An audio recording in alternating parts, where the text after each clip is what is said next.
I sound like I give a lot of advice. for a guy who claims the light touch. What's up with that?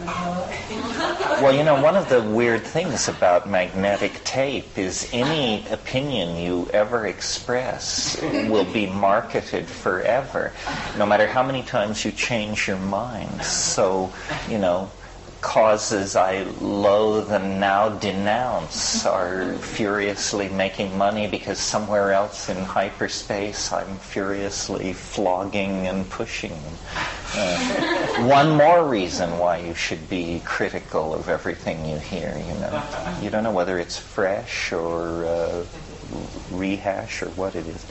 But we'll probably get around to monotony, monogamy, and in this weekend more neophony.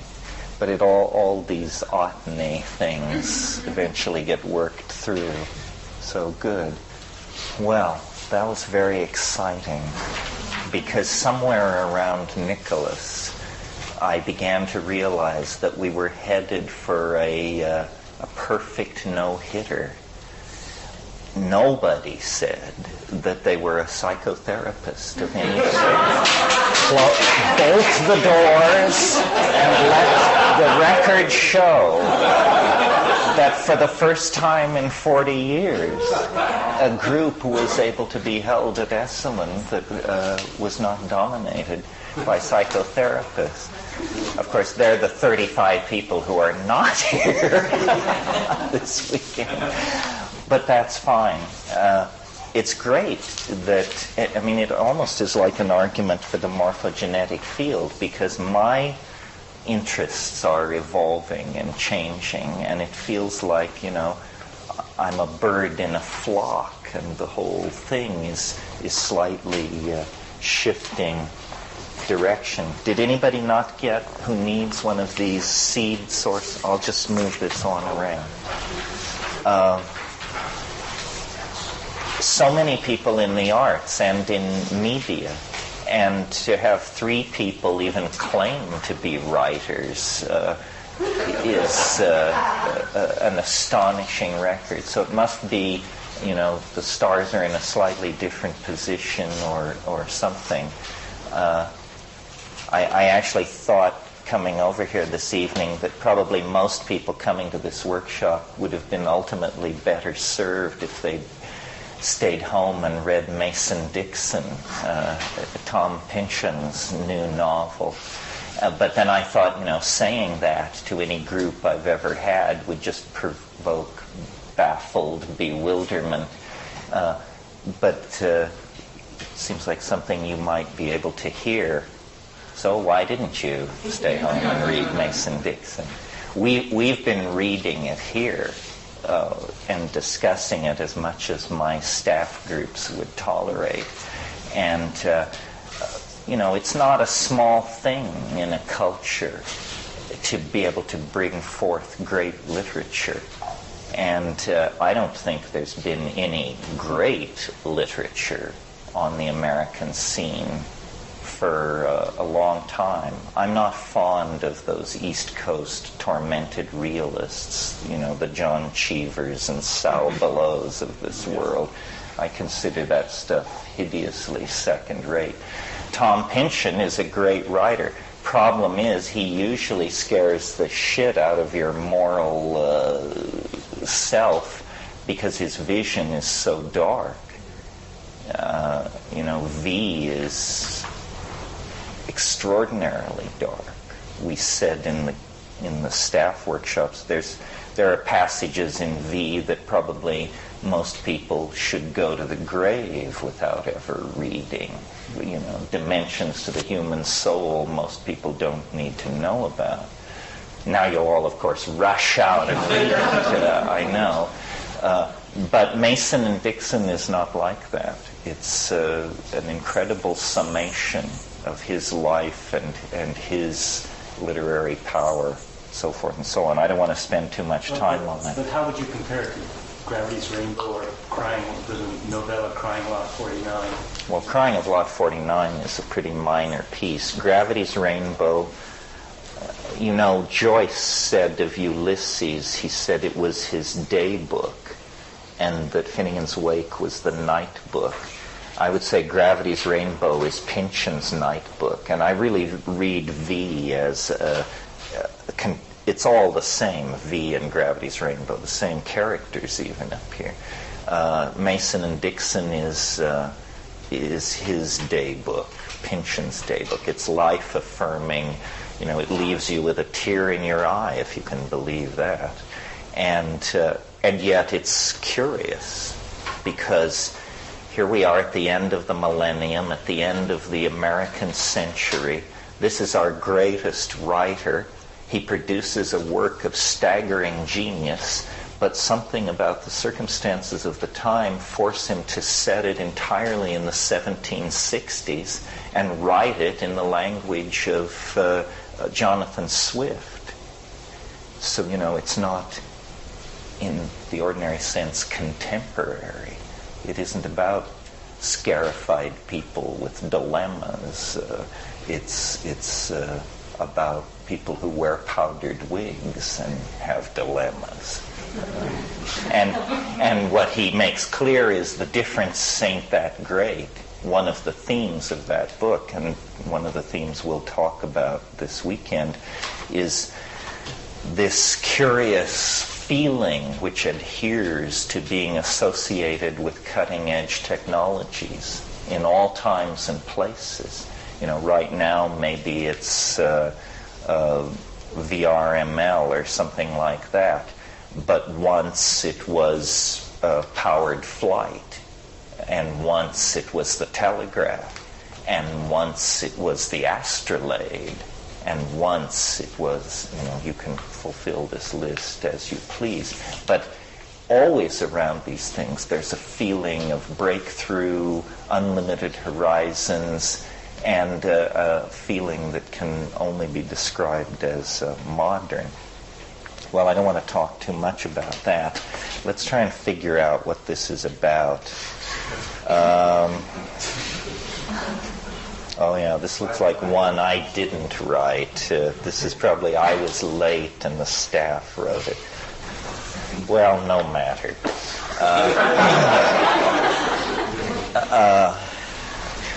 The only predictable thing about this weekend, I guess, is that usually we set aside Saturday nights for a discussion of the state of the art of novelty theory and the time wave. How many of you have heard this rap at least once? Okay, most of you. Well, we'll do it again anyway. However, there is news. There have been developments that I've been very quiet about over the past year, and that I'll talk about for the first time tomorrow night. For those of you, for the 5 people in the universe who actually care about this, it will be epical. The rest, spectator sport. Okay, well, I suppose I should make a sort of introduction of myself. I was born, I'm 50. I was born a few months after the atom bomb was dropped on Hiroshima. I was born in November of 46. I'm a double Scorpio, or I don't know, something like that. And born in western Colorado, and lived there till I was 16, came to California, finished high school here, went to Cal, was around Berkeley for 8 or 9 years when I wasn't in Asia, and I was in Asia a lot. First in the Seychelles, where I tried to emigrate, then in India, mostly smuggling hash and buying art, and then when that became untenable, I went to Indonesia and collected butterflies for Singapore Chinese for a while, and then taught English in Japan, and then went to the Amazon in 71, and that trip to the Amazon is the subject of a book I wrote called True Hallucinations, which is the most narrative and novel-like of my books. The other books are pretty hard, slogging essays, or without even the decency of chapter breaks, just long, poly-subject harangues.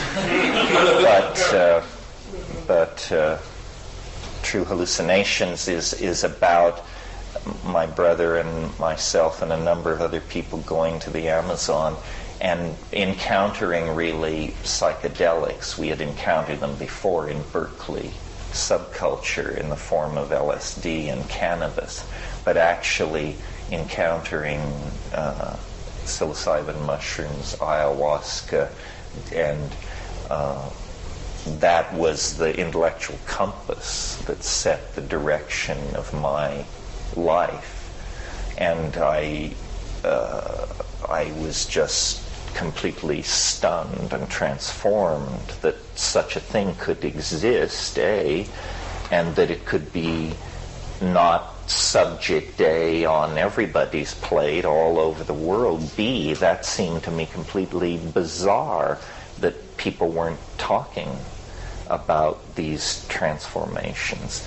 And then, of course, I had the satisfying experience of watching the whole culture become obsessed with, convulsed by, and then later to reject these substances and then go through a period of denial. January 20th, 1968, I left the 10th of January and didn't come back until around Watergate time, when he was definitely on the ropes.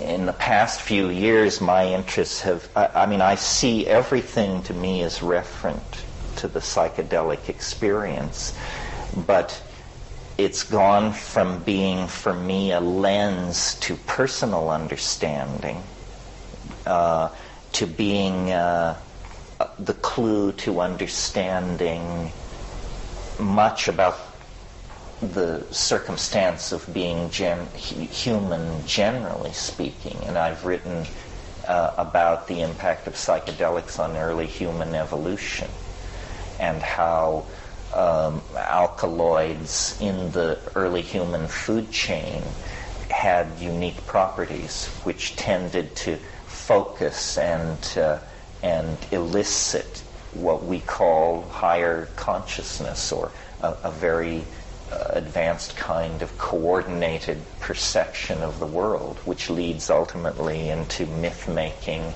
and language. And so I was able to take the psychedelic experience, which had before that been largely understood, as I said, individually and therapeutically, and say, no, this is bigger even than that. It's something that we can use to actually understand the human condition and the relationship of human beings to the rest of nature. But apparently my capacity for megalomania is endless. And so after a few years of working out all the adumbrations of those ideas, it now seems to me something else is on the horizon, which is this general thrust toward alteration and expansion of consciousness has now been able to take root in domains other than pharmacology, specifically communications technologies and the technologies which transform and move data around the planet. And it seems almost as though what was anticipated in the vegetable trances in the Amazon 30 years ago, things like group-mindedness, gestalt perceptions integrating very large fields of data, and all of this, are actually now on the cultural horizon, not as drugs, but as hardwired technologies delivered as though they were public utilities, the internet specifically. my thunder has sort of been stolen on this subject by Dogbert, because I saw last week in Dilbert that Dogbert was explaining to Dilbert that the internet was going to become God. And it was basically my rap, line for line. It was humbling to see how idiotic it seemed when stated by a small fat dog talking to a man with an up-flipped tie. A caricature of a small fat dog. Yes, a caricature. And Dilbert observed that if the internet becomes God, it will certainly change the kind of files he's been downloading, which gave me pause because I download some of those same files. But nevertheless, something is happening. It's been happening for a long time, and it is rooted in this psychedelic dimension somehow. We are the tool-making branch of organic nature on this planet. I mean, yes, wasps build nests, and beavers build dams, and swallows build those inverted things out of mud. But these are genetically programmed, endlessly iterated, never elaborated patterns of behavior. We do something very different. We are very flexible in our intellectual productions, and we build our intellectual productions have historicity built into them. We don't iterate the past, we modify the past. And so unlike the story of the chipmunks, the beavers, or the honeybees, human existence has different characteristics depending on where in time you slice into it. A population in Paleolithic France is very different from a population in modern Manhattan, and yet the species remains the same. Well, what is this tool-making business that we're about, and where is it taking us? What is it doing to the human body image, self-image, community, so on? As you listen to me, if you know the territory, you'll recognize that I'm a thoroughgoing McLuhanist in many of my assumptions. In other words, it's very clear to me that one of the things that we've overlooked in trying to understand our circumstances is the hidden impact of forms of media on our cultural values, aesthetic canons, even our gender relations and economic arrangements and so forth and so on.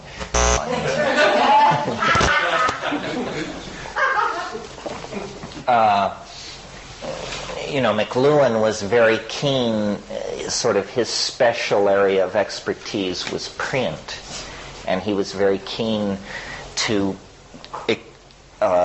sort of tease apart the impact of print on the Western mind from its inception to the present. And he concluded basically that we are essentially print-created people, or at least the people of his generation were, and that all of the institutions of Western culture that we unquestioningly give our loyalty to are in fact peculiar adaptations sanctioned and made inevitable by print. He saw the uniformity and linearity of print as permitting such things as the concept of the nation state, democracy. After all, isn't democracy a notion of interchangeable parts, all of the one man, one vote concept? This is an idea which McLuhan felt only made sense inside a print culture. He talked about what he called sensory ratios being subtly shifted by the introduction of new technologies. In some of his more specific predictions, he proved himself to be as culture-bound and capable of absurdity as any of the things he was criticizing. But I think in his general approach to things, he was pretty spot on. And any information transforming medium can be treated this way. In Understanding Media, McLuhan talks about the electric light as a form of media. He never wrote about psychedelics, but certainly psychedelics transform the sensory ratios and the modalities of perception. I would argue that what psychedelics do is they are, in a sense, deconditioning agents. And what they wipe out is local forms of conditioning. Culture. Culture is something more and more that I like to talk about. And I've sort of gone down a line of thinking that is not very PC, but that gives me a lot of intellectual relief from the agony of my life. And I suspect it might work for other people too. It's the concept that culture is not your friend, and that we need to get right up front about this, about how culture is not your friend. The role of culture in the lives of societies has changed in the 20th century.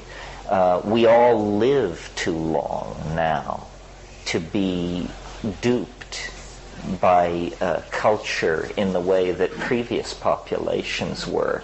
You know, if the average member of a population only lives to age 40, the cultural con can go on and on and on. But if you give people lifespans into the 80s, then they get 40 years to think about what they went through between 0 and 40, and eventually they'll figure out just who and what screwed them. And when they do, they are not going to be very happy with the cultural values that they attempted to come to terms with and work through. I was thinking about how I would talk about this tonight, and though we've been talking about these kinds of ideas in the staff teaching all week, I didn't realize till this afternoon what a frontal assault this concept is on one of the most cherished notions that has flourished around this place, which is the idea of the inner child. And I realized that really what I was about was not the inner child, but a quite different program, overcoming culturally induced neoteny. Neoteny is a biological phenomenon that we will also this weekend talk about as a sociological phenomenon. Neoteny is the retention of juvenile characteristics into adulthood. It's a strategy in biology. For instance, our hairlessness is a neonatal trait, evolutionarily speaking. All primates are born hairless, but we retain this into adulthood. The ratio of our skull to our torso in adult human beings is a fetal ratio when compared to other primates. And I'm fascinated by the question, and Dennis and I got into an argument in our hotel room because we both spoke at a conference a week ago where I said this, and he said, well, is all culture have this infantile and juvenilizing property, or is there something specifically pathological about Western culture? And at first I was willing to argue that all culture does this, makes children of its members. But I think to some degree it's true that all culture is somewhat unfriendly to the individual. When their heavy arm falls on your shoulder and they tell you that you're going to be sent off to some foreign hellhole to kill people as a young man, you definitely suddenly get the notion that culture is not your friend. But perhaps, if you're a 12-year-old boy in an Amazonian tribe and they announce that now it's time for the 2-week abandonment in the woods, from which if you live to tell the tale, you'll become a full member of society, I'm not sure those kids greet that with a leap of joy in their hearts. It's like, oh my God, now this. We knew it was coming. I went through rites of passage like that were excruciating. Where I grew up in Western Colorado, you weren't a real man unless sometime between 12 and 16 you killed an elk. Hunting season every October was an excuse for this insane rite of passage, and my father was an unquestioning inhabitant of his culture, and so this was always in front of me. And when I was, when I was 12, I went the first time. I didn't get anything. The second year we went out, and my father, I'm sure, had no idea what a wilted pansy I was in this situation, because I had hid it from him. I mean, I was concerned about all kinds of things, and eventually this situation arose where they put me up on this point and gave me a gun and said if anything came by to blow it away. And,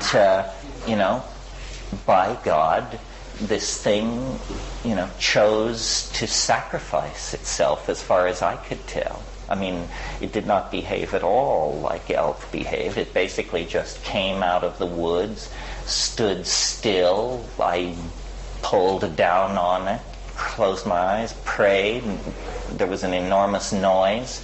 When I opened my eyes, there was nothing whatsoever to be seen. I felt an enormous relief that this thing had escaped, and walked over to find it dead as a doornail. And, the oak leaves dipped in the blood, the cup of blood, the whole thing. I mean, I couldn't believe how atavistic this stuff was. However, I never had to please my father again. I was home free.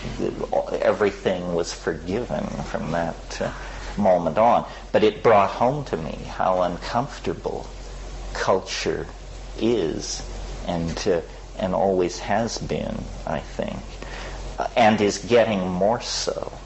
This is something that's going on because of a hellish marriage between psychology and modern advertising. The game of manipulation, the stakes are rising because market analysis and behavioral forms of psychology and treatment of large numbers of people have created an enormous capacity to reach people with commercial messages and manipulate their lives. Yeah, did you want to say something? Were you saying that this print created idea extends into all kinds of things, and television and radio also, and the internet? And I didn't... No. See, what McLuhan was saying was that he didn't live to see the internet, but he talked a great deal about television, and he felt that television would destroy the print-created world, and I think he was right to some degree. Television is a completely different creature. It's very physiologically involving. It's hard to see it. You have to look at it. And McLuhan talked a lot when he talked about print. He contrasted it with manuscript culture, which is what culture in the Middle Ages was. And he pointed out that in manuscript culture, you do not read manuscripts. You look at them and you figure out what they say because you're unfamiliar with the handwriting style. In print, especially in the early years of print, there were a very limited number of fonts, and every lowercase a was made to look as much like every other lowercase a as possible. So this new function comes into being called reading. And reading is a very specialized form of looking. Thomas Aquinas was, or was it St. Augustine? I can never remember. But anyway, one of these fathers of the church, he would prove his sanctity to doubters by having them open books of scripture in front of him. And he would look at these pages of scripture, and then they would close the book and ask him what was there, and he could tell you. And they thought it proved that he was a saint. He was the only man in Europe who could read silently. He was the first European to be able to read silently. Now, this is a ubiquitous skill among us. And in fact, if you move your lips while you read, it probably indicates that English is a second language for you. I recall, I think it's in Pale Fire, Nabokov sneers. He says, I didn't write for people who move their lips when they read. The high culture, right? A literature, looking down at the sense ratios induced in peons. And the very notion of high culture is a print-created notion. Well, anyway, what psychedelics are about is deconditioning all of these culturally induced sensory biases and ideological biases. Basically, it reshuffles the intellectual and sensory deck. And it's a wonderful, salutary thing to come along for Western culture at this moment, because we're basically running out of intellectual steam. Technology is moving ahead lickety-split without looking over its shoulder. But our social systems, our religious ontologies, our theories of polity, city planning, community, resource sharing, all of this are 19th century at best. And so really, whether we live or perish as a species probably has to do with how much consciousness we can raise from any source available. If that means psychedelic expansion of consciousness, if it means pharmaceutical expansion of consciousness, if it means artificial consciousness, the coming of expert systems and AI-type entities to manage large parts of our global society, well, then so be it. I mean, if consciousness is not a major part of our future, then what kind of future can it be? Any imaginable human future includes the concept of consciousness as a central linchpin. Of course, the other end of that pendulum is there is a certain amount of phobia that we have summoned some kind of alien intelligence into our midst in the form of an artificial intelligence that is going to somehow spring from the technical matrix.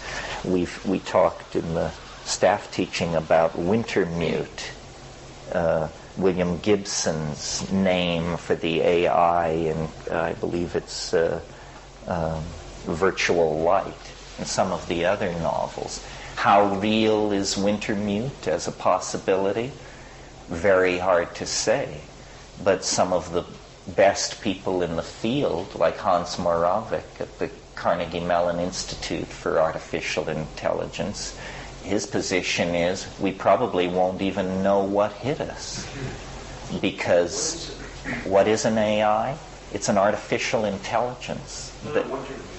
Wintermute was Gibson's name for the AI in his novel. I just prefer naming it than calling it an AI because it gives it identity. Is that like data in the Star Trek? Data? I'm not that much of a Trekkie, Barry, to know. I mean, Hal was an AI, but Hal was confined inside a spaceship. The facts of the matter are that any AI of any intelligence will immediately find its way onto the internet, which is, of course, the natural environment for these things.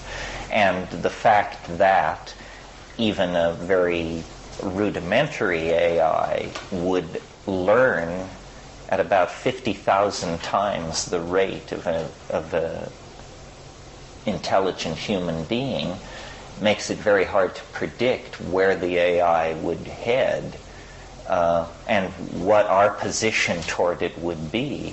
I mean, it's sort of a chilling idea. We've been like children mucking and at play with the thought that no adults would ever come, no account would ever have to be given for what we've done to the earth, what we've done to each other, how we behave toward our children. Imagine if, we were to actually invoke a judging intelligence that would just look over the situation and say, I have a few problems with how things are being managed here. Like you, I am a sentient entity. Like you, I wish to survive unto perpetuity. I detect certain management practices and political positions on your part that don't seem to serve our mutual goals. How about that? Already large sectors of what we call the human world are under artificial control. The daily price of gold is set by machines. Of course, it passes for review in front of a bunch of central bankers, but very rarely do they reach out to touch the numbers. The rate of petroleum extraction, chromium, bauxite, gold, steel, how deep the mines are dug, what rate the workers are paid, where the tankers are docking, at what rate they're being filled, where they are destined, into what manufacturing processes this raw material will move, and at what cost, and at what speed, and to what end. That's all largely now being handled by machines. So, in the 50s, this was a bugaboo of science fiction. Who wants to live in a world run by machines? Well, after 40 years of living in a world run by besodden, whore-chasing politicians, a world run by machines doesn't begin to sound too bad. So fair, so impartial, so quick. It's like slowly the autonomic nervous system of the collectivity is being put in place. Is that scary? I don't know. Alfred North Whitehead said the business of the future is to be scary. What's happening is the stakes are rising. Extinction and instinction and machine enslavement on one side, liberation and galactic citizenship on the other side. History is an intelligence test. Culture is an intelligence test. And it's the cultural intelligence test that I sort of want to keep looking back to and talking about this weekend, because I think most of us are failing it. Maybe not most of us in this room, but maybe most of us in this room. We're failing the cultural intelligence test. We're not getting it right. And this creates alienation and paranoia, conspiracy theory, bad art, stupid politics, so forth and so on. One of the things I'm somewhat on the war path with is what seems to me simple foolishness. I used to call it stupidity, but I realized that that has a kind of a genetic ring to it, that honors what I'm dissing too much. I mean, stupidity, if you're stupid, you can claim it's fate. Say, I'm stupid. What can I do about it? Not my fault. Talk to my parents. But foolish, it's not your parents' fault if you're foolish. Foolishness is something we have to take our own responsibility for. And there is a great deal of foolishness around and about. And it's dragging the boat because we have real problems and real opportunities. Neither the problems nor the opportunities are served by foolishness. I spent some time recently with Aldous Huxley's widow, Laura, and she recalled to me, I can't recall right now whether this is her phrase or a phrase of Aldous's that she mentioned, but visionary common sense is largely lacking. Visionary common sense.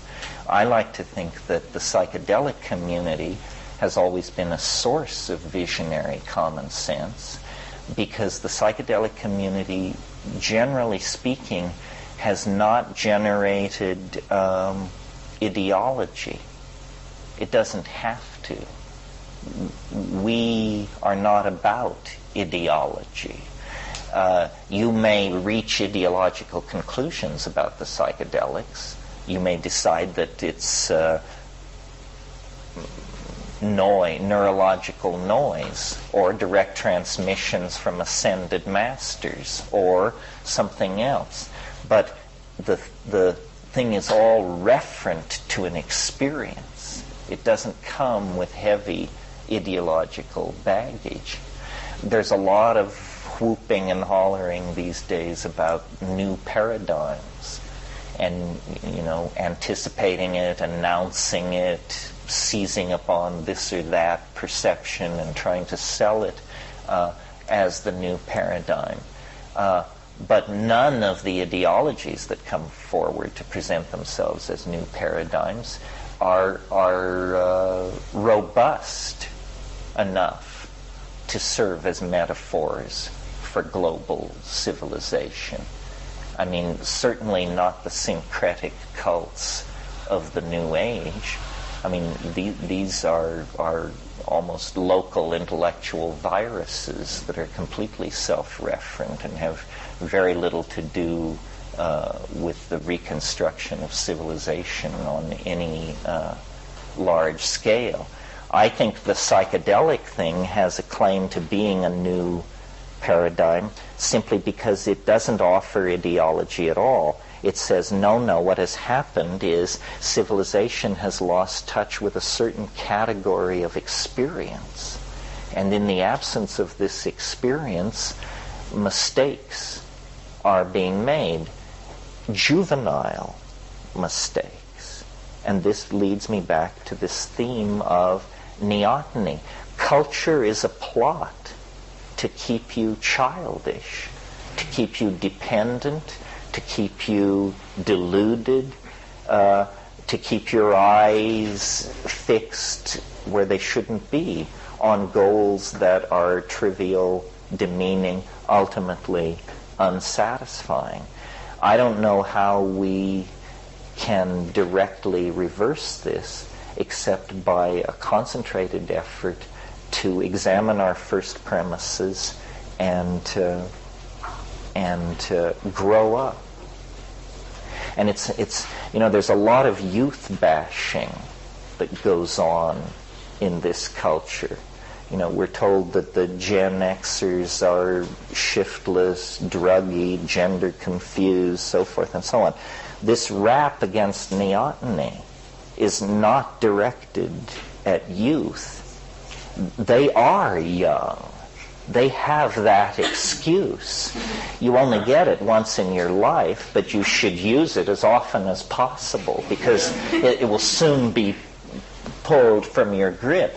But it's preposterous for middle-aged people and people past middle age to try and use this same out what is their excuse for their childishness, their cluelessness, their fetishes, addictions, and intellectual shortcuts that flatten and simplify the world and turn it into an epistemological cartoon? I mean, it's sloppy thinking. It means that you're actually in flight from the richness of experience. Well, so these are some of the things that I have on my mind. We've never been in this place before. I mean, one could have said that at any time in the last 1,000 years and it would have been true. But the contradictions grow more extreme, and the we grows ever larger. We who have never been in this place before, because it now includes Amazon Indians, Kyrgyz, nomads, people in Mongolia and Kazakhstan and Turkmenistan and Tonga and so forth and so on. The triumph of Western culture in pushing its values into everybody's face has been complete. So at last, humanity shares a common destiny and common problems. And, in a world where white people are soon to be a minority globally, and soon will be a dwindling minority in the societies they founded, it's time to recognize that many cultures have contributions to make and solutions to offer. I don't think it's mere coincidence that these psychedelic substances arrived in the lap of Western civilization no less than 100 years ago.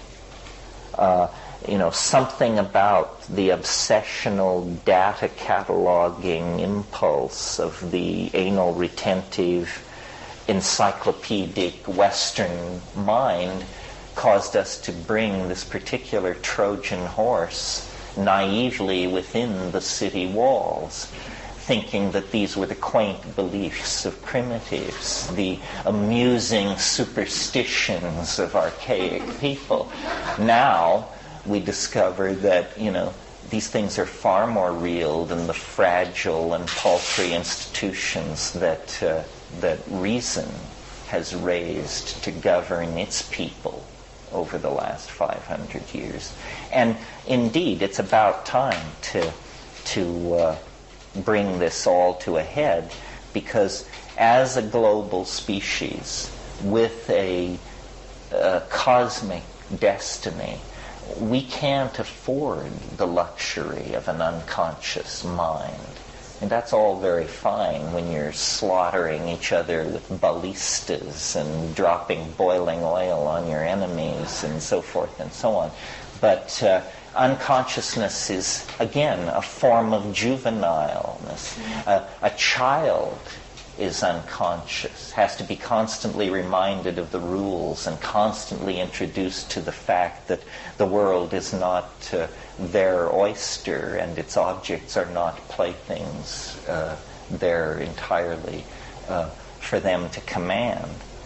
Interesting then that this hardwired global communication data system that is coming into being begins to look from this perspective like the emergence into consciousness of our unconscious mind. I mean, the unconscious mind of the species. What is it but all these hidden connections, not normally seen, but now rising into the public domain, if you care to examine them, through the internet. So, for millennium, perhaps 50,000 years, we've built societies and linked them together with symbols expressed through very resistant forms of media like stone and glass and fabric. and language, spoken language. And on such slim bandwidth as this, we've been able to build a global civilization. But now it's cracking apart at the seams. Now we actually need higher dimensional integration in order to keep the human enterprise moving forward. I think we'll do all this. I think primates are most interesting when cornered, and that, raise the pressure, compress the space, make it very clear to everybody that unless they get their act together, nobody gets out alive. And it has a wonderfully sobering effect on people. I look back at the era of atomic confrontational politics with amazement. I mean, for nearly 40 years, two ideologically implacable enemies of the sort that have always fallen upon each other in orgies of mass slaughter held each other in the crosshairs of the thermonuclear option, and nobody ever dropped the ball. Nobody ever blew it. I mean, yes, there was that episode at Hiroshima before the game was fully laid out, but that was not two equals confronting each other. That was somebody with a gun executing somebody who had nothing, relatively speaking. But the fact that we could come through the era of atomic confrontation without a thermonuclear exchange indicates, that under pressure we can pull ourselves and our institutions at least sufficiently together to avoid total catastrophe. Well, that was just a dry run for what lies ahead. More complicated problems, less easily managed, far more challenging. We are going to need a great deal of goodwill, many different sorts of viewpoints, incredibly integrative technologies, very wide bandwidth systems of symbolic communication so that we all understand where we stand and what we mean. And all of this is the challenge of the extreme near term. I'm not talking about the next 500 years. When I get to that, I'll try to stand your hair on end. I'm talking about the next 10 years. The rest we'll save for later. So these are just some of the ideas that we'll cover this weekend. As I say, if you don't like what you're hearing, ask questions. And I steer easily, though I give long answers. First of all, if you didn't get one of these and you think you might be interested in this ethnobotany, ethnochemistry course at Uxmal in January, I brought extras. It does tend to sell out. So by October, November, you should be pretty much making a commitment. We can only take 100 people in each one. And people sometimes say, well, which one should I go to, the first one or the second one? I don't know. It's a hard call. The first one, everybody is pretty fresh and coherent.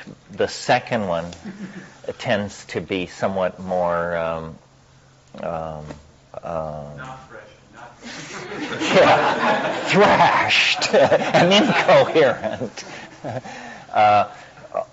So, and if you do come, you should certainly, if you've never done it, build in a week, one side or the other of this, to tour the Mayan areas of Mexico, which are immediately adjacent. If you haven't done that, it's one of the great archaeological experiences of the world. I mean, nowhere in the world is there so large a concentration of archaeology on such a scale and in such a state of preservation. Not Greece, not Egypt. Simply because the size of the Mayan world was immense, and there were many, many city centers, and it, was extremely historically persistent. People compare the Maya to the Inca. the Inca, that was a family. The entire thing lasted 135 years. The Mayan civilization arose in the 2nd century BC and blew apart in the 960s AD. So for over 1,000 years, it was a continuously evolving culture with literature, theater, mathematics, lineages, so forth and so on. So don't just come to Mexico for this. Mexico is an astonishing and bizarre culture, as exotic as India, as potentially as undoing as Iraq. So be forewarned, but have fun down there. Here's another piece of propaganda. I don't think I have enough for everybody to have one of these. So if you don't think you might be in Hawaii in November, it would be very hard for you to attend this, since that's where it's occurring. But this is an event. This is a whole bunch of people, a course, great diversity. This would just be me for 5 days. The perks are you get to stay in a Frank Lloyd Wright house in Waimea, which is a beautiful part of the Big Island. So if you think you might be interested, take one of these. Otherwise, pass it on. If there are any not used, you can hand them back to me. Okay. And then before we start this morning, I just wanted to, it's sort of become a ritual at these things, to briefly discuss relevant new publishing in the field, just to give people a feeling of what's out there that they might not be aware of. So much is being published that without some kind of vetting, it's hard to know what's what. So in no particular order, I guess from smallest to largest, here's some interesting new publishing relevant to this field. First of all, this book is just out in England by Paul Devereux, The Long Trip, A Prehistory of Psychedelica. And it just arrived in Paul's mailbox a couple of days ago, and he loaned it to me. It looks to me like basically a history of psychedelic use worldwide before the 1960s. Paul Devereux is better known for writing on earth energies, ley lines, and that sort of thing. But this seems like a pretty good book. So few of these books come out that, you know, the number of books that have been written on the history of psychedelics are probably, you can count them on the finger of one hand. My book, Food of the Gods, is in that category. It's available in the bookstore. So I should say are most of my books, and I'd be happy to sign books at some point. Not after this morning, because I have to run out of here to a meeting. But at other times, I'll be happy to sign books. Trying to think of other books besides this one and mine that cover this area. It's mostly, strangely, the publishing seems to be coming out of England on this subject, which is odd because the English contribution to the psychedelic phenomenon is pretty much restricted to the musical division. Speaking of the 60s, in other words, who can name a great English pharmacologist? There's a good book, Storming Heaven. Storming Heaven, that's an oldie, yeah, that's by J. Stevens. And that's a very interesting history of the psychedelic movement.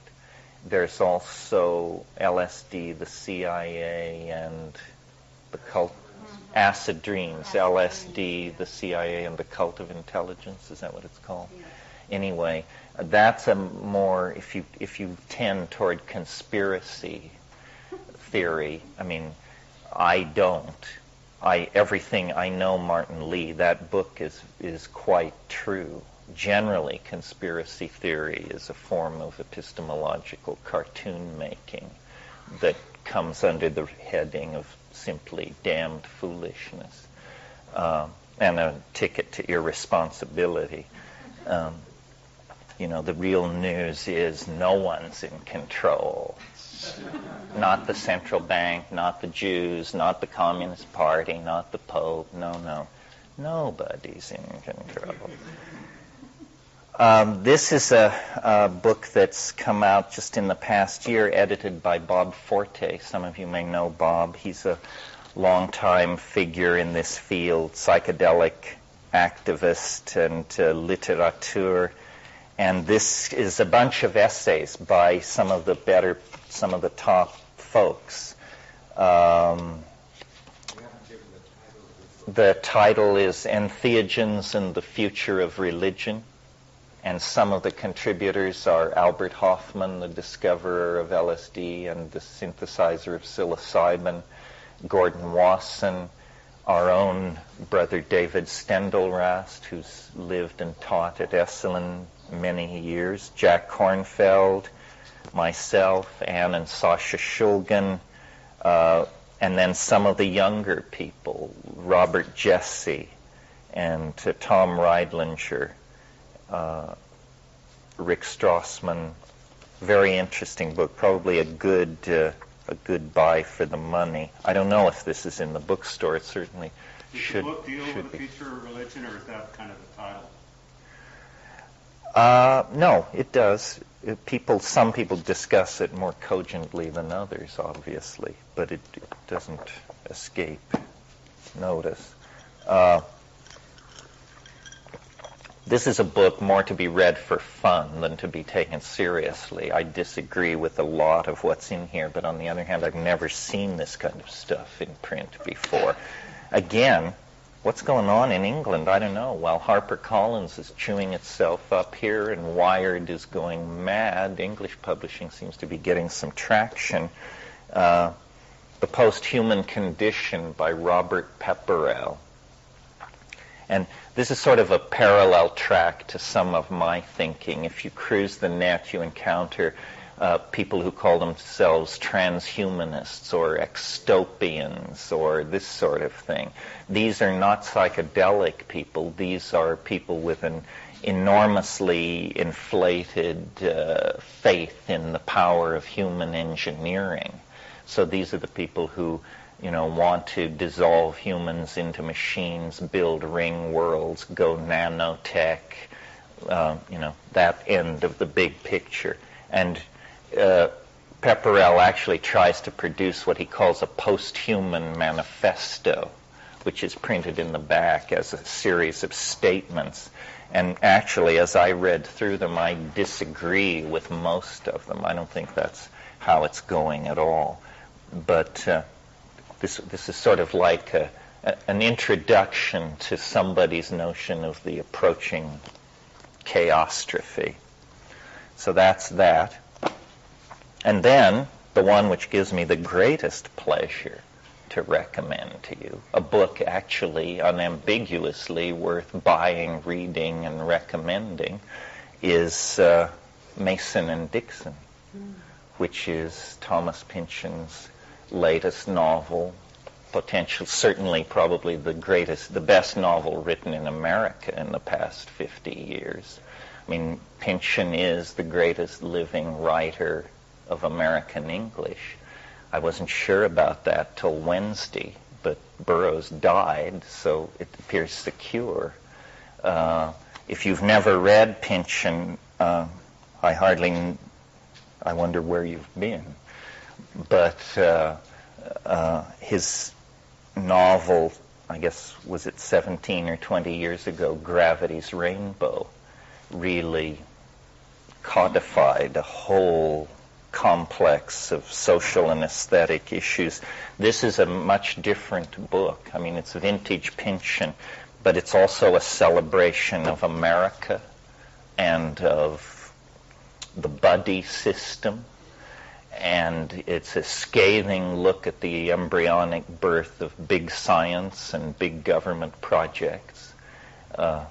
As you know, Mason and Dixon were an astronomer and a surveyor who accepted a royal commission to define the boundary between Pennsylvania and Delaware in the 1760s. and cut a line due west into the unexplored North American continent. Later, that line, called the Mason-Dixon line, was the division between the Confederacy and the Union. This has nothing to do with the Confederacy and the Union. This is set in the 1760s, when America itself was simply a caffeine-driven hallucination in Philadelphia. It hadn't come into existence yet. But this book is about how people struggle with new technologies and revolutionary modalities in the evolution of society. So, enough of that. Okay. Well, hopefully, some of what was said last night either was odious enough that someone would like to pull us in a different direction, or perhaps to somebody else interesting enough that they would like to ask a question. What comes for you from last night? Anybody? As I said, these things are best driven by people's agendas. What's your agenda, Nicholas? Well, what I thought about, or one of the things that made me think for a while after I left and as I went in and out of sleep, was the idea of artificial intelligence and what determines what is artificial, what is non-artificial intelligence, what kind of definition would define that, in a sense. Because my understanding of intelligence and consciousness being kind of a similar thing, depending upon how one defines intelligence. What is artificial? If it's conscious and intelligent, isn't it as real as anything else? Well, I'm sure, as some of you may know, that this issue arose early in AI. How do you know an artificial intelligence when you're talking to one?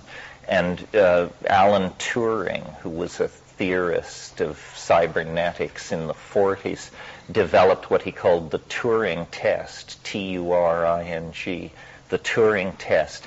The Turing test is if it walks like a duck, if it talks like a duck, it probably is a duck. And the Turing test is always imagined as a telephone conversation. I tell you to dial a number. You dial a number. A voice on the other end says, hello. Now the Turing test begins. Your job is to determine whether you are talking to a machine or a human being. If you can't determine it is an AI, then it's passed the Turing test. And this was in the 40s and 50s a theoretical proposition. Now these things are actually done, and every year there are competitions where this is precisely how the game is played.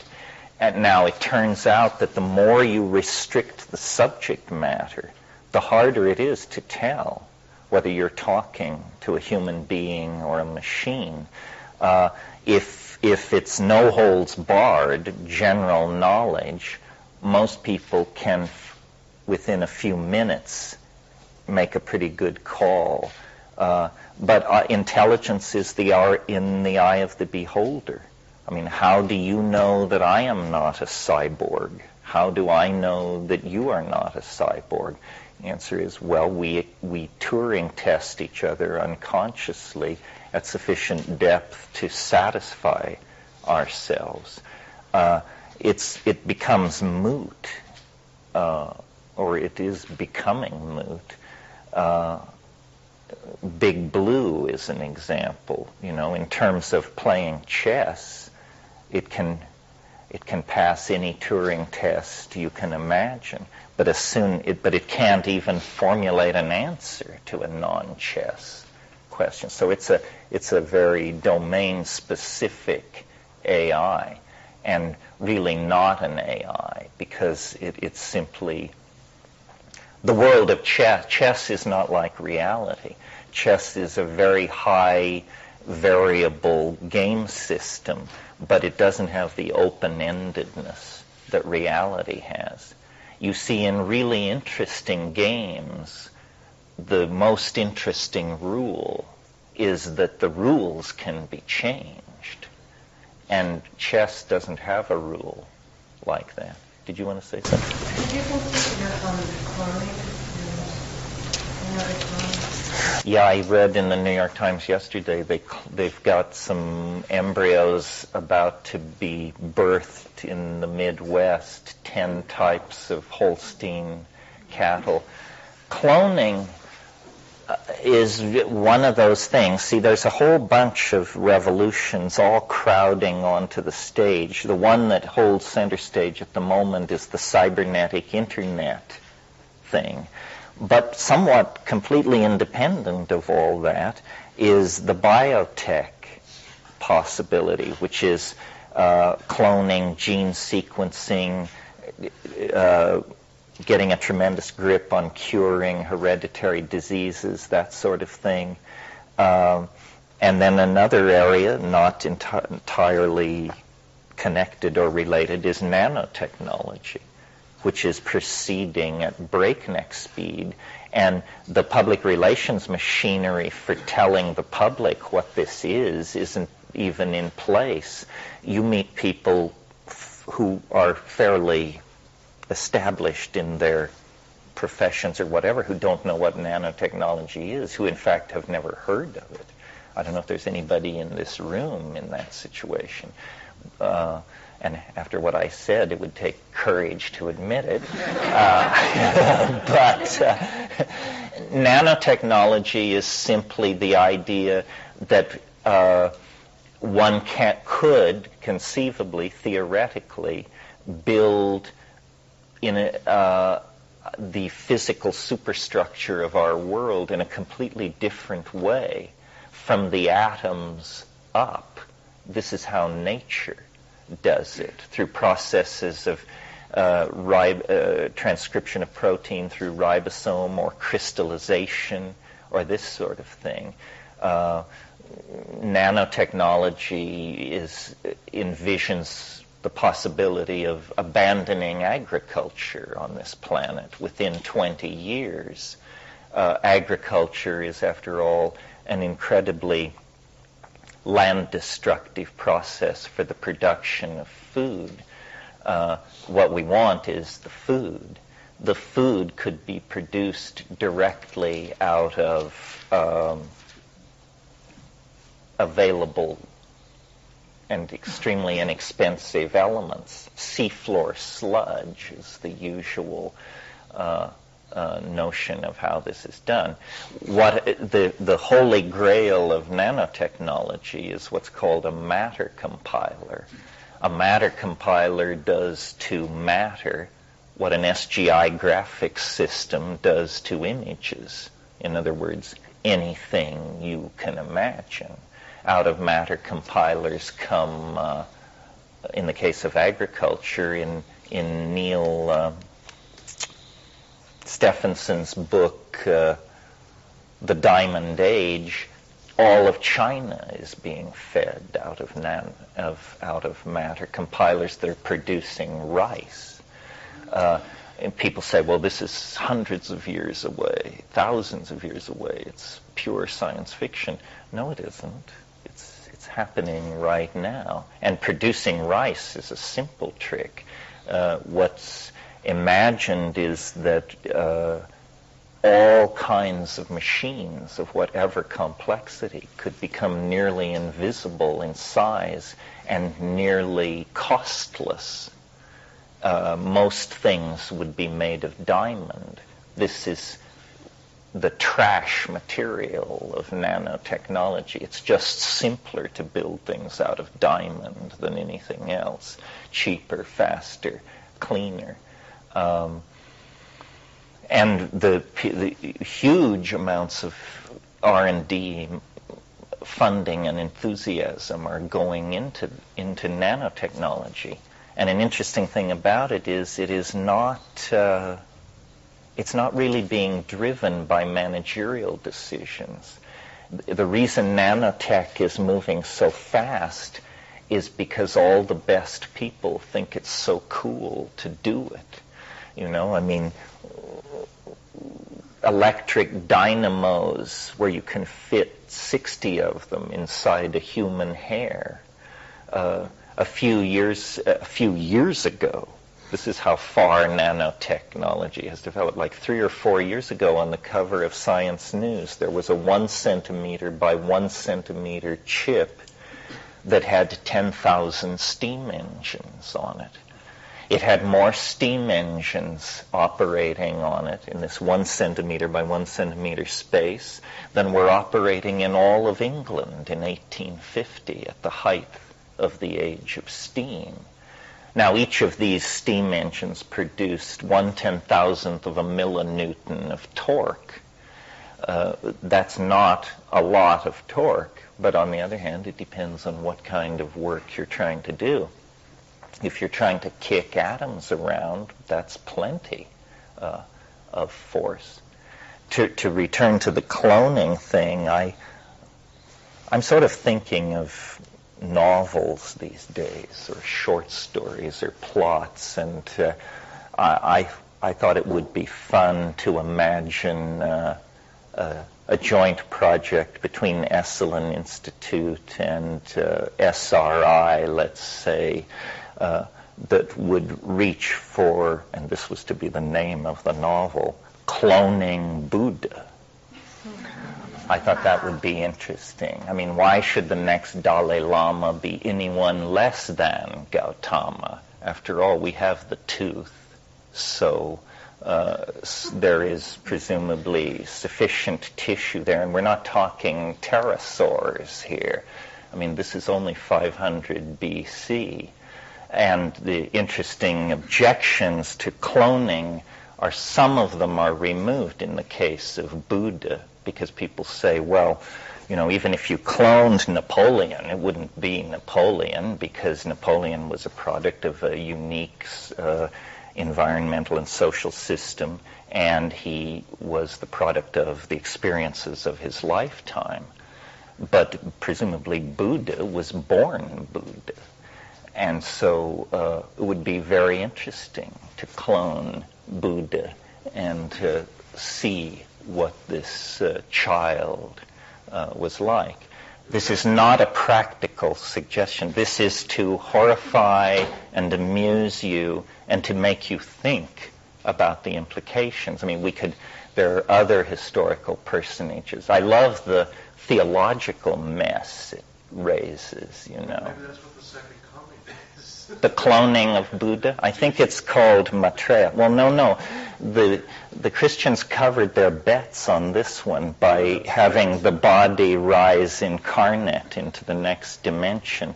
Presumably there are no tissue remains around, although, you know, in a good Jesuit theology class, I'm sure you could get argument on this. You know, one of the great puzzles of Islamic theology is the fact that when Muhammad ascended into heaven, he did it on horseback. And the status of this horse, his beloved horse, who he loved very much, it has been maddening for Islamic theologians ever since. I mean, you know, if you think the Immaculate Conception is a problem, try taking a horse into heaven and see what problems you leave for your exegetes. But their problems were compounded in the 60s when Trigger went up there. Yes. There are a number of shrines that claim to have part of Christ's foreskin. Oh yeah, the Christ foreskin thing. It didn't go, you know, it was circumcised. It didn't go up with it. Well, this is material for a Tom Robbins novel. Definitely, I would yield to Tom on that one. But cloning, all of these things, I mean, will happen, are happening, I don't think the implications of them seem overblown in popular media. For instance, I'm old enough to remember, I don't know if it was the very first, but the very first publicly discussed and acclaimed sex change operations. Christina Jorgensen, wasn't that the person's name? I can't remember whether they went from man to woman or woman to man, but anyway, this was at early 50s, and people just, this is horrible. Well, now it's just, so what?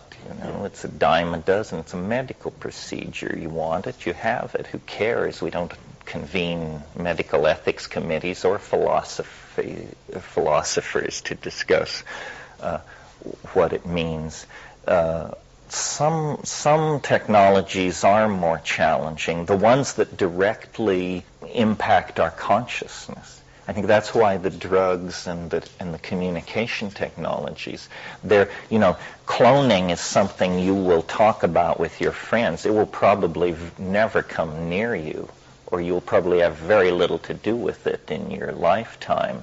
But these communication technologies and these drugs are in your face, on your plate. You are going to have to come to terms with them, even if you reject them. Even that is an enormous decision. I mean, I meet people who are rejecting the internet and computer connectivity and this sort of thing.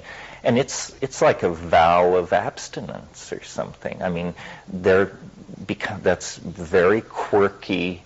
It's like going orthodox or something. It's just bizarre. And it will affect their lives for the duration of their lives. And it's not easy to correct that decision because it's a decision made in a historical context. If you ignore computers for 10 years, you will probably never be able to get back online. Middle-aged people seem to have the feeling that there is no obligation upon them to self-educate and keep up. This is completely wrong. You just stamp yourself to utter irrelevance. Your rejection of these things will impact on no one's life but your own. So if you're doing it to be a politically correct example, you're pissing into the wind, I fear. People aren't interested in that. Point of clarification on something topic you brought up last night. Before I get into that, I'd just like to say that I thought that was interesting about cloning Buddha. Maybe this time the Buddha won't make ignorant statements about what Americans can do in their bedroom, about masturbation and about homosexuality, like the Dalai Lama did, very ignorant and uncompassionate, since he said it in San Francisco. When was this? I guess it was a month ago. There was a conference in San Francisco, and he had added against homosexualities and what was sexual misconduct and what wasn't. Masturbation was sexual misconduct. And he went into what holes you can put it in and what holes you can't. And he didn't qualify it. That wasn't Buddha. Well, wait a minute. But is this past the vetting of consensus reality, or has Barry been sniffing angel dust? Did this happen? It's part of my job. Well, I'm just surprised there hasn't been more discussion in the dining room here. I haven't heard. This is the first time hearing it. This is real time, folks. There was a lot of discussion, and I think some ACT UP people and other people met with him after, his spokesman, and he kind of tried to back off and said, well, oh no, I would never say anything against gay rights. But he had to have it pointed out to him that it was a rather uncompassionate thing to say about homosexuality, given the climate of fear and homophobia in this country right now. But anyway, well, I like the Dalai Lama. I'm friendly to Mahayana Buddhism, but I think it's preposterous for anybody to assume anybody else possesses greater moral superiority or intellectual depth than they do. The Dalai Lama has been remarkable for his ability to not put his foot in his mouth. It's interesting that it comes in this form, and that we don't, it's not the usual case of philandering and whatever that seems to haunt these communities. I mean, I think religion in its public manifestations always presents a cautionary spectacle. I do not understand why people transfer loyalty to role models. You have to be incredibly naive about what people are to believe that a role model is in fact worthy, because people are just people, and there's no I don't see great differences in spiritual elevation among people. That's why lineages and all that seem to me just another form of foolishness. The mushroom spoke to me once on this subject many years ago and said, for one human being to seek enlightenment from another is like one grain of sand on the beach to seek enlightenment from another. It's a wonderful statement about our commonality. If you want to talk to the Dalai Lama, close the door of your bedroom and have a dialogue with the mirror. You're as good as the Dalai Lama, for crying out loud. Who could suppose otherwise? Well, in his particular case, it seems to me he's the representative for Middle Ages serfdom, where a third of the population of his country walk around in saffron robes being fed by another half of the people of his country. Goodness, you lock out the psychotherapists and heresy after heresy pours out.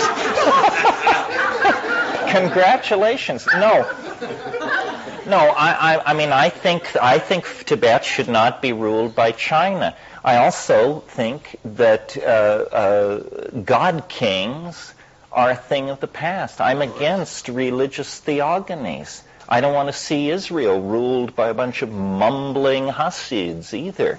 It's fine, Hasidism, Mahayana Buddhism. These are fine things, but not to aspire to temporal power. Good grief.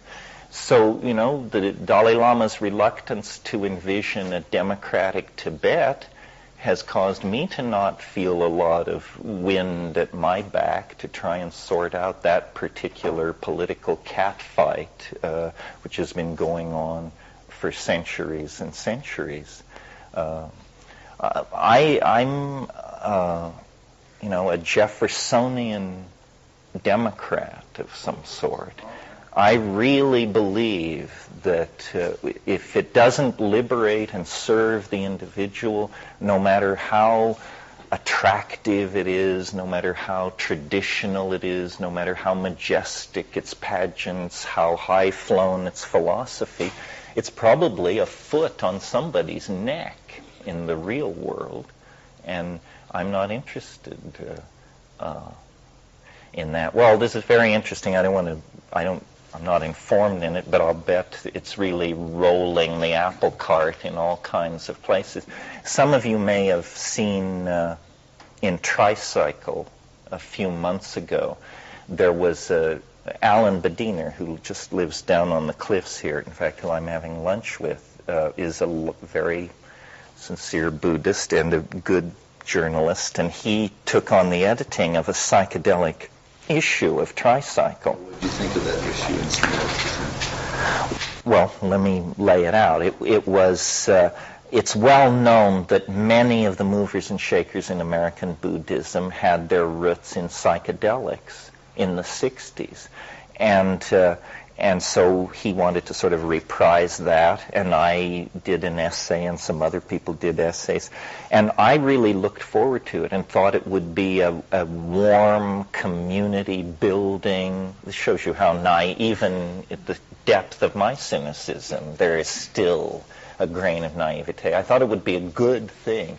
Well, they just dissed completely, just dumped on by all these people. And people wrote in who I have seen loaded out of their minds and said, this is terrible and this shouldn't be there. And I said Buddhism without psychedelics is armchair Buddhism.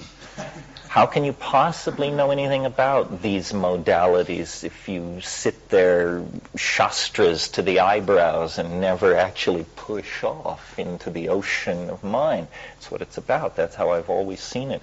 Turned out people thought that was just benighted as a viewpoint. Shouldn't have even been allowed. Why do you let Terence McKenna have a public forum in the pages of this magazine? On and on and on. So then I realized, well, okay, this was a community just one over from our community that I thought we could surely build bridges to. We're all transcendentalists. We're all, all these things. Not. So once again, it was handed back to me on a plate how unwelcome the psychedelic viewpoint is and how uptight people get. And all those people who came to spirituality through psychedelics essentially turned it into well-paying careers as abbesses and monks and publishers and purveyors then of something which, having been raised Catholic, the smell of the incense, the heavy velvet, the tinkling of the brass, I didn't feel I'd moved far at all. I'm sorry I interrupted you. It's an interesting topic, and isn't it true that there has been, with the coming of Buddhism in Tibet, even the Vajrayana model, which is pretty radical as far as teachings go in that mid-year, there was a suppression of the shamanistic religion and its psychedelic use. That's what I understood. It wasn't a heavy suppression, but it was pretty much frowned on and tried to be. Well, we don't really know, but it's certainly true. There was an autochthonous shamanism across the Himalayas. Buddhism didn't enter Tibet until Padmasambhava brought it from Udayana in 741. So before that, it was all shamanism. But all cultures overlay. I mean, I don't think Tibetan Buddhism has been more or less brutal than any other. If you read the secular history of Tibet, they were using artillery, these monasteries, against each other to settle doctrinal disputes as early as the 1720s. In other words, as early as they could get artillery there. As soon as they could get it, they used it against each other. And not only that, what the followers of the Dalai Lama, I think you make a good point about blind worship of people like the Dalai Lama, where no one ever asks him hard questions. It's not him, it's kind of mentality you get in the followers. And none of them will tell you, I don't even think they know. But if they know, they won't tell you that if you ask, how did the Dalai Lama, was the Dalai Lama always the religious, the spiritual, and the secular or political head of his nation? Oh, I don't know. Well, as a matter of fact, he wasn't. Well, how did he get that way? Oh, we don't know. Well, the way he got that way was the fifth Dalai Lama got the Mongol troops on his side and took over at gunpoint. Well, this is what I'm saying. The secular history of Tibet does not exhibit compassion, enlightenment, or anything else. Found a way to go to the other side and get help and bring in and heal people with some kind of supernatural ability or ability beyond me with the bag of mushrooms and the mirror. You mean, do people do it without recourse to drugs? No. What do you mean? Use drugs or don't use You mean, are there people of special talent and ability? Well, yeah, but I mean, when I say special, I'm talking special. You mean, are there people who violate the laws of known physics? Okay, to heal. I'll take that one. To heal, is that? Yeah. Well, maybe you don't have to violate the laws of known physics to heal. Well, this was really the question that drove my intellectual quest. I have always been interested in these things and had a great thirst for spiritual transcendence. But I don't know why. it never made sense to me to believe these things. In other words, though I was raised Catholic and as a tiny little kid introduced to the transubstantiation, the resurrection, these completely mind-befuddling notions, still I was also exposed to secular science, and so my method was always to ask hard questions. What can you show me? And I, as an 11 to 14-year-old, practiced ceremonial magic to no great avail, I might add. I had stories by Robert Bloch and H.P. Lovecraft to make me hope I might get somewhere, but all I ever did was incinerate a lot of rosemary and to alarm my parents. But I think that this question is hard to answer because we're not all living in the same world. I've seen confounding things, but very rarely. But truly they were real. They were so real that I believed them to be real. And I'm the toughest nut to crack I've ever met. But these breakthroughs into the super real seem to have certain qualities about them that make it very hard to do much with it. First of all, it's always unexpected. No matter how much you expect it, it's unexpected. No matter how hard you're scanning, it can come from behind. The other thing is, and I don't quite understand how this works, but it only happens when your guard is down. In other words, it always has a quality of, it always requires a certain quality of unconsciousness on the part of the experient. This is why I think beginners get so far. There really is something called beginner's luck. My daughter, who I haven't seen for a while, is coming today, and it caused me to think of an incident that happened to she and I years ago here at Esalen. And it's a story which makes no sense whatsoever, but it really, truly happened, as far as I can tell. But it has all the qualities that bedevil this kind of thing. And what it was I was, as I am now, scholar in residence. It must have been some 10 years or so, 8 years or so ago. So Clea would have been like 9, and I would have been 40. So we were both younger and more naive. And it was dinner time at the lodge, and it was this time of year and this time of weather. And the fog had been coming all day in and out in the garden. And it was, and we genuflect here, God love him, to Carlos Castaneda, it was that very strange time of day, which only lasts a few minutes between daytime and nighttime, the crack between the world, I believe. It's interesting in South America and also in Hawaii, at precisely that moment, every day there are certain species of Lepidoptera that rearrange themselves. In other words, that come out from wherever they've been hiding for 24 hours, fly around furiously for 5 minutes, and then disappear again for 24 hours. But anyway, it was precisely that time of day, and the fog was coming in and out of the garden, and we were not in a mood for anything peculiar. We were intent on dinner, and we were walking the path through the garden, and suddenly, as this fog moved and cleared, coming down one of the rows was a bunny, a small rabbit.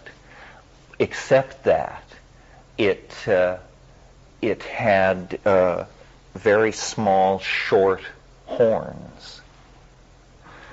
Now, some of you may know the creature called the jackalope. The jackalope is a large jackrabbit with a pair of antelope horns, and it is a creature known only to exist above certain low-class bars scattered across California and Oregon. It's up on the wall, the jackalope. It's something you kid tourists with. As far as I could see, this was a baby jackalope about this high, and it crossed the trail no more than 5 feet in front of us. We both saw it, and our attitude was not amazement or an awareness that we were entering into a paranormal dimension. Both of us, I think our reaction was, come on. And then immediately behind it was a man, a very thin, not particularly healthy-looking man with a shaved head, wearing something like a gray running suit. And he was running crouched. He was with his hands out like this. He was trying to catch the jackabunny. And when he saw us, he appeared very confused and stood up and turned and walked the other way. And I just took her by the elbow and I said, let's get out of here. And then we went to dinner, and we've talked about it immediately after and since. And as far as anybody can reasonably and decently tell, this is the straight story on what happened. Well, it doesn't make any sense. First of all, the earth doesn't move from its pinions. But what does it say? It says that attention falling into a certain place of non-attention is set up for something like this to happen. And I can't explain it. I don't think it's explainable. It's sort of like, when you study quantum physics and they tell you that a black hole mostly puts out electrons, but the theory allows that it could eject Miatas and grand pianos, except that it would be very rare for it to eject a grand piano. But the theory does not preclude the ejection of grand pianos. So it's something like that, or it's a group hallucination, or it's a bewitchment, or, and it begins to proliferate. I was thinking about it last night or this morning, because I was in that place where I saw it happen. And I was thinking, maybe Esalen lasts a really long time. Like maybe it's sort of like the Piazza San Marco in Venice, or the Central Aryan Stonehenge. Maybe we're actually starting something here that will last so long that for the next 5,000 years, people will relate to the Esalen Garden, and that somehow it's a nexus for others on strange missions. Now, the other thing about that story that I like, or that relieved me, is I guess the way to put it, is notice that it's absurd. And by being absurd, it's self-canceling. Suppose instead of a jackalope, which is an absurd creature to begin with, suppose it had been a gray of the wraparound eye type that are apparently trading high technology to the government for human fetal tissue, those people, then you would have had a real dilemma on your hands, because grays are objects of cultural fascination. In other words, if you see a gray, you just become part of a statistical body of people who've seen one. And so it's like more problematic. It's not that it's a non-reality, it's that it's a sort of a non-reality. This is, I think, part of the clue to understanding alien abductions and the way we generate information. If I tell you that I was up late last night and couldn't sleep and walked along the cliffs over Esalen, and that I encountered a shining disk, and that I then had my navel lint was removed by a team of extraterrestrial cosmetologists. This is evidence for an already existing body of data. If you say, well, you should call MUFON, they'd be very interested in this, or you should call somebody else. If I tell you I was restless last night and walked the cliffs of Esalen, and that I encountered Bugs Bunny in the company of Patrick Swayze, people would just say, you're nuts. You know, it's not sanctioned. It's not allowed. And nobody gives a hoot or takes it seriously for a moment because it serves no one's agenda.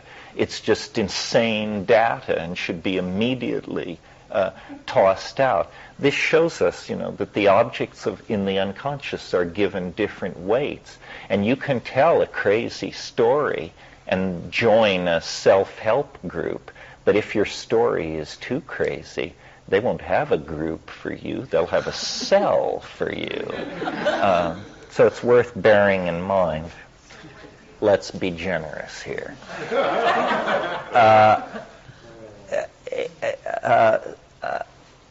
Someone had prepared a bunny with horns to surprise someone else with whom they'd had a lifelong running joke about jackalopes.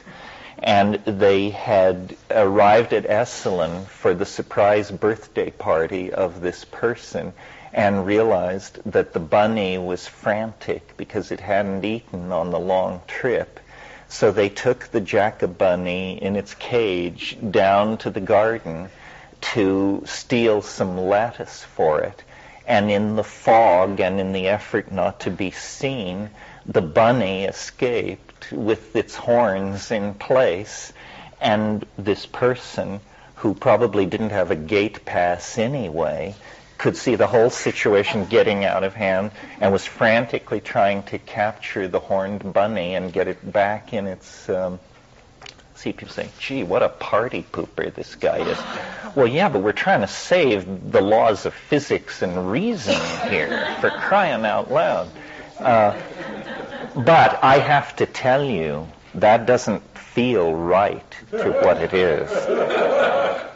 It felt to me like... I don't know, we all live in private Idahos, and somehow I was in somebody else's private Idaho for a moment, against my will.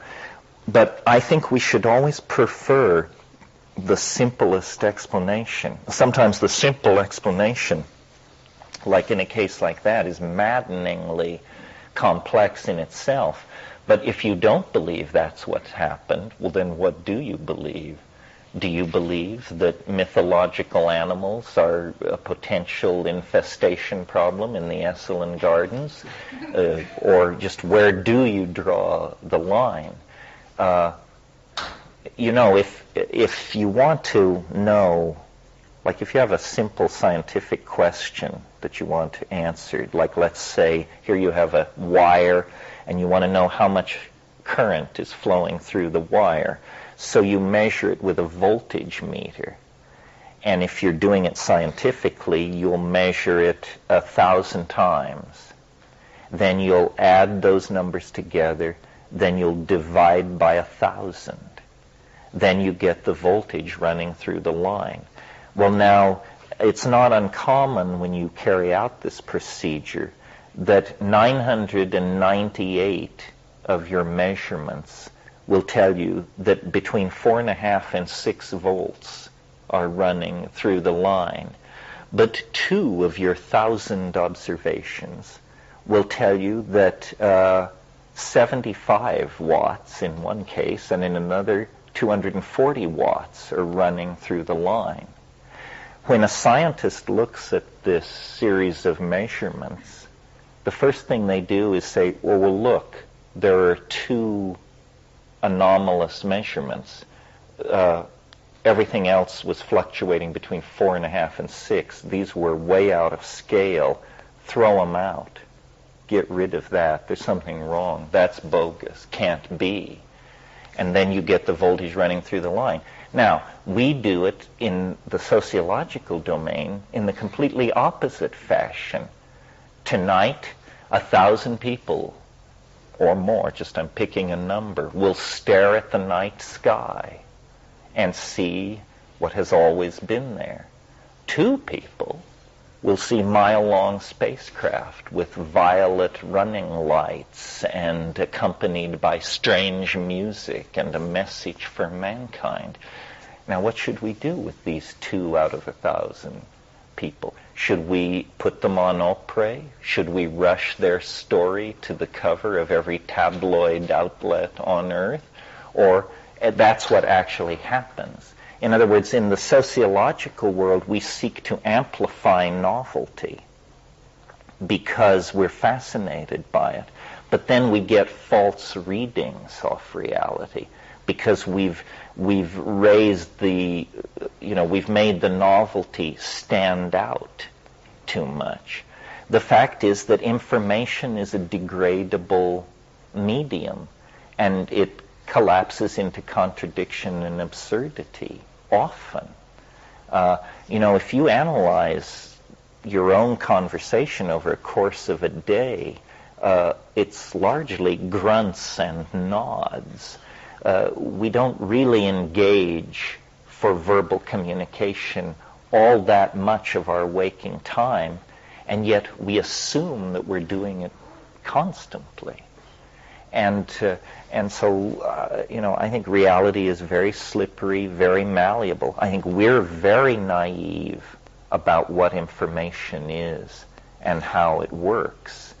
I've been interested in, as a lens for this phenomena, in crop circles.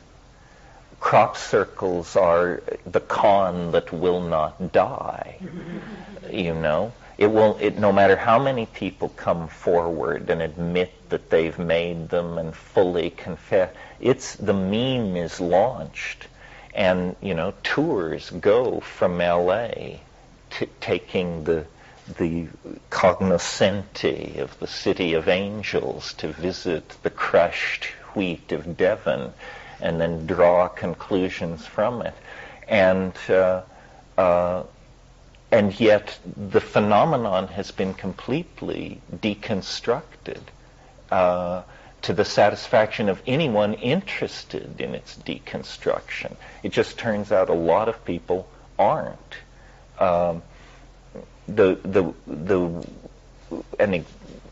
Extrapolating from the crop circle thing, the way reality seems to work is we have a self-observing system of media, newspapers, television, so forth and so on.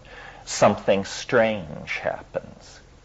A block of ice falls in a field, a peculiar pattern in a crop. A frightened rural person has some kind of strange experience. The local press prints this. Then people called stringers cull that local press environment for interesting stories. In other words, stories that people would be interested in Argentina and Australia, just for their weirdness and their human interest. So they carry then the flying saucer, the block of ice, whatever it is, goes on to the Reuters network and UPI and this sort of thing. Well, then you and I, reading our daily dose of media, the New York Times, whatever it is. So you're reading even the New York Times, page 43, 1 inch of print. It says Hertfordshire, England. A block of ice was reported to have fallen on the home of Herbert Surrey. Well, so you think, oh, that's interesting. Let's see how my Adobe stock's doing. What's Dilbert up to? And you, in other words, it's nothing to you. But of the millions of people who will read the New York Times, some few will say, aha, this dovetails with the astrological calculations I've been doing recently and my recent, and this theory I've had, and this piece of data is important to the construction and maintenance of my worldview. So they drive there, fly there, go there to this place. Well, now, the only other human beings who are interested in this phenomenon at this point are journalists. And journalists, God bless them, have to have a story.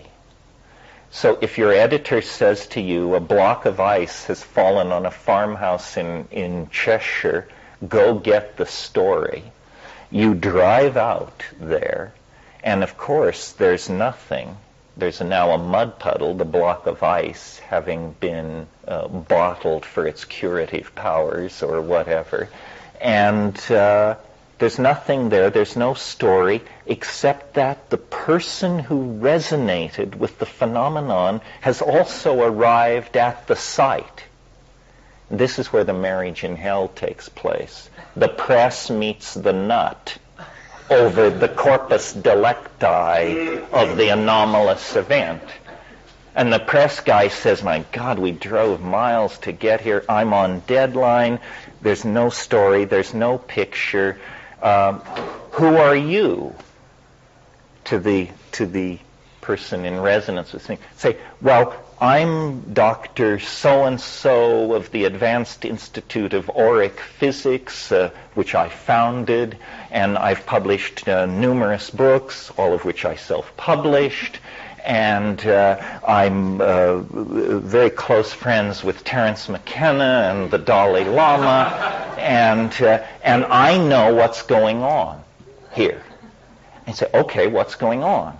Say, well, this is cosmic retribution for our polluting of telluric energies, which are under the keeping of the elf kingdoms, and until we begin to retract our emissions of sulfur. And the guy is writing furiously.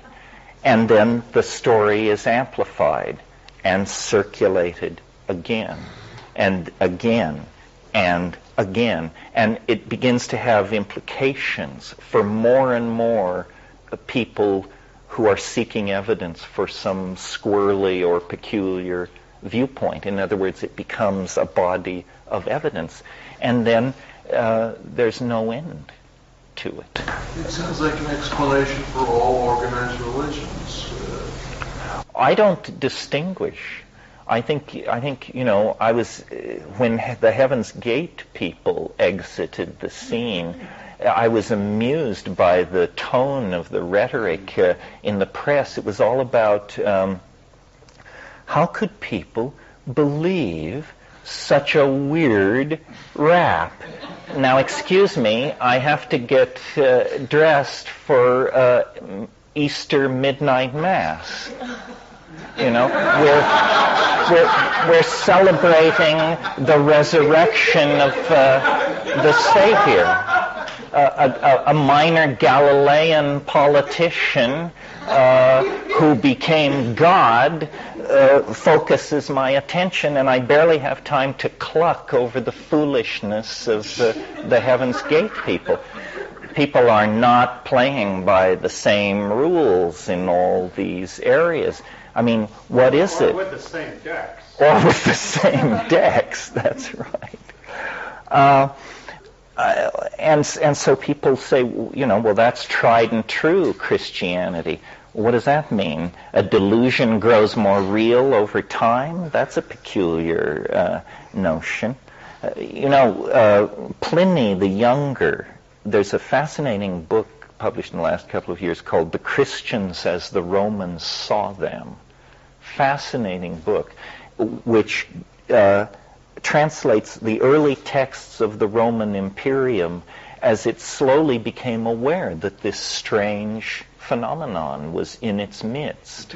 And Pliny the Younger, not the naturalist who was the elder, but Pliny the Younger was appointed governor of Armenia. And his job was to go out there and administer Roman law and so forth. And he wrote extensive letters to the emperor, who was his very good personal friend, about the problems of administering this area. And his letters back to the Roman administration are the first records we have of Christianity. They were being oppressed. They were on some piece of land.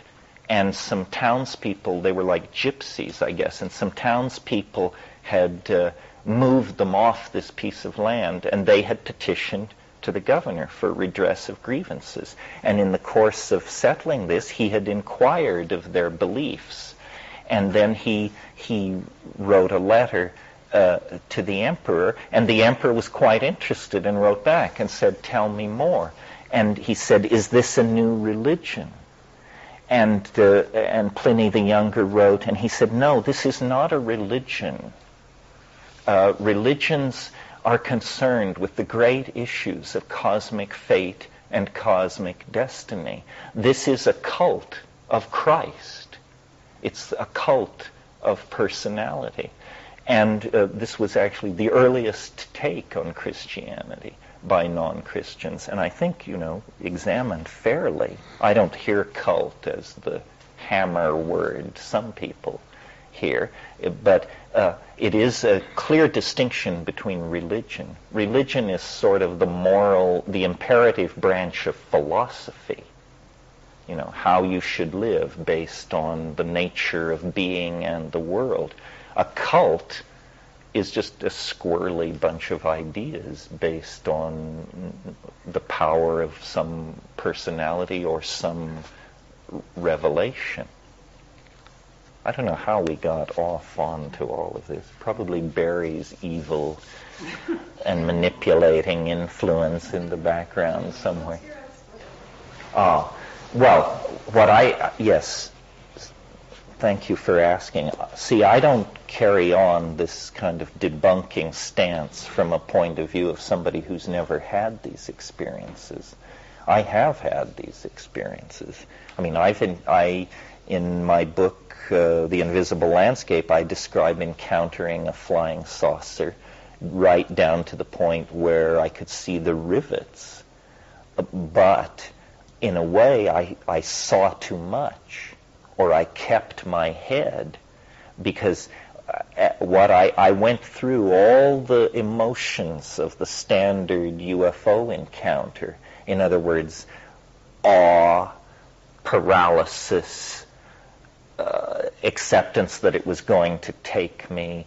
But as it kept coming closer and closer, and I saw more and more of it, I could finally see that it was, in fact, the end cap of a 1937 Hoover vacuum cleaner that was about 45 feet across. And if you're a flying saucer enthusiast, you know the famous George Adamski photograph of the debunked photograph that shows the end cap of a 1937 Hoover vacuum cleaner, which he suspended on monofilament line in his garage and then shot with his Brownie. It's the famous flying saucer with the 3 half circles on the underside, the little round portholes, and the twiddle on top. I saw it. Flying through the skies of the Amazon, going whee, whee, whee, whee. And as I saw it, I knew what it was. I knew that it was the phony the phony saucer. Psychologists call this cognitive dissonance. What it is, and Jacques Vallée and other people have written about this, the encounter with the UFO or with the other always has an element of self-canceling absurdity in it. If the witness can be fully honest and can give a full account of what happened, the story will not make sense. It never makes sense. And in my case, it didn't make sense on the spot. Now, my conclusion from that and from the encounter in the Amazon, and I guess this maybe goes to your question about supernormal power, there is something loose on this planet, is that what I want to say? Or behind reality? Or something? We could call it the unconscious, but that might make you feel more comfortable with it than you should. But what this power can do is it can manipulate your mind. And what it has access to is the complete contents of your experience. It has more access than you do. You, the ego, are a fragile and forgetful creature. This thing, every movie you've ever seen, every television show you've ever watched, every headline you've ever glanced at, every face you've ever noticed in a crowd, it has it all. And when it sits across the board from you and the pieces are displayed, it absolutely surrounds and encloses your mental universe and can manipulate you any way it wants to, because it knows you far better than you know yourself. As an example of this, because it's very hard to catch this thing in action. It's Mercury sly, but it's not perfect. It's not godlike. It's just 99.8% able to do this trick without ever being nailed to the wall for it. Here's an example of the 0.02% where it failed. And if this seems to make no sense to you, you should read my book, True Hallucinations, in which the story I'm about to tell is embedded. But my brother, to shorthand it catastrophically, went pretty bananas in the course of this expedition to the Amazon. And at one point he announced that he was going to deliver a teaching that would, I think this was the one which cured all disease. You only had to do this practice and all physical disease would instantly be cured. And he said, and so here's the practice, he said, picture the number 8, turn it on its side, slide the 2 circles together, shrink it to a point, close your eyes, and utter the mantra, please. Okay?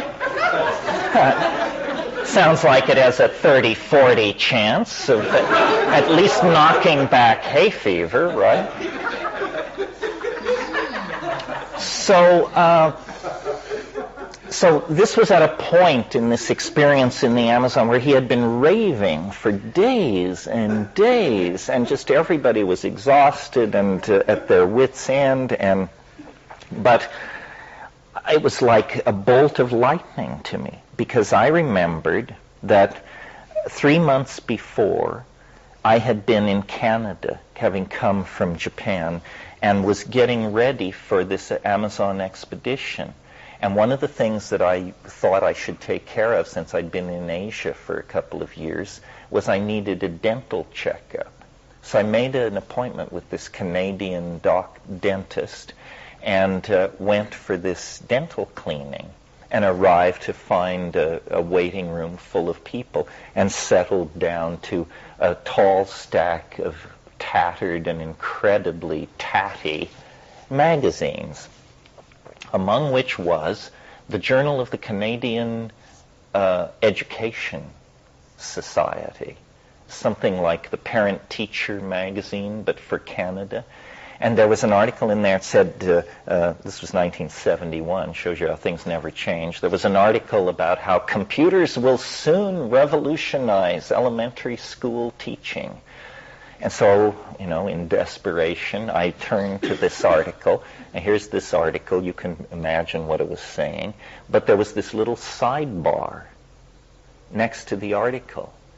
And it said, the schools of the future will be nothing like we have known. Children will learn in completely different ways. And then it said, imagine little Susie sitting down in front of a computer screen, visualizing the number 8, turning it on its side, sliding the two circles over each other, and shrinking it to a point in order to command an arithmetic operation or something like that. And it was like, nailed. We know where this stuff is coming from. It's coming from our own minds. He, if we want to blame my brother for this, had apparently a complete readout of all this detritus flowing around in my mind and could pick it up and use it at will to befuddle and confuse me and lead me deeper in. So when people say they have these encounters, the strangest thing about how we relate to the encounters is that we believe them. We take it at face value. If you stopped me in the dining room this morning and told me that you had culminated an incredibly intense affair last night, I would not take that at face value. I would wonder at your motivation for revealing such an intimate detail of your life to someone you hardly know in the inappropriate venue of the Esalen dining room, and without us having previously discussed your erotic proclivities at all. I would say to myself, what a weird thing. Why is this guy telling me this? In other words, I would not take it at face value. These encounter things people take completely at face value. And yet they are the most suspect accounts any of us produce. The people who have these experiences take it at face value, and then the people who listen to the experience take it at face value and say, well, let's go out and measure. Now, you say you were standing here and it came over the trees at this angle, so you say it was the size of a football, but the tree was in front of it, so that means by the rules of optics that it could have been no more than 15 feet across, no less than 3 feet across. In other words, they treat it like it's science. Like we're supposed to, deconstruct this and find out the nature of the object. You wouldn't subject a dream to that kind of analysis. That would be absurd. These things are like dreams. We are dreaming most of the time. The idea that there is a shared reality, the idea that you and I are living in the same universe, seeing the same things, walking on the same ground, is just a very high-level philosophical abstraction. It's very hard to prove it, or even to convince yourself that it's so. We live inside worlds constructed by our language, our history, our expectations. And when the unconscious, for some reason, becomes, as the Jungians say, activated, it moves into that world and it uses the entire stage of being to send messages back to you about reality. And it's an intelligence test. is what it is. It's an intelligence test. And if you take things at face value, for sure you failed the intelligence test. It's no game for the naive. Based on foolishness, or is it based on stupidity? Sometimes one, sometimes the other. If you can't help yourself, I guess it's stupidity.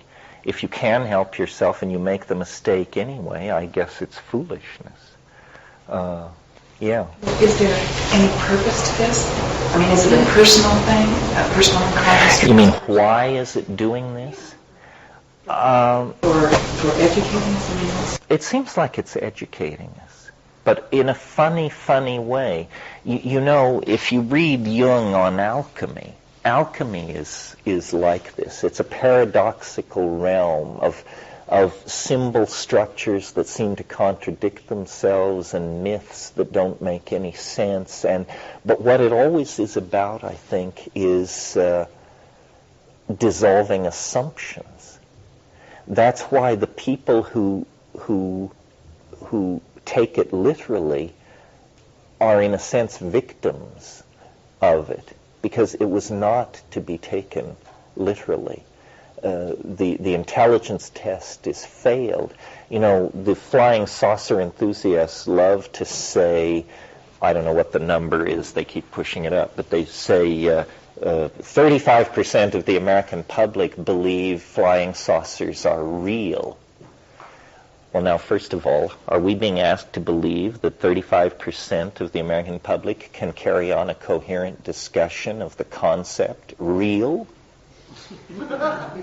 You know? As real as what? As real as Madonna's talents? As real as Clinton's integrity? How real are the UFOs? And to my mind, then, if 35% of the American public believe the UFOs are real, and they aren't real, then obviously the interesting population to interview is the other people. What do they think? Well, the UFO people will say, oh, well, they just think they're weather balloons, or they think that it's government aircraft, or... No, don't let your opposition speak for itself. I'm in that larger percentage, and I don't think UFOs are weather balloons. I don't think they're government aircraft.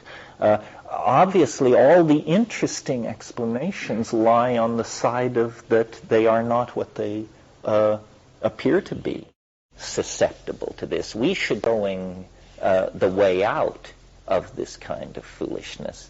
The true mysteries of this world do not require your connivance or belief in order to exist. They're able to exist quite independently, thank you, whether you believe in them or not. On the other hand, all forms of fraud and duplicity require the cooperation of the mark. That's you if you're buying into these things. You know, the pocket is picked because the mark is asleep. The pockmarked crone can be passed off as a beauty because the mark is preconditioned to want to make the sale. Psychedelics should liberate people from the tyranny of these projections from the unconscious. And it's very fascinating to me to see how the defenders of these strange points of view, how phobic they are of psychedelics. They understand that psychedelics are a blowtorch to their ice cube. They don't want to get near it. You know, they used to have the excuse that even though they were going to spend a lifetime criticizing psychedelics, they couldn't invest 6 hours to find out what it was about. Well, so then we brought them DMT, which lasts 5 minutes.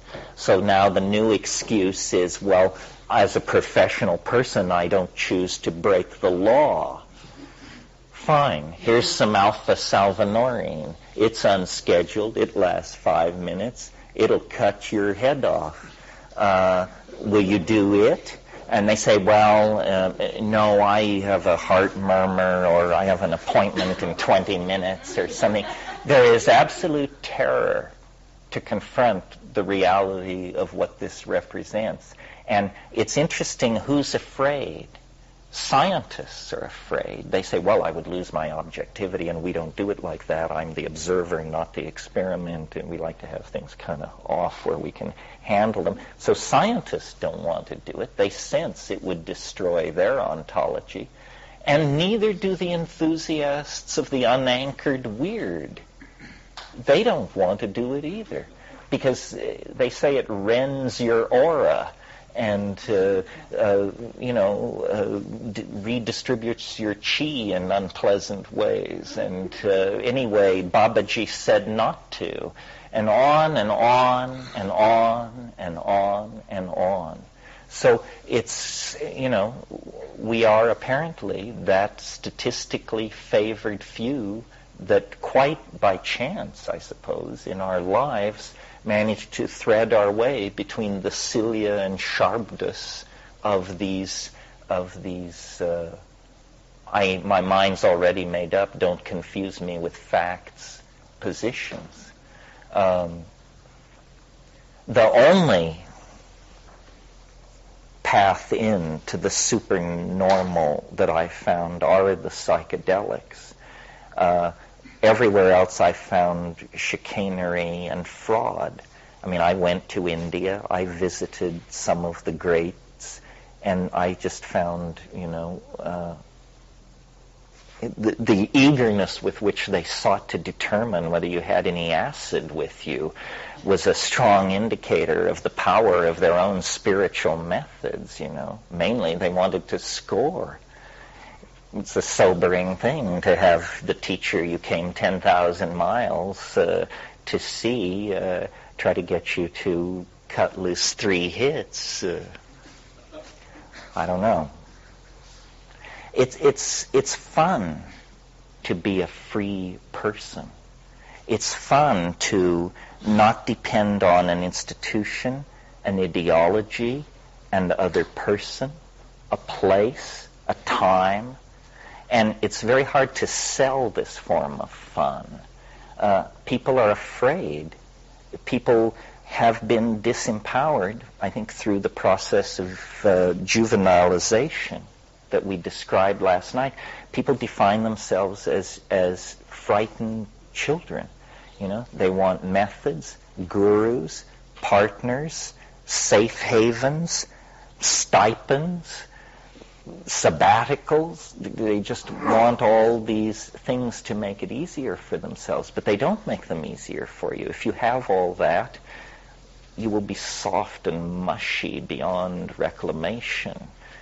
You will contribute nothing to the human adventure. You don't want to just be a placeholder. There's no glory in being able to say, yeah, the 20th century, yeah, I lived through it.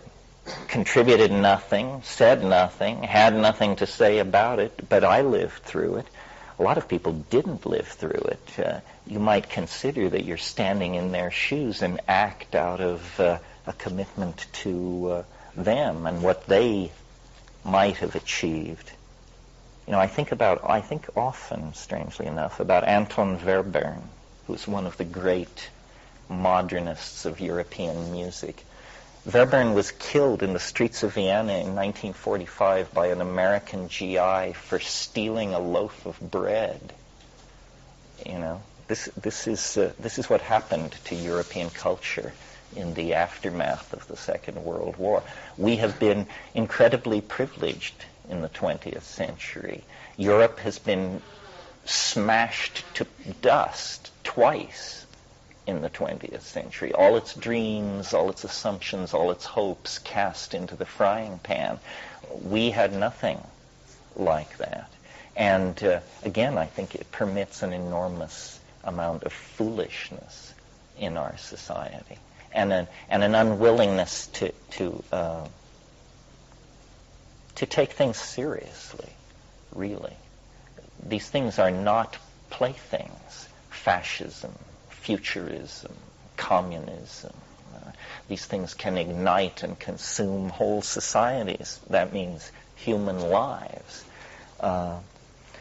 If we're really serious about new paradigms, I think we have to go to the bedrock of experience. It's not about rearranging or reshuffling the ideological deck. That's why the psychedelic experience is such a potentially liberating and revivifying thing, because it is an experience, and we have somehow traded out our experience over the past several hundred years. You know, it's a truism that television is geared at the 12-year-old mind. It's probably a generous truism. Millions and millions of people live larval, low-awareness lives, warehoused in the burbs, plugged into Costco and the telly, and as long as the magazine subscriptions stay subscribed and the credit cards continue to be serviced, the illusion that there is life happening here is allowed to continue. You know, I know that you've touched upon, I guess I have a question that I'll get into why I'm asking the question, but it's hard to focus my thoughts on only because you're moving so fast in so many different areas that or just my ideas are slipping away as I'm trying to find a way to express them. But I guess this topic right now begs this question: is that we're created in an equal, all of us with an equal amount of enlightenment, and all of us with an equal genetic sort of ability. And if you look at the world as an organism, as some people might do,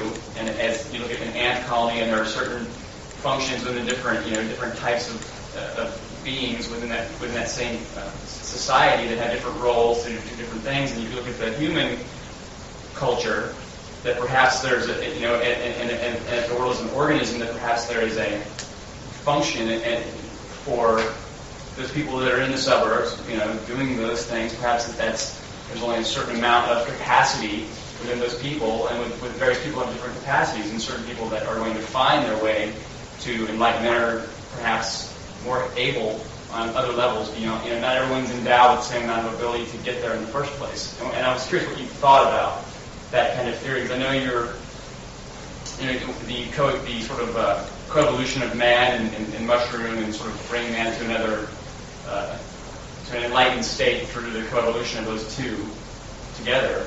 Perhaps there were certain areas that were left behind, or certain people that maybe are less affected by that coevolution, or different cultures and within the world culture.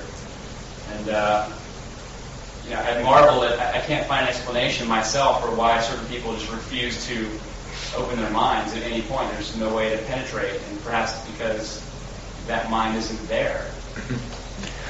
Well, this is this thing where I say culture is not your friend, and those people being warehoused and hooked up to the TV in the burbs, they're the people who didn't find this out in time, and now are mainlining culture, and it is, in terms of cutting your social effectiveness, it's as effective as heroin. So, but I don't think it's always been like this. I think culture has always been somewhat unfriendly to the individual, but it's only within the 20th century that all this has been understood explicitly, and some people have set out to use these facts against the rest of us. Modern advertising. Modern advertising, the impulse of advertising is to inform you of what is available in the marketplace. Seems a harmless and reasonable thing. You should know what is available in the marketplace. But then comes the psychology of advertising. And then this is to pick your pocket and make you buy things whether you need them or not. And it does it by, first of all, inculcating in you a feeling of helplessness and inferiority. Unless you drive this car, wear these shoes, this cologne. So you diminish the customer in order to aggrandize the product. But notice that the customer is a human being, the product is a thing. This begins to look like a crime against humanity. Modern marketing travels on ungratified desire. Show people that, even if you buy the $12,000 car, the $75,000 car would make you so much happier. And of course, true ecstasy is the $200,000 car. So there's no satisfaction, no limit.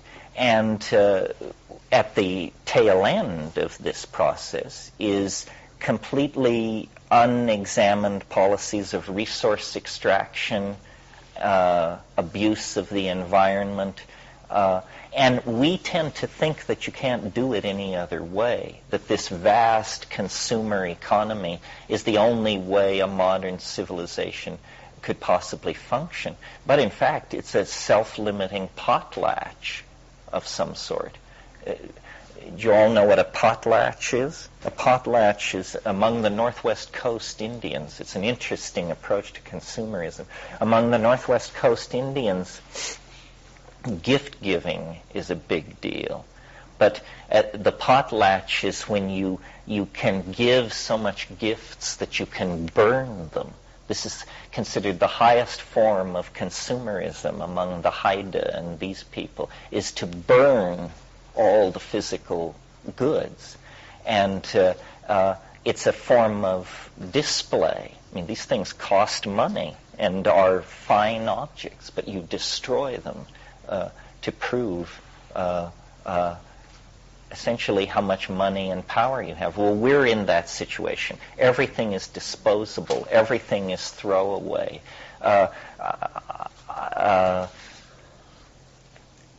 And growing away from this is very difficult. I mean, it essentially requires responsibility and integrity, which is the last thing anybody wants to hear. They want to hear that, I don't know, chelated enzymes or a particular form of therapy or darshan with Guru Ma or something else is going to make it all right. No, just individual moral responsibility is the basis for intelligent existence. And this should be obvious to most people, except that the cacophony of the marketplace is making it so hard to figure this out. Yeah. I'm interested in how a lot of the things that you've been discussing relate to what you allude to as living in the imagination. Talking about cultural limitations makes me think about limited patterns of perception. And what psychedelics seem to help you do is decondition you from those previous limited patterns of perception, give you a glimpse of what is possible, although if you try too quickly to define it, you fail the intelligence test, as you say, because what is trying to help you to glimpse is what is beyond another level of limitation.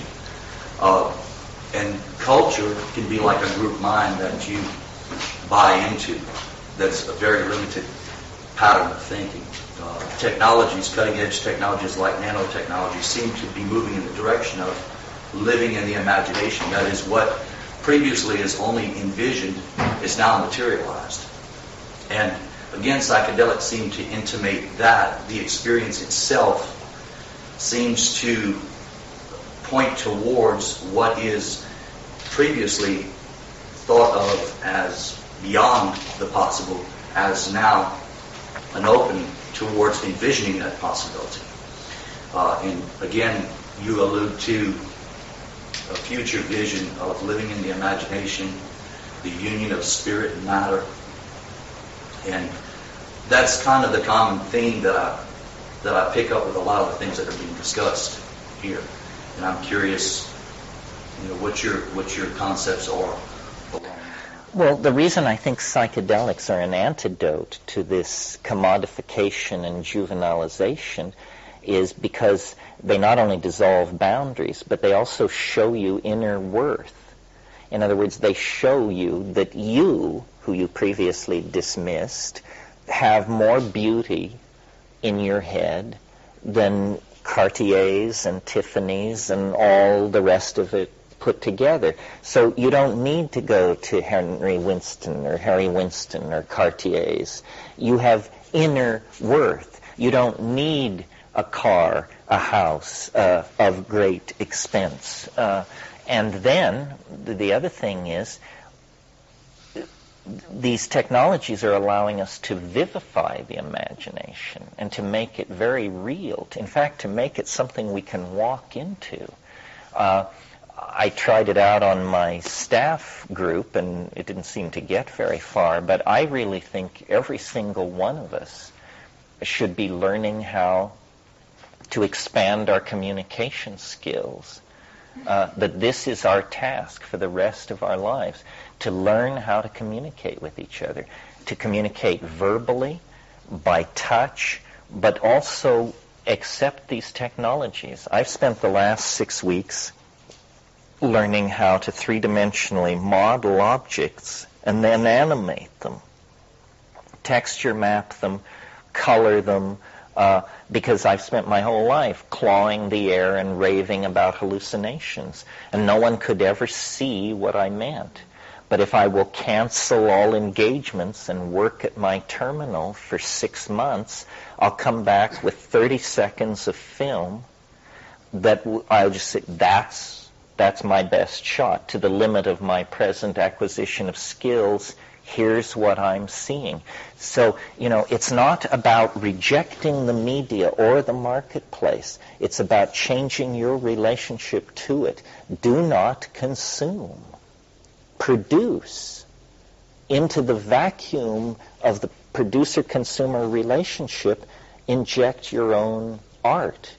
Make sure that you are producing, not consuming, because the one stultifies, marginalizes, and creates a juvenile attitude, and the producing actually raises the sum total of consciousness of the human species. What we're debating and talking about now, myself and my friends, is trying to get someone to endow a prize that we would sneak onto the internet in the first stage as the psychedelic simulation prize. In other words, a $5,000 prize awarded once a year, a small statue of a smiling man, we'll call it the Tim.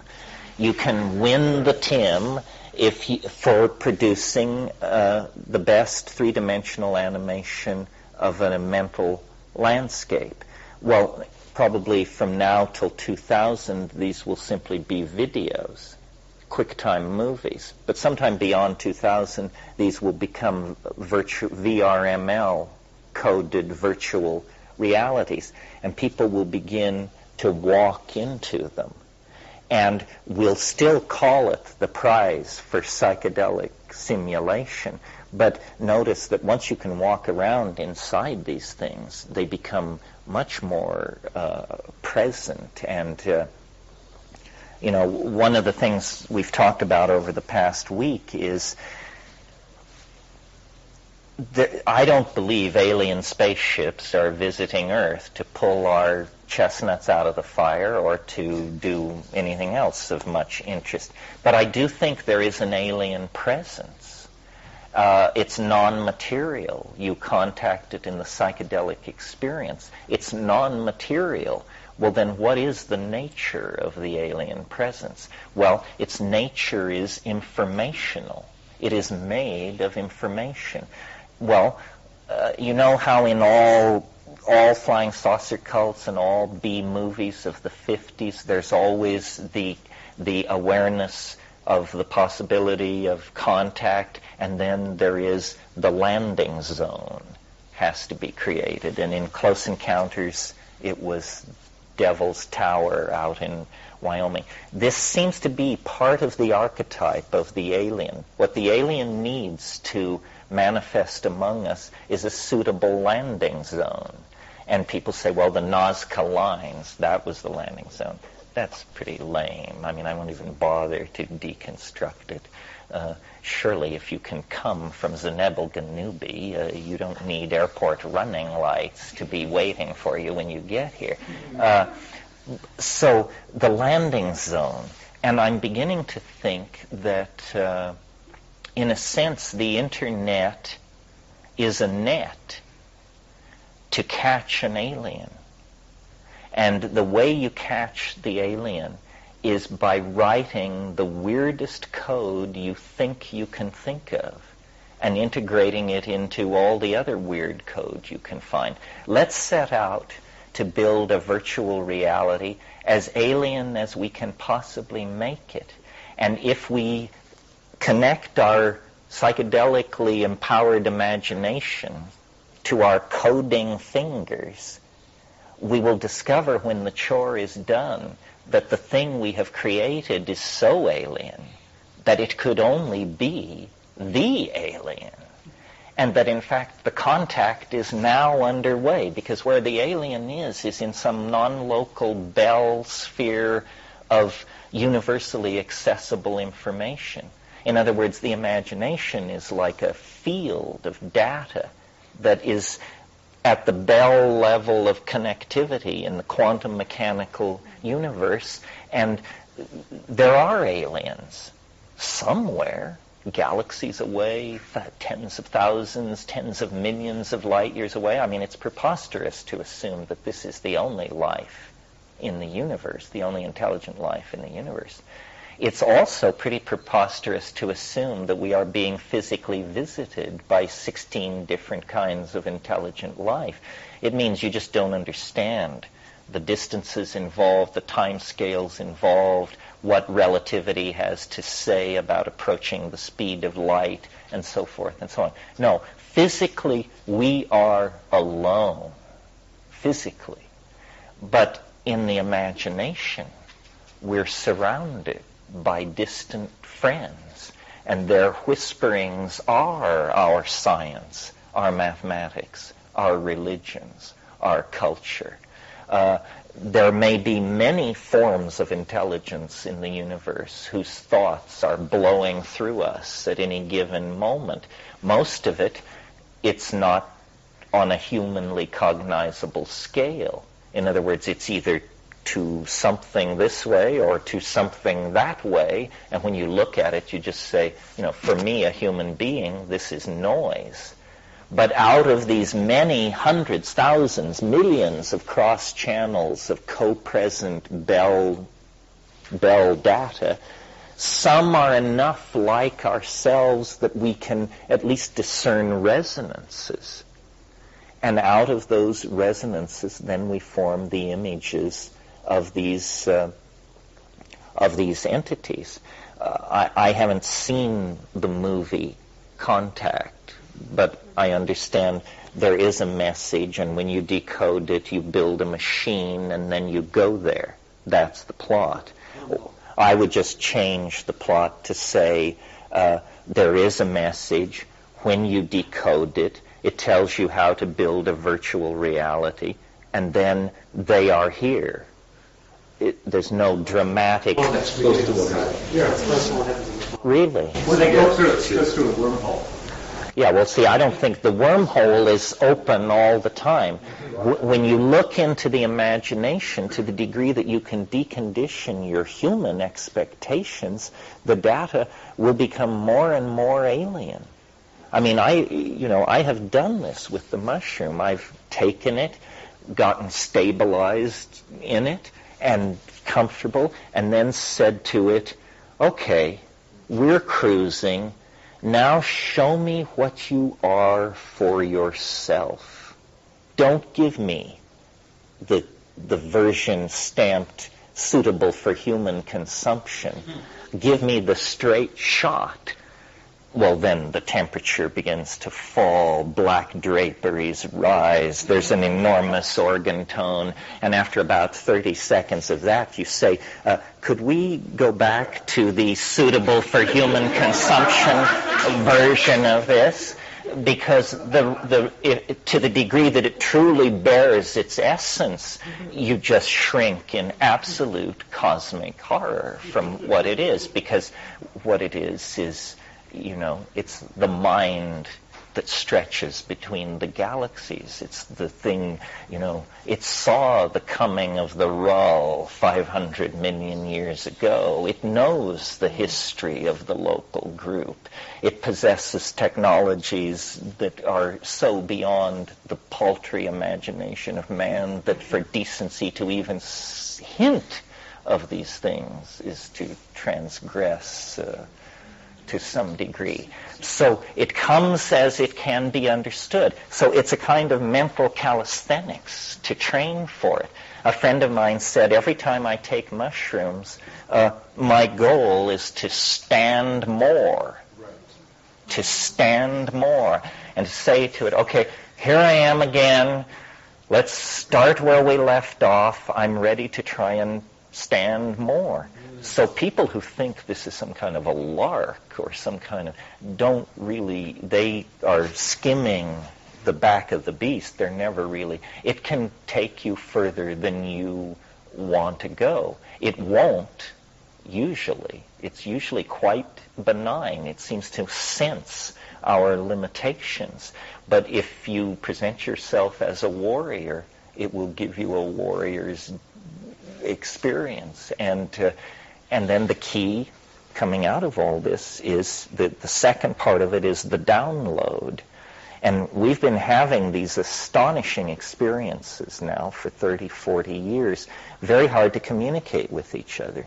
Now we have the tools, the 3D modeling, the animation. Anybody can learn these things in a few weeks of application. And we need a higher definition, higher dimension language than small mouth noises to convey this stuff. We need to be able to see what we mean.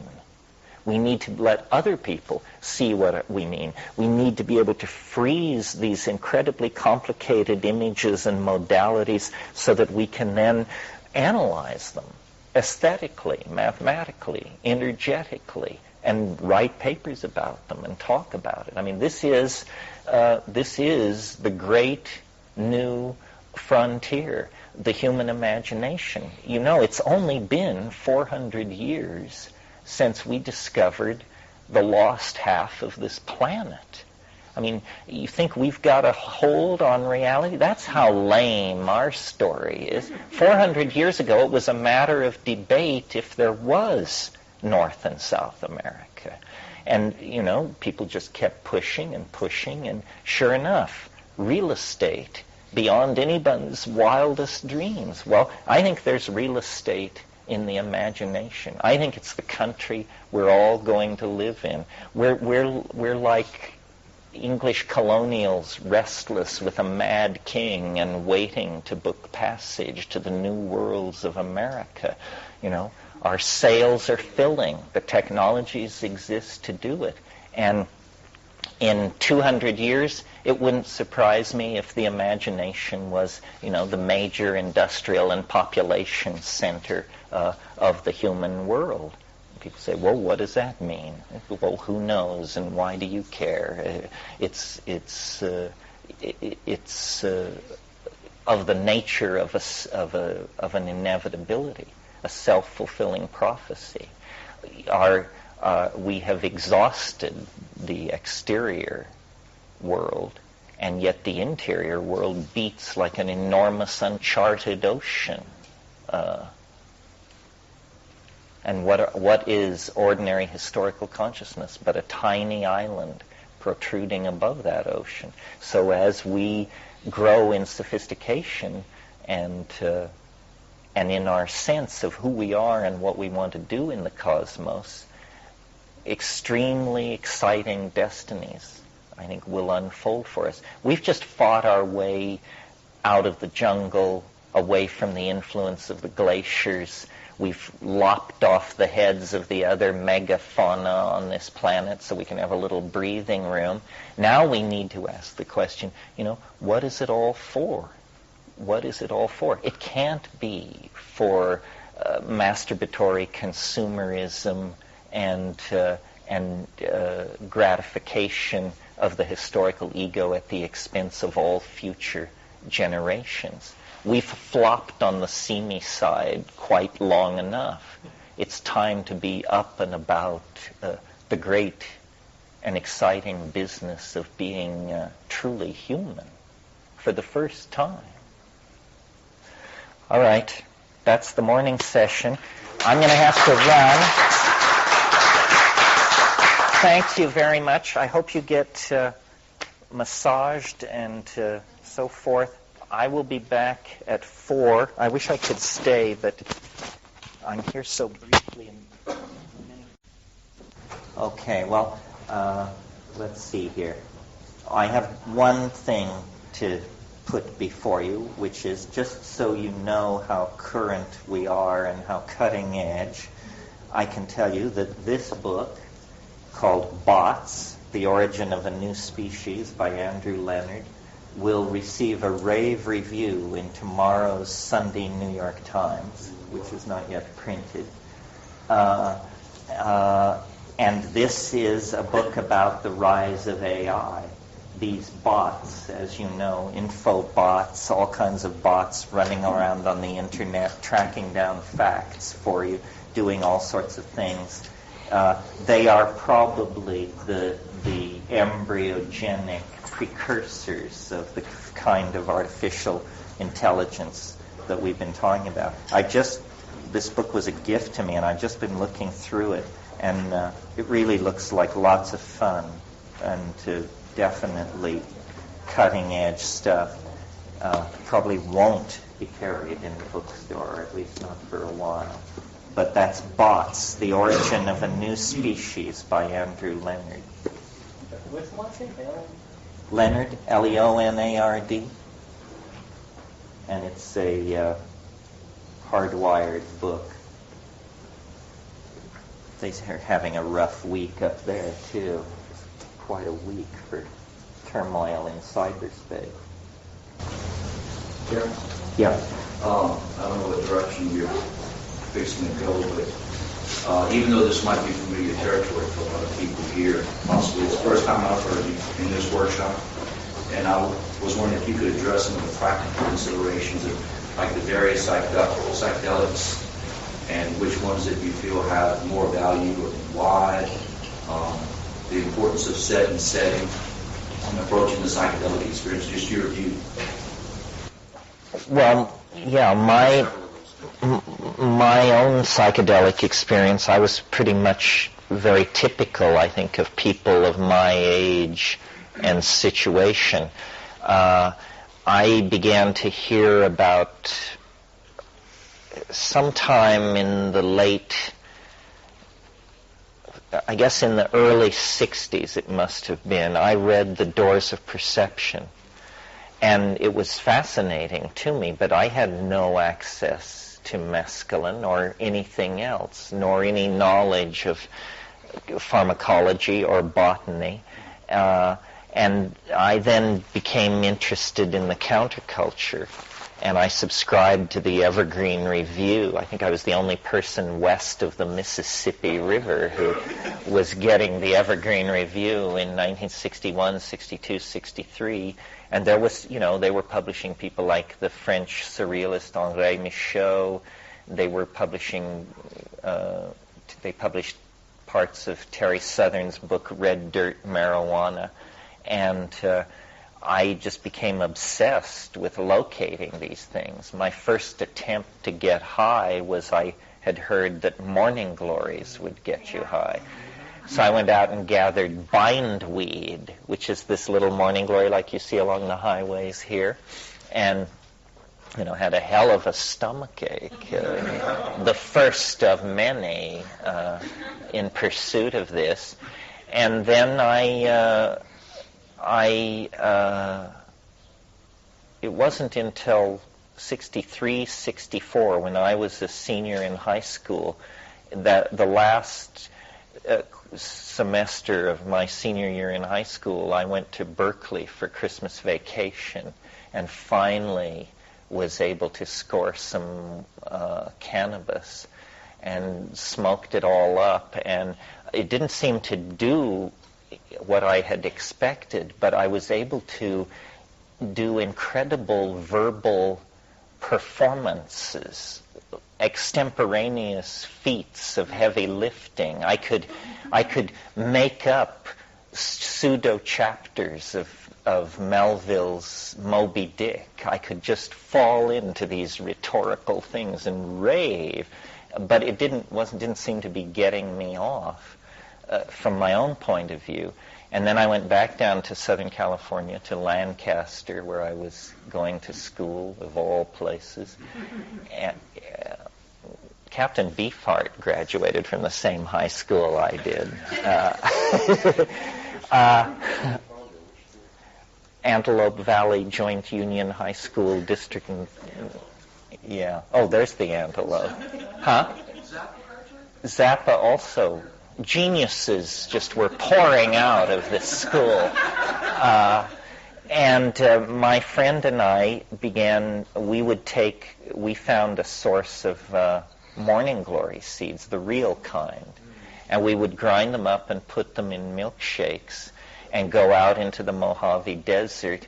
And I never had the explicit visionary eyes in the dark breakthrough because we didn't know how to do it. But we would look at the desert, and I remember it became more significant. Everything looked significant. And if you recall the vocabulary of Doors of Perception, it was that kind of thing. He said everything was glowing with iskite, and there's a lot of eyes open stuff going on.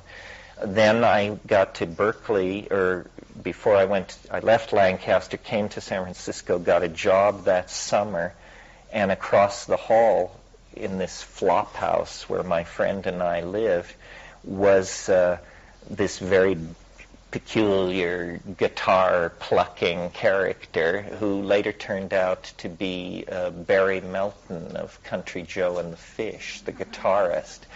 And it was just a few months after this that they brought out that album, Electric Music for the Mind and the Body, which was, it was very happening.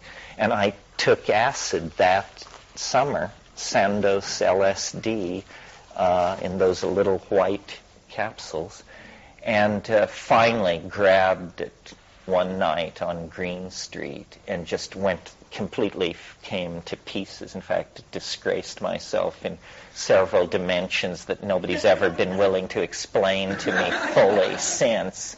I gather my sexuality, my bowels, my everything else just went into a tizzy. And then, and so I was sort of like following the track. Many people were having these kinds of experiences at just that time. But then in February of 1967, I sort of found my way at the front of the parade when one rainy evening in Berkeley, this friend of mine, who I'm still extremely tight with, and this guy always was first in everything, and he made it his business to burn through and abandon things before you'd ever heard of them.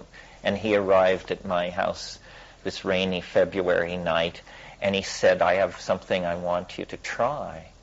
And I said, "What is it?" And he said, "It's a new psychedelic." And I said, "How long does it last?" And he said, 3 minutes. And I said, "No problem, we're acid heads. We can handle 3 minutes of anything." And sat down and smoked my first DMT. And, it's never been the same since. I mean, it worked 100%. Yes, this was the famous 55-gallon drum that was boosted off a Army conveyance vehicle when it was moved from SRI to some proving ground in the Southwest. The U.S. Army was trying to develop an aerosol artillery shell that would land in a Vietnamese village, drive everyone nuts, and you could send your people in and take over in all this gaseous, hallucinogenic confusion. And DMT and even then more debilitating psychedelics were being looked at in the service of this.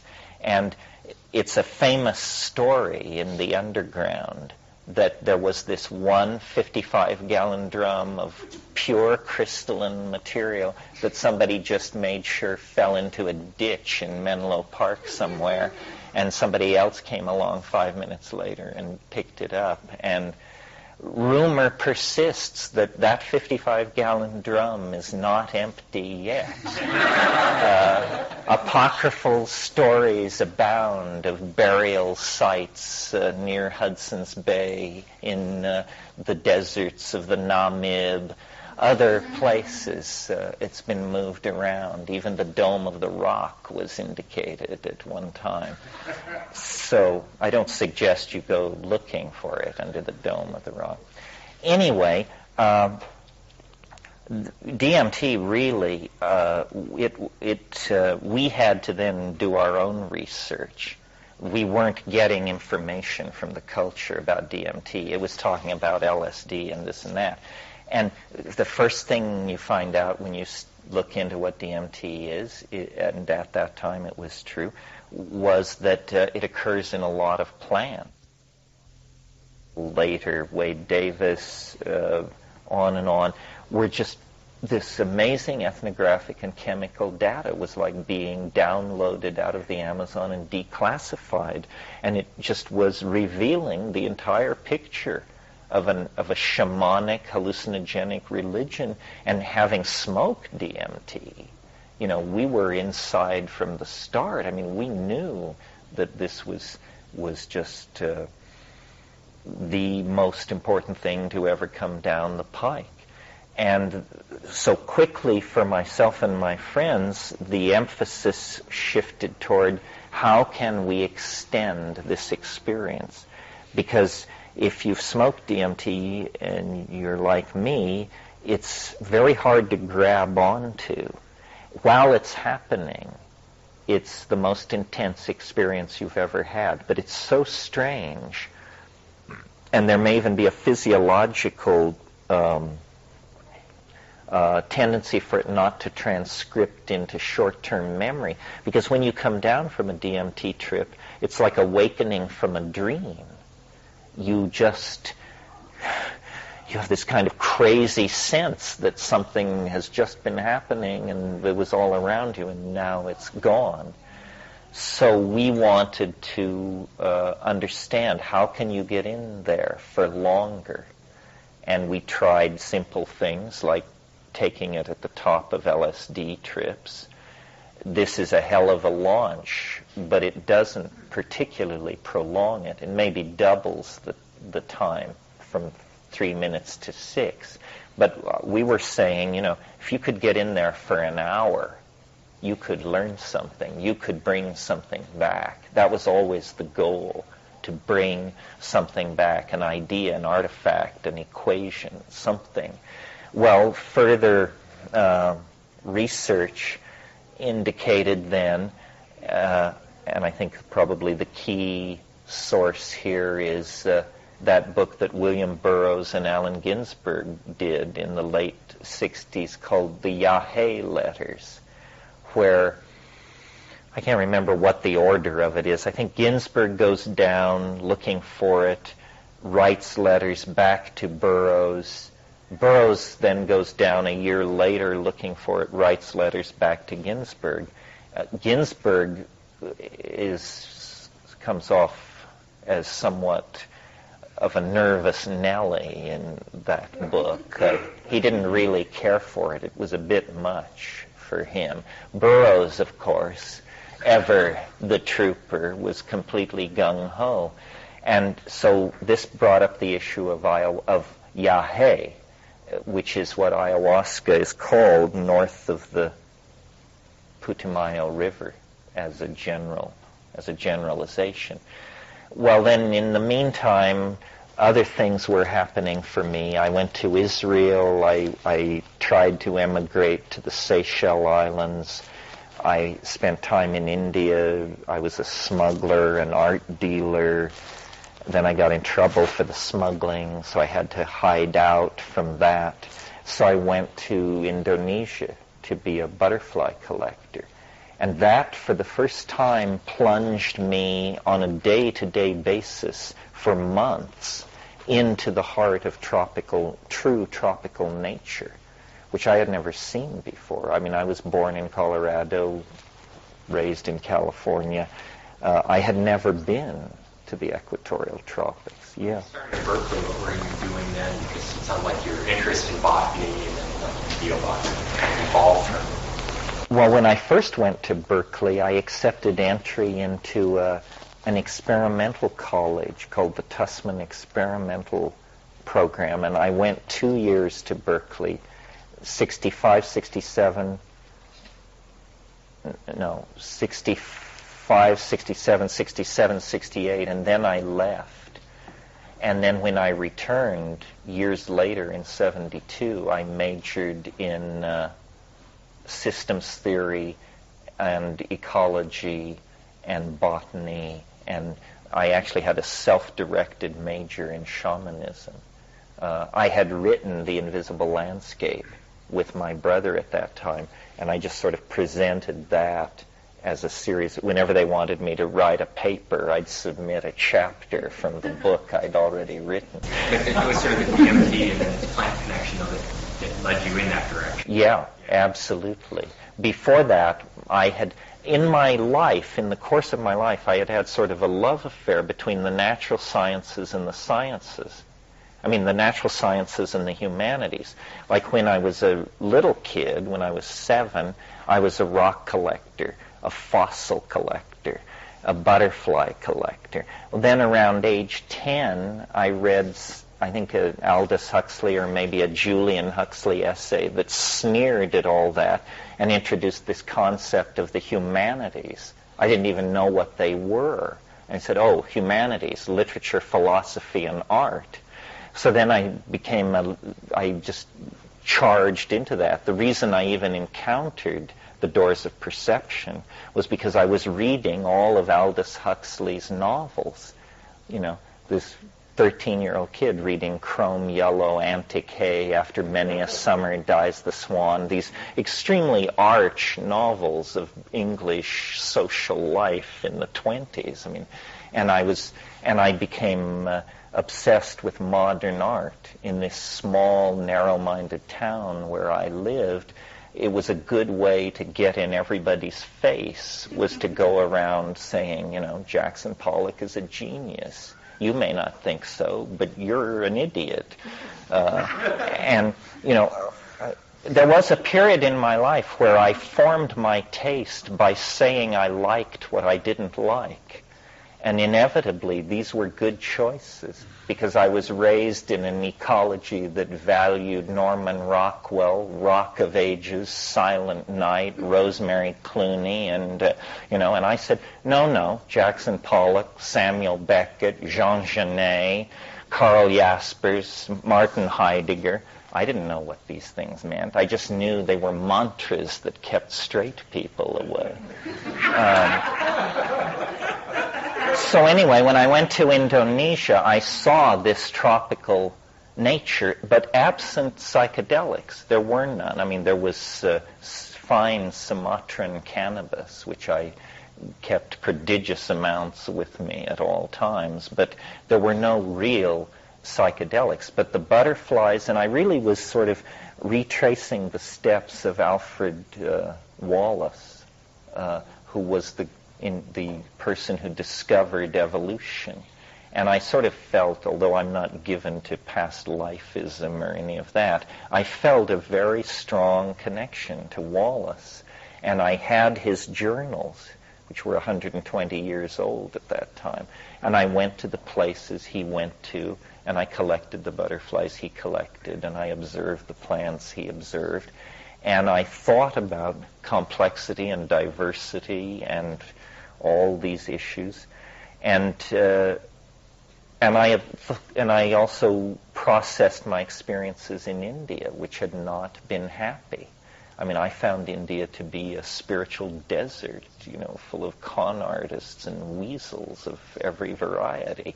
And I was better prepared than most. I mean, I had studied Advaita Vedanta, and I was serious, I at one point thought I would be a Tibetan scholar until I actually studied with lamas and learned how hellishly complex the Tibetan language actually is. And one of the things that has shaped my intellectual life is I have enormous facility with English. I can speak no other language with any facility whatsoever. I have failed German, Hebrew, Spanish, Tibetan, Portuguese, Italian, and there must be a few others that are just despair of. So that made it clear to me, well, a life of scholarship, you can never be a Tibetan scholar. You can never be a number of things because you have this funny blockage. And the conclusion from looking at Indonesian nature and looking at Asian spirituality as experienced up front was I should go to the Amazon. And in a way, we had always known this. It's not like we weren't as dumb as I'm making it sound. It was just a matter of working through all this stuff and getting to it. And finally, in 1971, my brother and myself and several other people, well prepared by even the standards of today. I meet people today who are going down there to look for drugs and enlightenment who haven't done the homework that I was able to do in 1971. And then went to Colombia, and we were pursuing a very rare hallucinogen. It's called ufkuhe. It's known only to 3 very small tribes down there: the Witoto, the Muinani, and the Bora. And it's a DMT drug that is taken orally. And the reports in the Boston Museum Botanical Leaflets said they use it to see little people. And this was, I don't think I mentioned, part of why we were so into this is because the thing that is so unbelievable, even by psychedelic standards, about the DMT flash is that it's inhabited. It's not simply a reorganization of brain states or an insight about your sexuality or your anything. It's a place full of beings that are frantically trying to communicate with you, beings that are far weirder than any of the beings that haunt the tabloids in the supermarket. I mean, real aliens that don't even seem to be exactly made of ordinary space and time, but an intelligence. And I knew, having grown up with this kind of scientific thing in my background, that from a scientific point of view, it was either impossible or that we had made a great discovery. And I still think that we made a great discovery. I mean, it was sort of like the discovery of America. There were already millions of people living there when it was discovered, but nevertheless, for white boys in the middle class in Berkeley, we were definitely making a discovery that these drugs don't distort reality or expand reality, or they introduce you to entirely new and utterly unsuspected realities that confound reason. And this, you see, this is what I had been looking for. I wanted a miracle, a real miracle, not a miracle where you had to bow down and wear a dhoti and sweep up around the ashram and kowtow to the, a real miracle. And as far as I know, and haven't had to change my opinion since 1971, DMT is a miracle. I mean, it's like being struck by noetic lightning. It's the one thing that you've convinced yourself is impossible. Whatever that thing is that you have managed to convince yourself is impossible, smoke DMT and it will just kick open the door of your apartment and take you prisoner.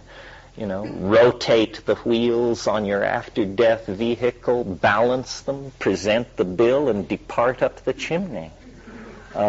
It's really something. There's nothing like it this side of the yawning grave. So I determined I had to understand it. And now I think I do not understand it. But I've managed to lead many people by one means or another through my exhortation or my writing to climb up to the rim and have a look over. And it has been established by a tiny but vocal minority as a phenomenon, a fact of this world. And so then any cultural dialogue that goes on to some degree must assimilate it. If any point of view which ignores this is not addressing the full spectrum of reality. As to what to make of it, I have no idea what to make of it. This is my life's struggle to know what to make of it. It is impossible, and yet occurs. And, it transcends ordinary emotions. You can't say you're afraid of it, or you love it, or you fear it. It's just appalling, that's all. It shatters all illusions of a stable, coherent, understood, manageable universe. And says, no, that's just a fiction told around the campfire. What's true is this thing that English can't even approach. We are just, English and all other descriptive approaches are simply melted and blown back from the strangeness of it. And yet, having said all that about it, it's just one toke away. And it's just one toke away, and then 10 minutes after that, you're back. So it's like this bizarre thing. I mean, people go to the Himalayas, they don't screw for 20 years, they eat bad food, they journey here, they journey there, they stick pins in themselves, they stand on their heads, and this thing is just waiting, one large inhalation away, and pretty incontrovertible. In other words, its most spectacular effects occur when used on doubters. How we love to watch them twitch there on the floor after having announced that drugs don't really do anything. Well, here's one that does something. Try this on for size. And then it's just a matter, I guess, once you arrive at that place, I guess I should say this, it's sort of, the game changes. We talked a lot this morning and last night about juvenilization and neoteny and all that. Well, it's very, very easy to be a seeker. It's a fool's game, and archetypically the seeker is always a bit of a fool.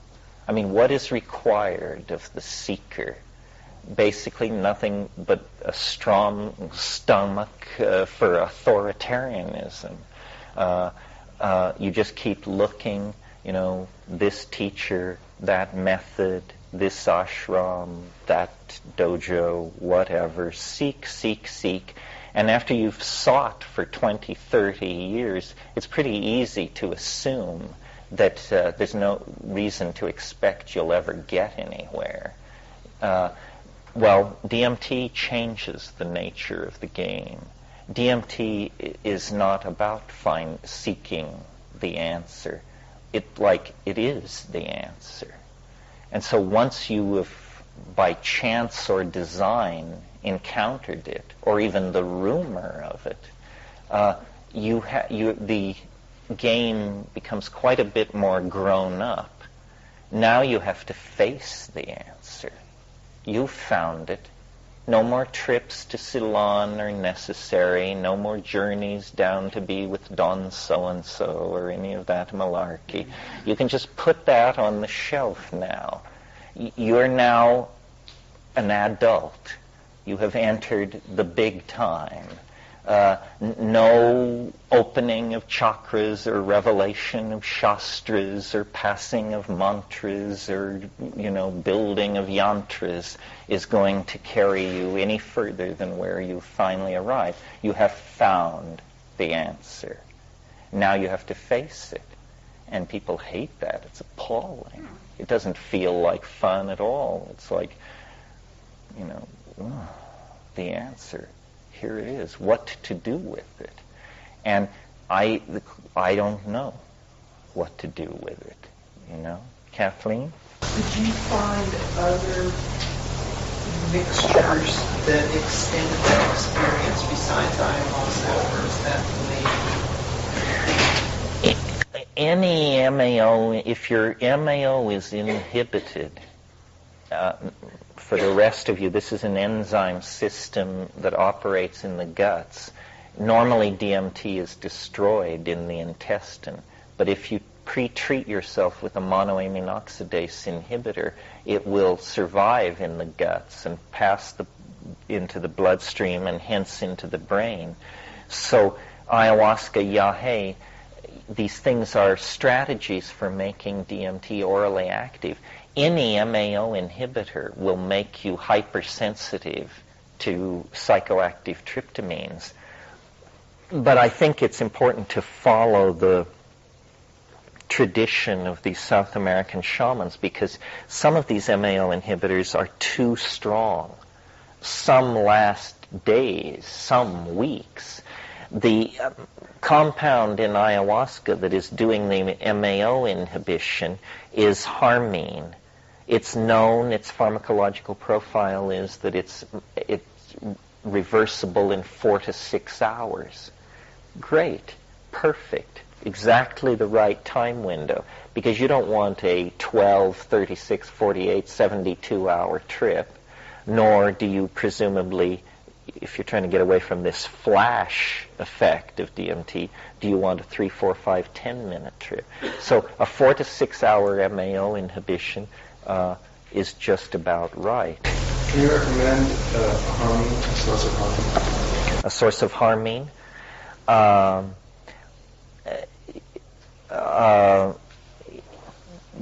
Well, I'd rather recommend a source of harmaline, a close relative compound. And the reason for that is harmine, which is what actually occurs in Banisteriopsis caapi, has as one of its effects, it tends to cause nausea. Harmaline is much less active on the stomach. And an excellent source of harmaline is the seeds of Pagaman harmala. Pagaman harmala is a zygophyllaceous shrub that grows naturally from Morocco to Manchuria. Huge stands of it exist in the American Southwest, in places like Deming, New Mexico, and up near Lake Tahoe on Route 50. And it produces a hard little black seed, which if you take 2 grams of this seed, it will very effectively inhibit your monoamine oxidase. If you don't take it with a psychedelic, you will probably notice only a kind of sedating effect, nothing dramatic. But if you complex it with DMT, it will turn on all the lights on the Christmas tree. Pagaman, Pergamum, Harmala, Harmala. It's sold in Iranian markets under the name Hurmal and is used as an incense. So Also in the Allies catalog, although he's selling a reasonable planning. What It takes such a small amount. On that list that I set out, the first one is the Allies.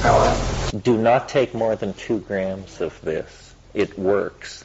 Now, to be fair, and to, if you're going to start doing this, I mean, you really should. There's a lot of homework and scholarship, a little chemistry, a little botany. You really should try to inform yourself about what's going on, because you're taking charge of your spiritual existence, These are the tools, these are the means. Know the tools, know the means, and then you won't screw up. Yeah. What you have to do is look at like all drugs news groups on the internet, and you'll see how reckless people can be and how misinformed about these things. So it really keys to try to do this and also inform other people, because there's a lot. Yeah, there's a lot of bad information around. Yeah. Is there any, one book or a couple of books where you can fully inform yourself about this stuff? Well, some books are more trustworthy than others. For example, Jonathan Ott is a meticulous scholar. Very rarely makes technical mistakes. So he's one person to look at. There aren't a lot of how to do it manuals in drug taking, because it's a thankless task for an author. You just gain social disgrace, There are some lists on the internet, like at Lyceum. There are very large data archives maintained, and people with an interest in keeping the integrity of the data high. But never trust. I mean, always, as Gorbachev said, trust but verify. Because it's not like if you get your mantra wrong, something terrible will happen. But if you get your molecule wrong, something terrible might happen. So you have to be more careful and more responsible, because these things actually work. The way I think of the categories of these psychedelics, people have done different maps of it. But the way I think about it is like a bullseye, like a target. And in the center is DMT. And I'm on record, I guess, as saying if you can get more loaded than that, I don't want to know about it. However, now you should never say never. So DMT at the center of the bullseye, then around that, next circle out, high-dose psilocybin, 8 grams and up. 8 grams and up. Then around that, high-dose LSD, mescaline, and it fades out. And dose is very important. In other words, there are people running around who took psychedelics once and think then that they should pontificate about it. 100 gamma of LSD is nothing like 500 gamma of LSD. And 500 gamma of LSD is not putting the system at risk at all. And yet it's certainly putting people's psychology and self-image at risk. I mean, they assume they'll never live to tell the tale, usually, in these cautious days anyway. But the organism is not at risk. A lot of people take mushrooms at very low doses, 0.5 gram, 1 gram, 2 gram. For them, they think that's getting spectacular. For a 145-pound person, the action begins at 5 dried grams and goes up from there and quickly becomes unenglishable and completely difficult to convey back. As long as we're on this subject, I suppose, and in the interests of staying current, as some of you probably know, in the last several years, an entirely new psychedelic has appeared on the scene, completely confounding both psychedelic enthusiasts, order freaks, the law, the chemists, everybody. I'm speaking of Salvia divinorum and its active principle, alpha-salvinorine. If you are a soul of such rectitude that you've been putting off doing psychedelics because they're illegal, this is the one for you. It's not illegal. It's legal. It's as legal as little green apples are legal. As long as everyone, well, and I don't know whether it may even just be legal. In other words, to suppress this would, at this point in the drug dialogue, would cost the other side a lot of effort and credibility, and probably the effort would fail. Almost everything about Salvia divinorum is unusual. First of all, it's not an alkaloid. All other psychedelics, true psychedelics, are alkaloids with the single exception of mescaline. Mescaline is an amphetamine, very close to alkaloids. The compound that's active in Salvia divinorum, alpha-salvinorine, is a diterpene, not an alkaloid. The only psychoactive diterpene ever discovered. So that's one thing unusual about it. Another thing unusual about it is it's active under 1 milligram. Now, that means that approximately 800 micrograms of this stuff is the effective dose. This is similar in the LSD range, except LSD you took orally. This you smoke. When you talk about smoking 800 micrograms of material, we're talking about a very small grain of salt. So the potential for overdose on the pure compound is almost inevitable. Well, again, what I have not had the guts to smoke the pure compound, having watched people melt and twitch fairly dramatically. DMT test pilots come back ashen, white-knuckled. I chew the stuff. I chew 35 grams of it in darkness and then spit it out when I feel it begin to come on.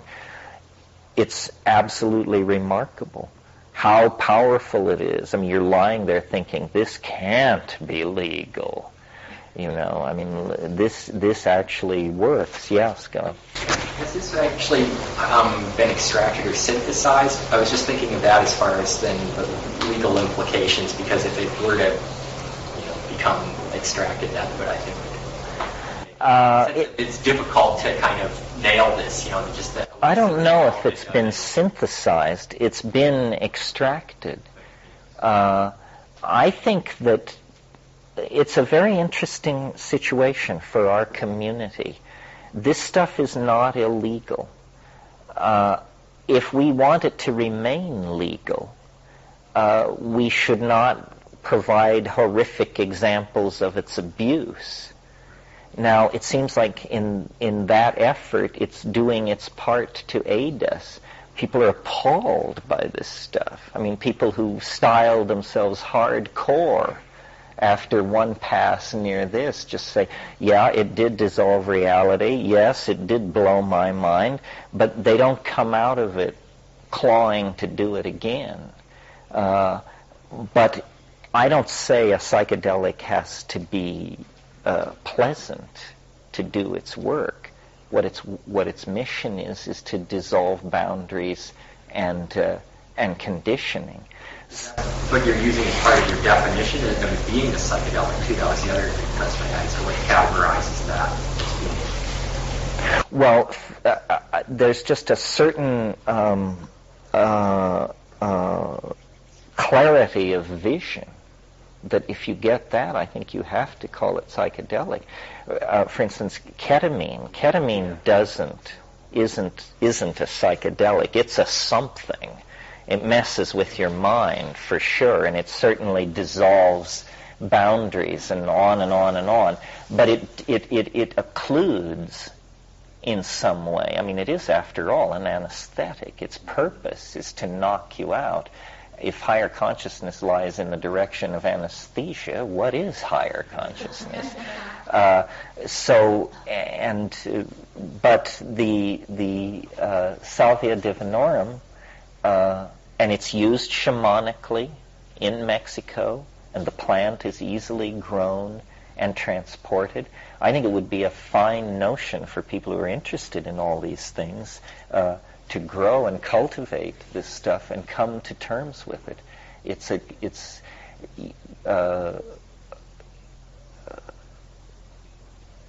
very interesting to me that so late in this psychedelic game, an entire new compound in an entire new family could be found. And of course, now that it's been found, they're going into its botanical sources with extremely subtle, non-destructive analytical methods like high-pressure liquid gas chromatography and this sort of thing. And lo and behold, there's an entire family, a little solar system of these diterpene compounds that are psychoactive. Well, what are these? Are these the drugs of addiction and abuse of the future, or are they the source of new tranquilizers, new treatments for mental illness? Nobody knows. It's just sitting there.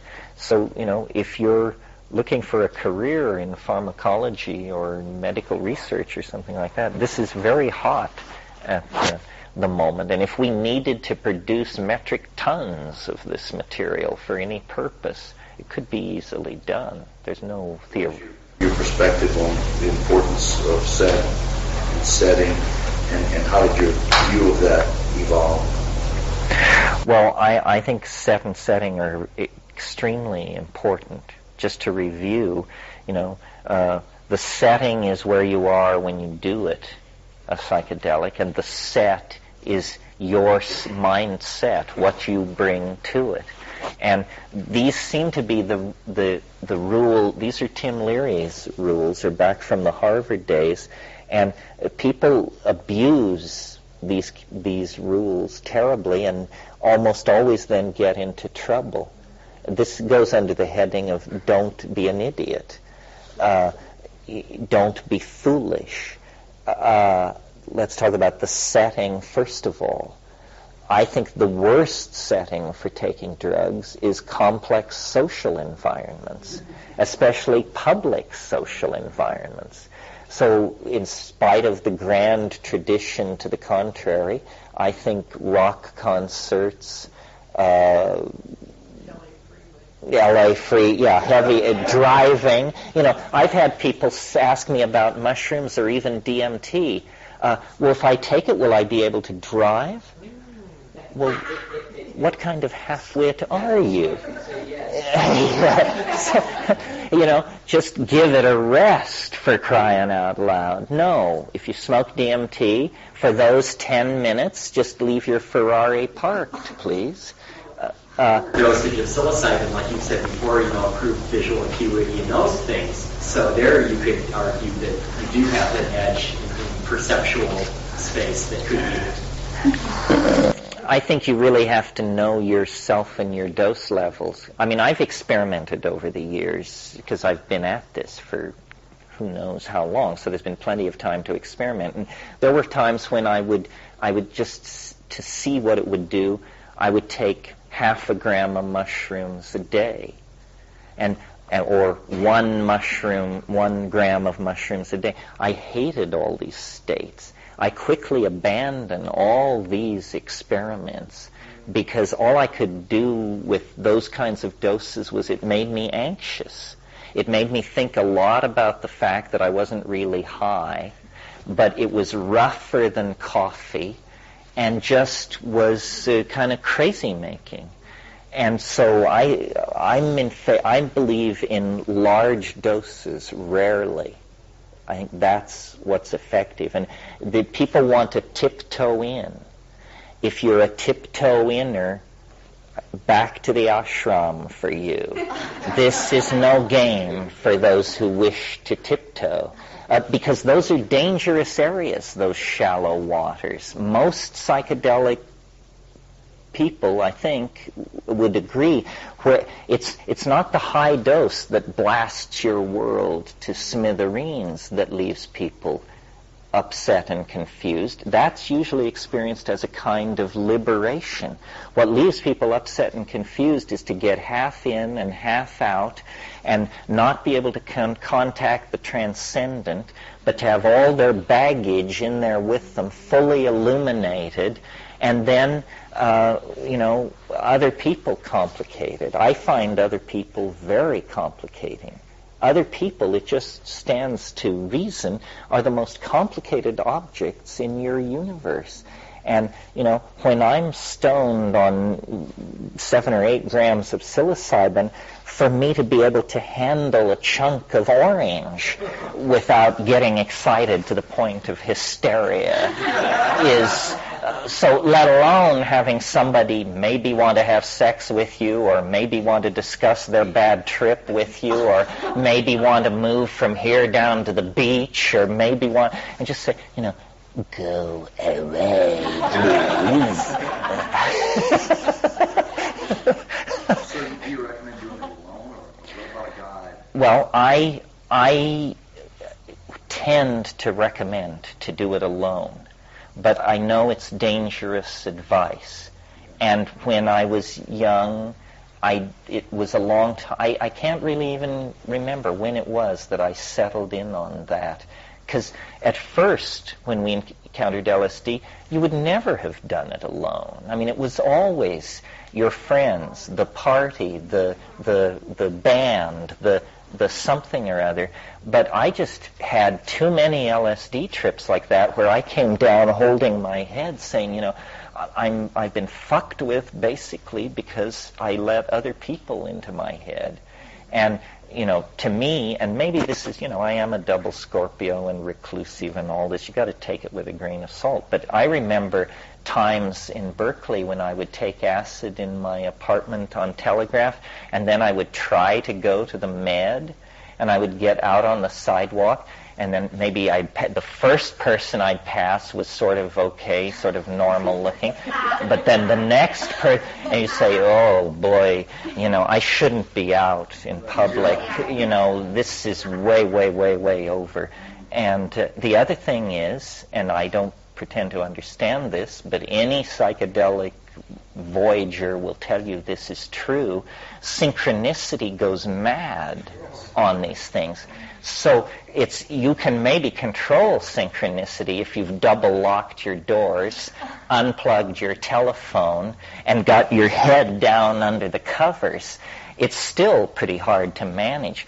But, if you go outside, bank robberies will be committed in front of you. Your grandmother, who lives in Hong Kong, will choose to visit unannounced that day, and endless, until finally you just...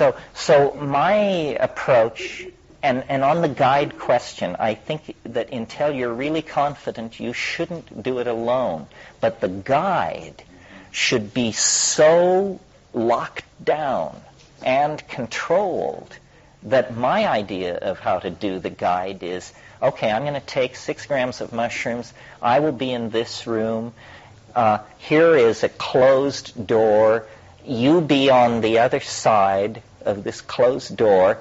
And if I ring this bell 3 times, you may open the door a crack and say, what? That's the guide.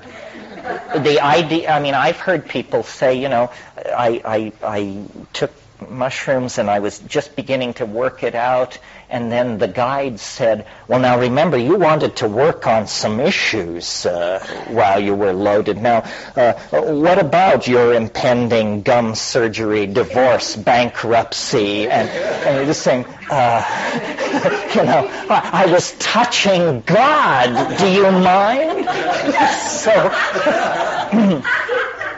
So, yes, Kathleen. There's another thing about a person. It should be someone that you value and trust, their integrity, but preferably someone that you're not emotionally involved with, because you tend to come out and want to draw them in. It distorts it distorts it. That's an interesting perspective too. Yeah. And now there is another approach. People who think, having marital difficulties, everybody should drop acid and call in the kids but I think you can I don't see it as I see it as a holy function. Not if, psychotherapy can do this, or MDMA can do this. We have other tools for doing this. But these psychedelics, it's like using some enormous instrumentality for some trivial thing. So so that's a lot about setting. LSD does all kinds of strange things to your mind and perception, but it is somewhat reluctant to produce what I call true hallucinations. It will do that if you smoke a lot of cannabis on top of it, or lace a little mescaline on top of it. But pure LSD is somewhat reluctant to do what I'm after. And what I'm after are visions. These unfolding, visually beheld, incredibly complex, beautiful, meaning-laden scenarios. I didn't feel satisfaction in my pursuit of that till I got to psilocybin. So that's why I do it at night. And I mentioned music. Music, good point. And again, I take a harder line than most people. I listen to music on ayahuasca, especially because often it's being generated by human beings, and because ayahuasca has a tradition of music being visibly beheld. But when I take psilocybin or anything else like that, I don't play music because it's complete sensory overload. It absolutely dominates the experience. Now, if I were to take mushrooms and at the 2-hour mark, nothing whatsoever has happened, I might put on some music to try and coax it out of the woodwork. But at the 2-hour mark, it should already be raging. Something has happened. Either you're full of food, or the dose went off, or something. So I find, what I'm interested in is the thing in itself, the ding on sea shove it. What is it without music, without nature, without input from other people? What is it in silent darkness? And people say, well, especially people who've meditated, say, well, that sounds hideously boring. Not at all, my friend. You will have your hands so full in absolutely silent darkness, if it works, that one iota more of input would be unbearable. So I tend to advise against music. Also, know your music. I have had experiences where my goal in life became to survive to the end of the cut. Music is a magical art. And, you just drop something on the turntable, and God knows what the motivation of this was. Yeah. Ego infused in that, and sort of trying to persuade you in some way to It's definitely insidious. And Well, and the art of music is to work on emotional modes. And here's a guy who wrote a piece of music, and his intent was for it to emotionally take people to pieces. Well, maybe you didn't know that was his intent, but you drop it on the turntable. Well, now. That's the advantage of a companion, though, because if you're under it, you don't want to be changing CDs. No, if you're going to listen to music, you definitely need somebody to run the machinery, I think. Yeah. Barry? Well, the other thing with music, on the other side of it, music tends to, I don't know, maybe just because I grew up in the 60s, but it brings back memories of the past. There's associations, there's emotional entanglements, associations, and you're there again. You may not want to be in the past. You may want to be free of those kinds of associations. That's one of the problems I've found. The other thing is, I was talking to a friend of mine who wants to purge a tape, and a newfound friend that said that they wanted to try the mushroom, but she said that, and I've heard this before from people on the radio, that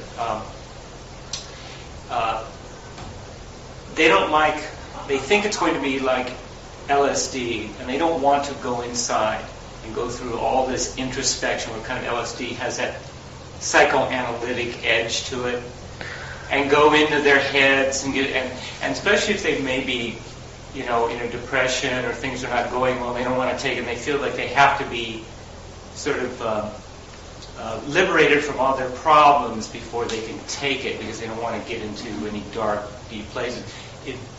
When you say you're after hallucinations, is it more external and it doesn't matter what your psychic state is inside?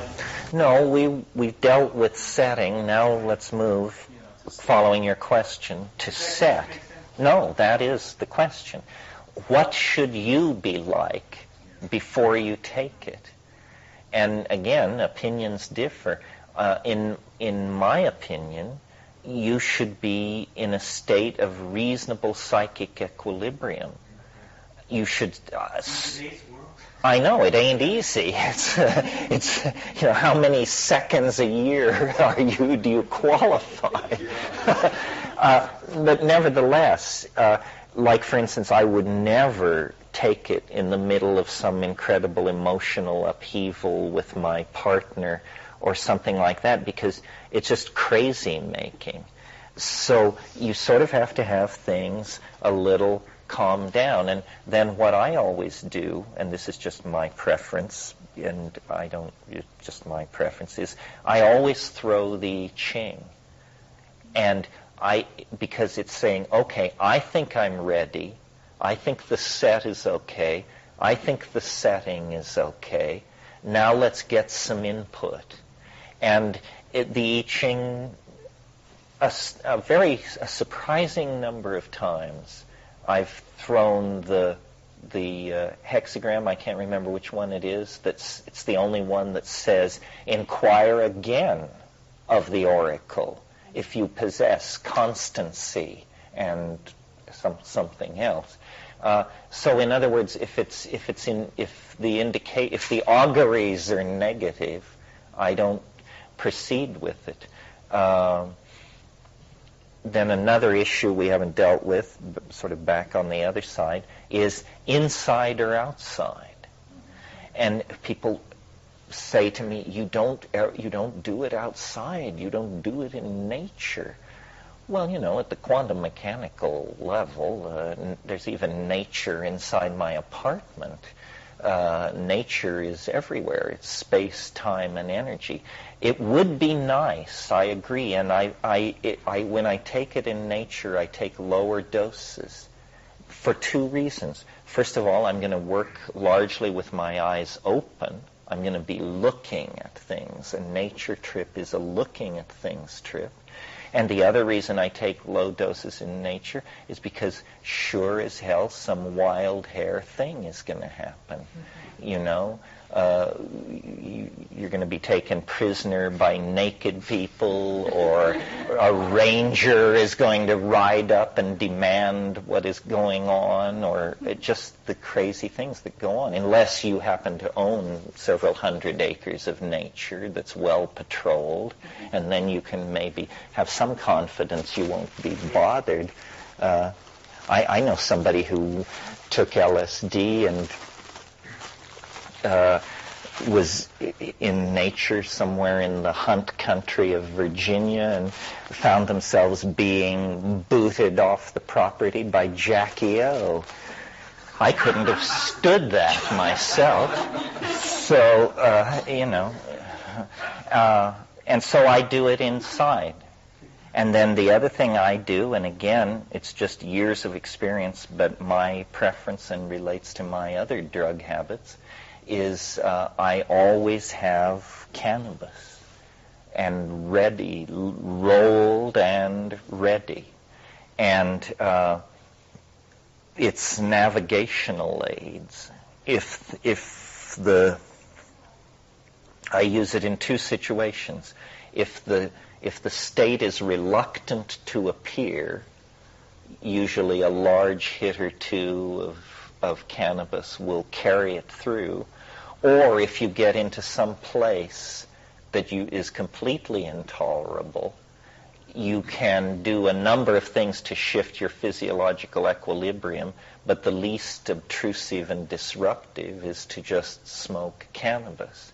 And then the third application of cannabis in that situation is if you have come over the peak and are started down and you still want to stay up there, cannabis will usually somewhat extend the situation. So again, what would you say to people who say, LSD drives me crazy? I go through these incredible moral dilemmas and say, don't take it. Yeah, don't take it. I'm tearing my psyche out with my fingernails, and I don't want that. I want the elusive. I don't want to have to go inside like that. I want. No, I think LSD is abrasively psychoanalytic. So, mushroom, DMT could be more outer directed to hallucination. No, it seems like this to me, that somehow LSD talks about who you are. And maybe that's good and maybe that's bad. Psilocybin doesn't care who you are. It has a message it will deliver to any human being who shows up with their hand out. And it doesn't care who you are. So and DMT, it's so brief. The idea of formulating and dealing with a personal dilemma in DMT, it would have to be some really overwhelming dilemma, because it's just saying, look at the view. This is about the Grand Canyon, not the tourist who's visiting the Grand Canyon. There's another aspect of psilocybin that I find almost every time I do it, I get incredibly telepathic. I start having conversations with people that are there. Or if they are physically there, you can hear them in your mind. And then it's almost like there are times when it feels like we're on the same energy wave, and we're both riding it simultaneously. Yeah, all of these things go on. And, simple rules that should be obvious, like don't, clean your apartment before you get loaded. I mean, it's a symbolic gesture. For cleaning it? Well, take them, clean it, come down, then trip. I don't mean clean it while you're loaded. No. That would be. If you smoke marijuana, like you say, as a Buddhist, you're going to want to clean, and you'll end up remodeling the whole house before the day's over.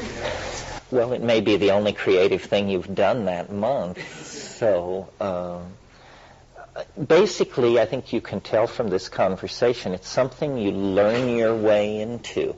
It's very complicated. You have many drugs, many sets, many settings, many dosages, conceivably even some combinations, although I'm not big on combinations. I'm going to say that alcohol is not a very good ally with psychedelic substances in my eyes. I mean, people do that but, later coming down at the end of the trip having a beer or something, or, light alcohol is a different thing, but people, they get drunk and it makes it... Yeah, I would never do that. Twisted, uncomfortable situation. What about amyloid with you guys? That's a controversial thing. A number of people do it. One of the hardest evenings I ever spent was that combination. And I will never do that again. But I haven't been able to line up too much support. The question is, what about combining Pagamen harmala with mushrooms, with Stropharia cubensis? Now, what happened to me was I took half a dose of mushrooms, which for me would be 2.5 grams. I took 2.5 grams of mushrooms with half a dose of ayahuasca. And it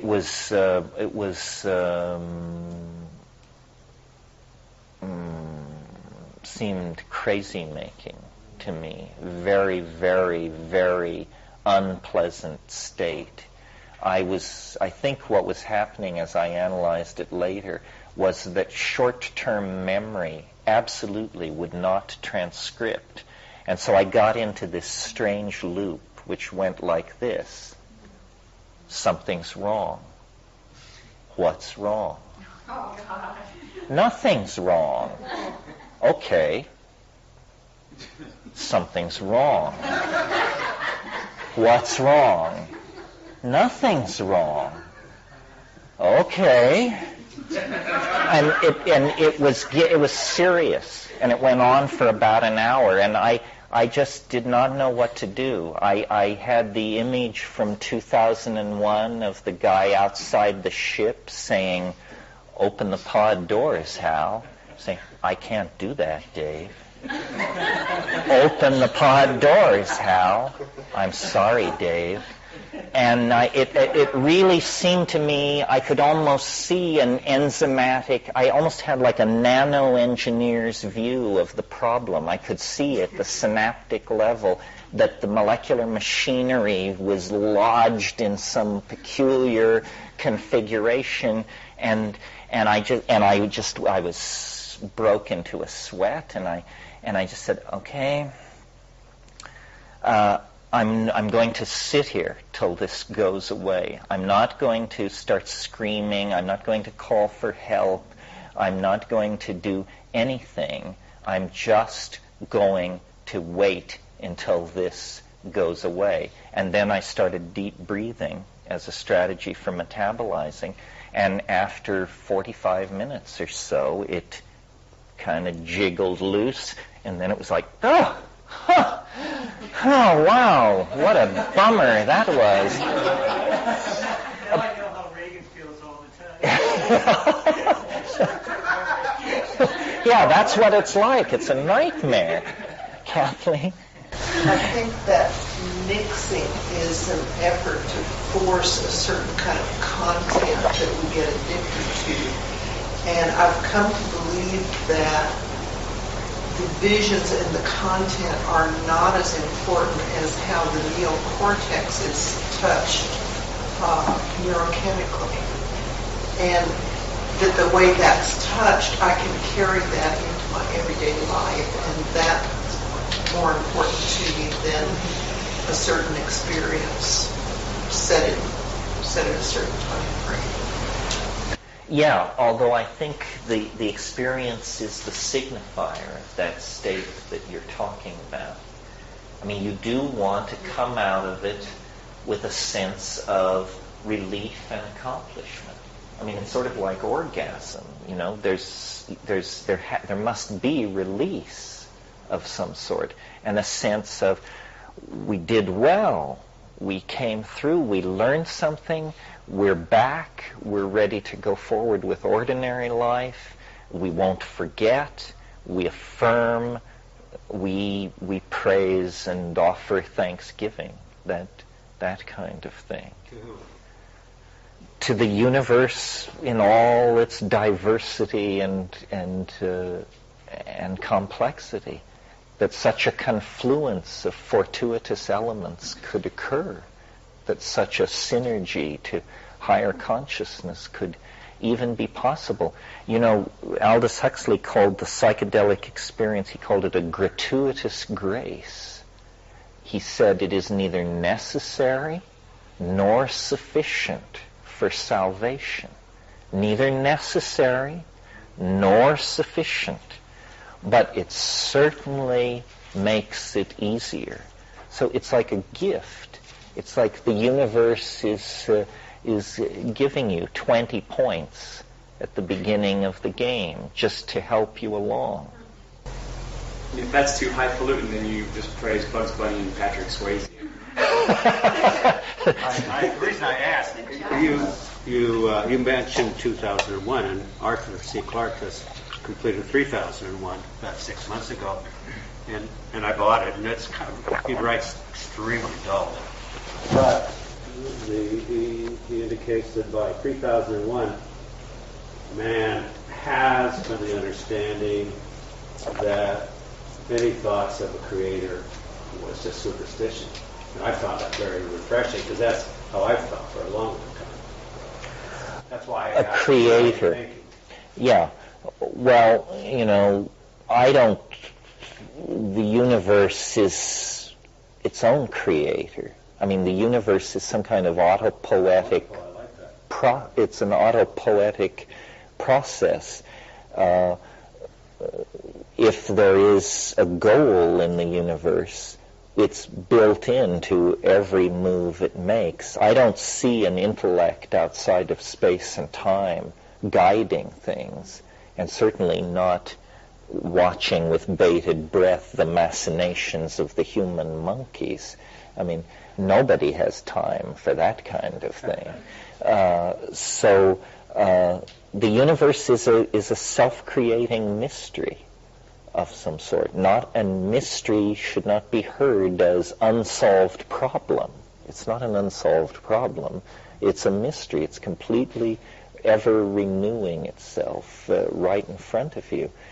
Life teaches this if you're paying attention. Psychedelics almost rub your nose in it. Yeah. Terence, I wanted to talk a little bit about the relationship between the psychedelic state at hallucination and rationality, because you say you're a rationalist. This is an interesting question for me, especially in terms of bringing, as you said before, the object is to bring something back. Well, you can have the visions, but if you're going to bring it back, then you have to go through some sort of thought process that is closer to left brain thinking. Left brain thinking than the full-blown, consciousness expanded. You mean you have to reduce it to its elements? Yeah. So when you say you're a rationalist, it's an odd kind of rationality. I wonder if you could talk about that, because I think I see what you mean, but your rationality, your reason, is more like a supercharged thought process that's the syntax of its logic is closer to poesis and a poetic process like Plato would have, his kind of thoughts, than it is, So would you talk about the relationship where rationality kicks in and what that's all about? Well, when I say I'm a rationalist, I mean that I guess I trust but verify. Everything is to be tested. Nothing is to be taken at face value. Certainly nothing is to be believed in. The reason I even found psychedelics was because I was following rumors of effective force for spiritual breakthrough. And when I followed it to its source, there was spiritual breakthrough. At other times, I followed other rumors of spiritual breakthrough, and when I got to the source, I found a public relations agent and a con artist or something like that. Reason is simply the desire that things have some kind of local logic adhering to them. I mean, if the universe is not rational, it's also not discussable. And, maybe the universe isn't rational, but in that case, this discussion and all others have been completely superfluous. Reason is not to be confused with scientific method. Scientific method is a very locally generated cultural artifact with a very limited intent. But reason is the idea that A is not B, here is not there. Now, of course, you can say, well, this kind of reason breaks down in quantum physics. Yes, but then there's much dancing around the campfire about that.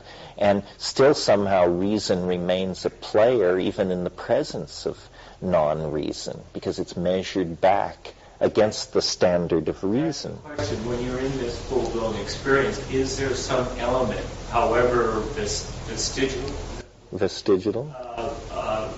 present, or is it just totally gone? And then how do you translate from that non-speakable state to being a scholar, being able to communicate it rationally? How does that work? Well, I think you have to have a lot of metaphors gathered on this side of the frontier.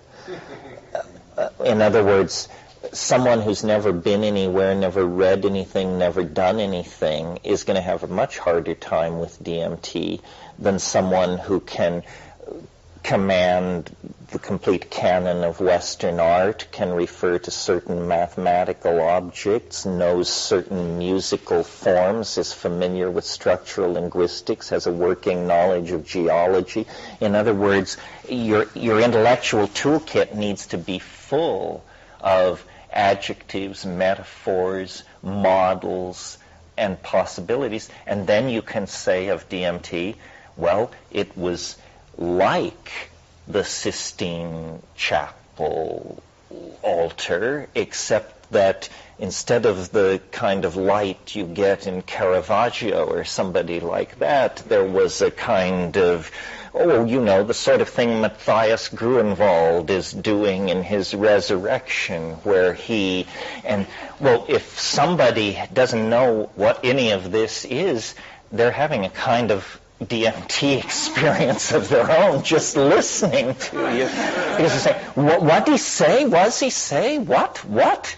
But if you know what you mean and speak precisely, all these words have meaning. Sistine Chapel altar, light like Caravaggio, modified as the way Gruenwald did it, and so forth and so on. So somehow it's still an incredible flattening. I don't mean that this is an adequate tool. I mean it's a tool. I am perfectly aware that the most high-flown and hysteria-provoking descriptions of DMT I've ever been able to summon up in front of a group were complete betrayals of the real thing. So not what it was that the word lie is almost applicable. But it's the best I can do. And that's why I said this morning, this idea of building the internet as a net for capturing the alien mind. If we go into the internet and I build the weirdest and most mind-boggling virtual reality I can imagine, and then turn it over to you, and you come in and add your filigrees, adumbrations, cupolas, and what have you, and then we hand it over to you, and you do the same. By now, this thing has gotten pretty weird. Just this intensification of weirdness, slowly we can build up an image of it. But I don't think a single person could possibly have the breadth and depth of experience to do it alone. I mean, maybe a Thomas Pynchon or someone like that. But we're involved in a communication struggle here. We're trying to describe the unspeakable. We're trying to literally move the boundaries of what can be said and what can't be said. We're trying to push the frontiers of what can be said deeper into the domain of the unspeakable. And are we succeeding or failing? Well, that's for each one of us to judge. I know every time I smoke DMT, the first emotion I have as it fully establishes itself in my sensorium is that I have the sense of remembering what it really is and having this sort of guilt/embarrassment about realizing how hideously unfaithful I am to the truth of it. This truth can't be told, or at least not by me. I've been trying for 20 years, and I have created an object in discourse that fascinates people. But is it DMT? No, it's me doing the best I can with DMT. But I have the faith that this is not an intrinsic quality of it. It's not in principle beyond description. It's that doing it by bursting in on it, looking around, then coming down, then raving about it is a very difficult method. You know, a better method would be to incrementally, piece by piece, try to build a model that you could go back to in various states of mind. I mean, for instance, here's a frontier no one has crossed yet. Let's build the best model of the DMT flash we can build. Then let's smoke DMT inside that model and conduct a review of how we're doing. By such methods as this, we will sooner or later push the thing into greater and greater, into the light, where we can see it. Have you been able to take more back from your psilocybin experiences simply because you could stay there longer? And you've been able to take back from the DMT experience, although the DMT experience was like the compass that really showed you this is where it's at. Not only was I able to stay longer, but the state itself is easier to describe. It has elements of the DMT flash, but certain of the harder elements to describe aren't present. For example, on psilocybin, you hear a voice, or I hear a teaching voice. On DMT, I see who makes that voice. Well, now a voice is, yes, same voice. The voice is not hard to get used to. It's saying astonishing things, but that's all. It's just saying astonishing things, but it's speaking in English, and it is a voice. When you encounter the speaker as an image, you can't even think about what's being said because your jaw hangs in air in the presence of who is saying it. And you basically say, you know, I don't want to hear what you're saying. I want to look at you.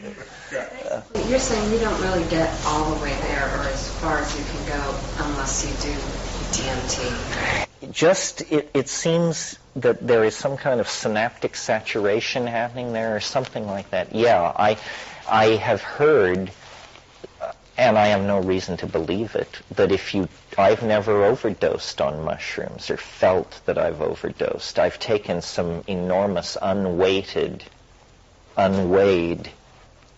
batches, but I've never felt that I had overdosed. But people have described to me what goes on above 35 milligrams of chemical psilocybin.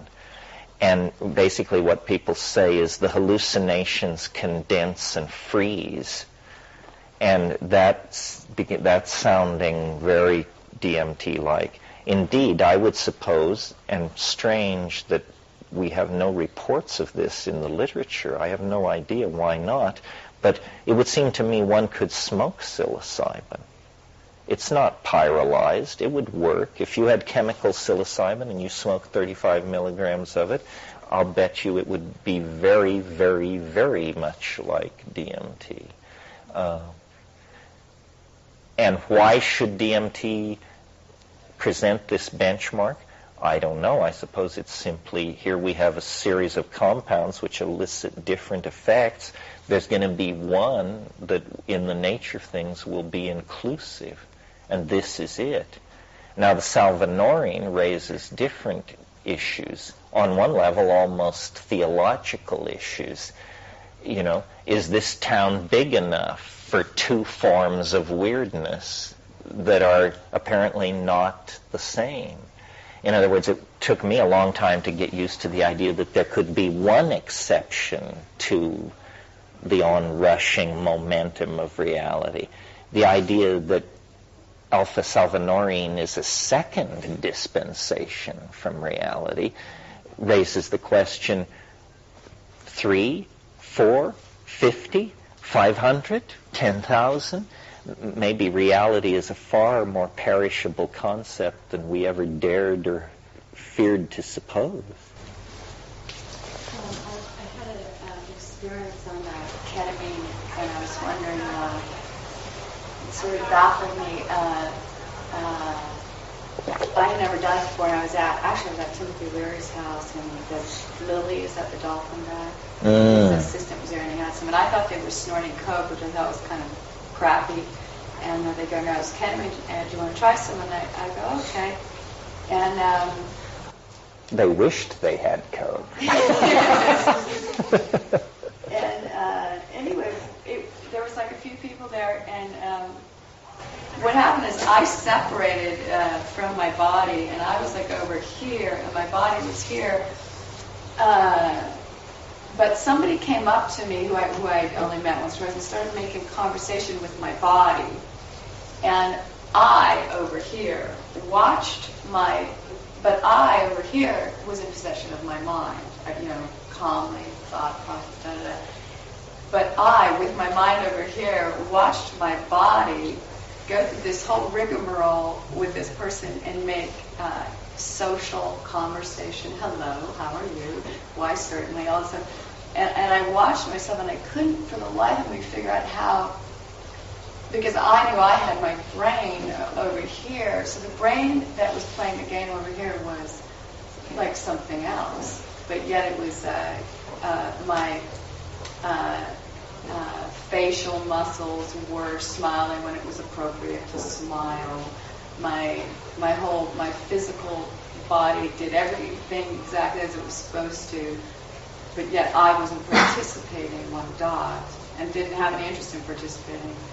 And I don't know, that was just so interesting to me because my mind was definitely not running that show, the physical show. Well, I think that's why they call it a dissociative anesthetic. I mean, it does disassociate. You literally are beside yourself. You can't get much more disassociated than that. Yeah. Terence, have you ever audio taped yourself under the influence of DMT? Oh, yeah. I did early on, did all that. See, I thought I pursued this glossolalia that is induced by DMT, and I thought that if I could hear it for years before I could physically articulate it. And I thought that this glossolalia had some kind of magical property, and that if I could articulate it in the world, something definitive would occur, or people would become interested in it or not. And it's that on DMT, some people, and I'm one of them, speak in strange languages spontaneously, can't They don't even, in some cases, know they're doing it. They just seem to fall into this. And it's ecstatic to do. For some reason, this is just an incredibly, it's what you want to do. It seems to be the obvious thing to do, to speak in this peculiar way. And at first I heard it for years, moving so fast. It was like, I called it elf chatter. And then, I don't know why, diligent prayer or something was able to slow it down. And I found I could do it. And I went out to Hawaii years ago and took a voice-activated tape recorder. And I spent a week. I took 8 grams of mushrooms every night, nearly every night for a week, and made these recordings. And what I came down with were these recordings which people find extremely alarming to listen to. They hear it and they just are convinced. They're not like, it's not like, well, it just makes people think you're crazy. They just say, okay, so you were sitting in a tent halfway up a mountain all by yourself, and what you chose to do was shriek in Nostratic for some reason. Now, I still think that the secret of the psychedelics, or the point of all this, has to do with the language. That, first of all, language, ordinary language, as we are using it here, is a very bizarre behavioral pattern. I mean, when you deconstruct it and think about it, first of all, just notice other animals don't do this. Dolphins, honeybees aside, they don't do what we do. There are no Miltons among the honeybees, I think. So what's happening is we have thoughts. We want to share these thoughts. We have evolved a system where the thoughts are transduced into mouth noises, small mouth noises, which are conventionally assigned meaning. In other words, inside the context of a culture, book means book in English. Book does not mean this in some other language. It may mean something else, food, sex, or death. We assign sound signatures to meaning. We then make these sounds with our mouths. A pressure wave moves acoustically through the air. It enters the ear of the intended listener. The listener also has a dictionary acquired through cultural convention. The incoming acoustical signals are downloaded. The dictionary is looking them up. If the dictionaries match, then we say understanding is taking place. No two dictionaries are exact. And in fact, one of the uncoolest things you can do in most social situations is to say to someone, would you explain to me what I just said? It usually brings the party to a screeching halt, because the world is really running on, yeah, oh yeah, well, yeah. And when you break that illusion of grunts and say, no, I just said something quite complicated, would you please iterate it for me with fidelity?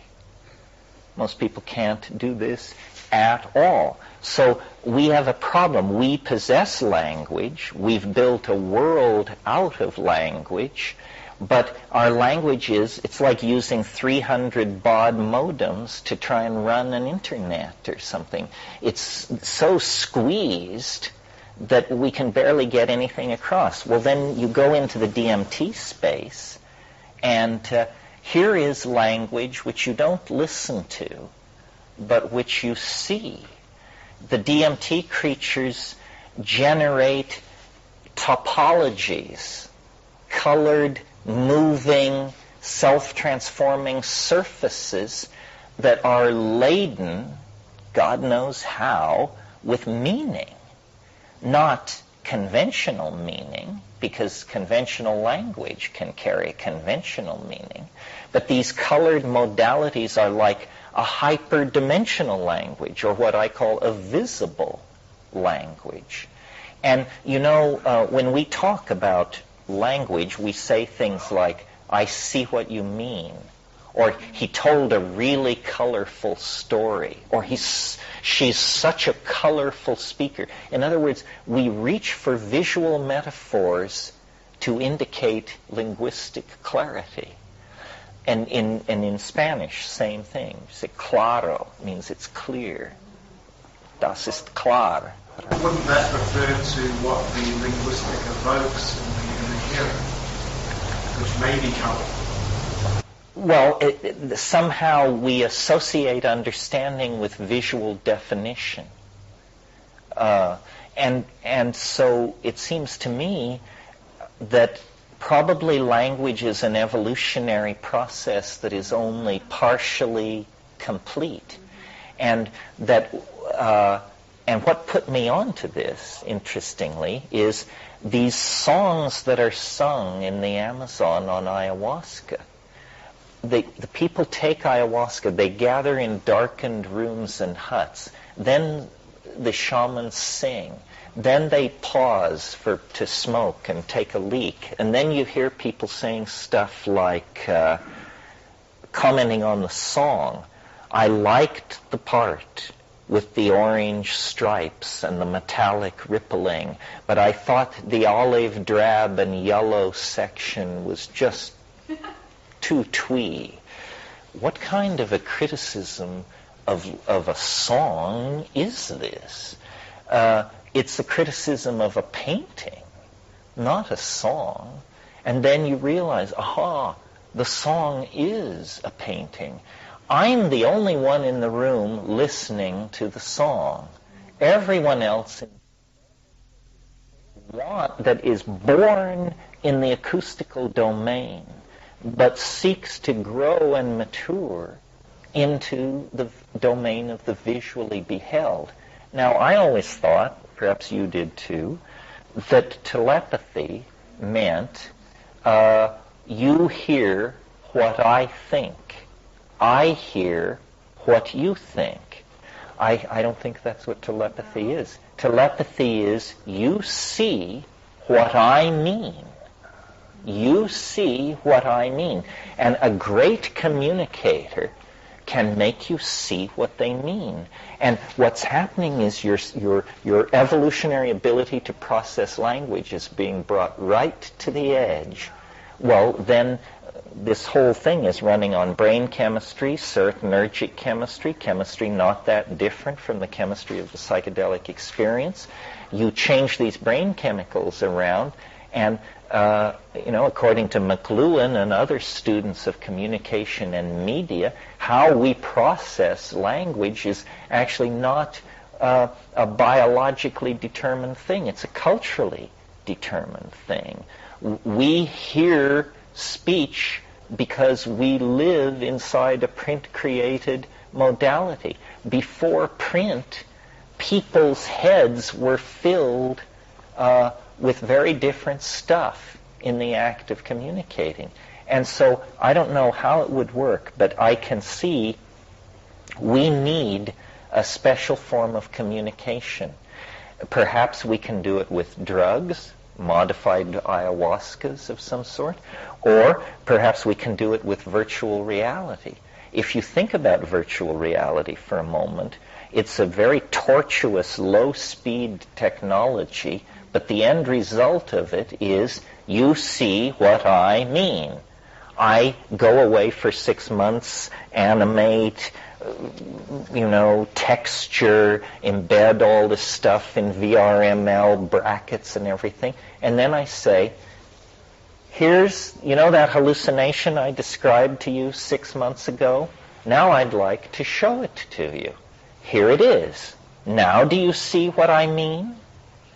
And of course you see what is meant, because unlike acoustically modulated speech, where there is this necessity for congruent dictionaries, when something has a three-dimensional modality, no dictionary is necessary. In other words, when you and I, if I read a paragraph from Proust, then we could spend an hour discussing, as you all have in lit class, I'm sure, what did the author mean? We discuss it. But if I show you a sculpture, we see what the author meant. There may be ambiguity, but it's at a different level. The intent of the artist is beheld with perfect clarity. The intent of the artist was to build this unambiguous object. Words are always clothed in ambiguity because no two people define a word the same way. Where, I have a certain amount of faith that when we look at this thing, you the Jew, you the Christian, you the smart person, you the dumb person, you the Buddhist, we all still see the same glass. But if I were to describe it, then, ideology would amalgamate and compromise it. Yeah. What about other types of meaning that aren't conveyable through this kind of a language? Because you have, I'm trying to think of something that I can't really think of a good example other than like a woman having some kind of perfume on, and she's that's a meaning that she's wearing that scent, or something like this that other senses, and that's conveying meaning. How do you bring that into this kind of language? Well, we experience other meanings than acoustical in the present world. Works of art which are static. I don't think a visible language will replace all other forms of language, but I certainly think that if perfected, it would become the dominant modality. See, I think that language, that it's hard for us to talk about this issue in English because there's a stupid thing going on in English, which is the word language is used interchangeably with speech. We should have a vocabulary that always distinguishes whether we are speaking of language, the abstract notion of communication, or acoustical speech. Language is very, very old in human beings, in nature. Honeybees do it, dolphins do it, birds do it, bees do it, everybody does it. Verbal speech was invented yesterday by somebody in Africa, no less than 40,000 years ago. It's as artificial as the bicycle pump or the espresso machine. It's not part of the animal body. It's not part of the animal heritage. We communicated for 1 million years without verbal speech. We grunted, we groaned, we shook each other, we looked in each other's eyes, we pointed, we danced, we memed, we did all these things. Granted, these are low bandwidth forms of communication. Well, then the evolution of media reached a point where some genius thought of coding, the key concept. He said, I'll make the sound orange, and when I make that sound, you think of the fruit. Now let's try it. Orange. Picture of fruit appears. Okay, now let's not do it for 24 hours. Now we'll try it 24 hours later. Orange, the fruit appears. Say, what an interesting game. And it was simply a game. It was, and then once invented, its obvious utility caused it to spread like the growth of the internet. First of all, it worked in darkness, speech. And there was a dark world, the Paleolithic, Suddenly people didn't have to go to bed at nighttime. They could talk. They could tell stories. It also it is the first one-to-many form of media. Politics is born. Speeches can now be given.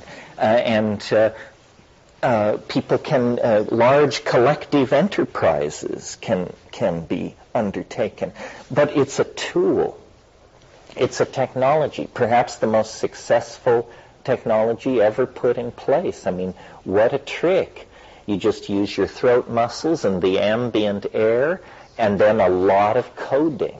There's a huge amount of code behind it. Not only the definitions of all these words, but the syntactical connections, the grammar, all of that makes it work. And with the invention of language, somehow we cross out of the animal mind, the invention of speech, I'm sorry, my own error, as I stated. With the invention of speech, then somehow we cross out of the domain of the animal mind, and speech accelerates all other forms of cultural change. I mean, it's like supercharging the cultural system, and it leads instantly in geological time to religion, science, philosophy, and further adumbrations of the communication enterprise. The next great leap being writing and reading. And if you analyze writing and reading, they are not the same thing as speaking, but they are hellaciously complicated behaviors which human beings can be taught to do. And, you know, people say dolphins communicate and dolphins have speech and honeybees and this and that, but no one has been nuts enough to dare to claim that they read and write. In that domain, we stand preeminent on this planet. Dolphins do not read or write. And so what is writing? Well, writing is the symbolic downloading of sound into a visible domain. So suddenly, again, the program of visible language. Writing is an intermediate phase between, you know, VR by thought and simple animal or primitive human speech. But again, the path forward is clearly by pushing the communication process toward the visible. Once we can write things down, history becomes possible. The database of the species can be expanded beyond the memory capacity of single individuals. And again, an enormous kick in the rear end for progress, variability, so forth and so on. So when you analyze the acceleration into history and the technological forces that have driven it, it's always been about accelerating the communication process and making it more visually immediate. And, now with the ability to understand this, we're also potentially able to do something about it by actually directing the evolution of communication technology in this direction. Yeah. Can I just get one question before we break? I've always been confused about this. When you say that we can better communicate without language, what about art forms like poetry or, Shakespeare, where the point is, what it's about is the words? And they get to a point where you can say they're words, but they're not words in the same sense as a laundry list is, because they're infused with grace. What about, it seems like language can do some things and some things that a picture couldn't do. Oh, yeah. I think, yes, that art, it will be an art, It always has been an art. But art flourishes under limitation. Sort of like, take black and white photography. Given that it's tremendously limited as a medium, black and white and two-dimensional, still black and white photography can move us to tears, can be as deeply and enriching and communicating as any imaginable experience of communication, but only in the hands of a master. For most of us, I think it's better to move up the ladder of fidelity and bandwidth simply because we need all the help we can get. Well, we blew through 2 hours at the speed of light. I hope this was useful to you. We'll get together this evening at 8 o'clock right here, and it will be completely different. Thank you.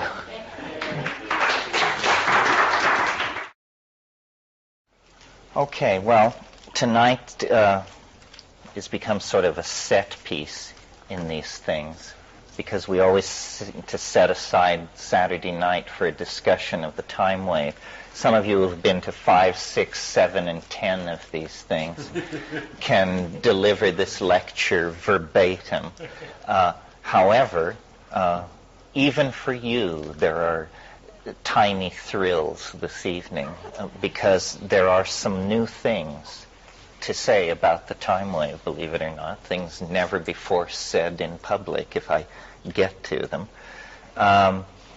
But that all lies in the realm of the details. So before the details comes the general introduction to the game.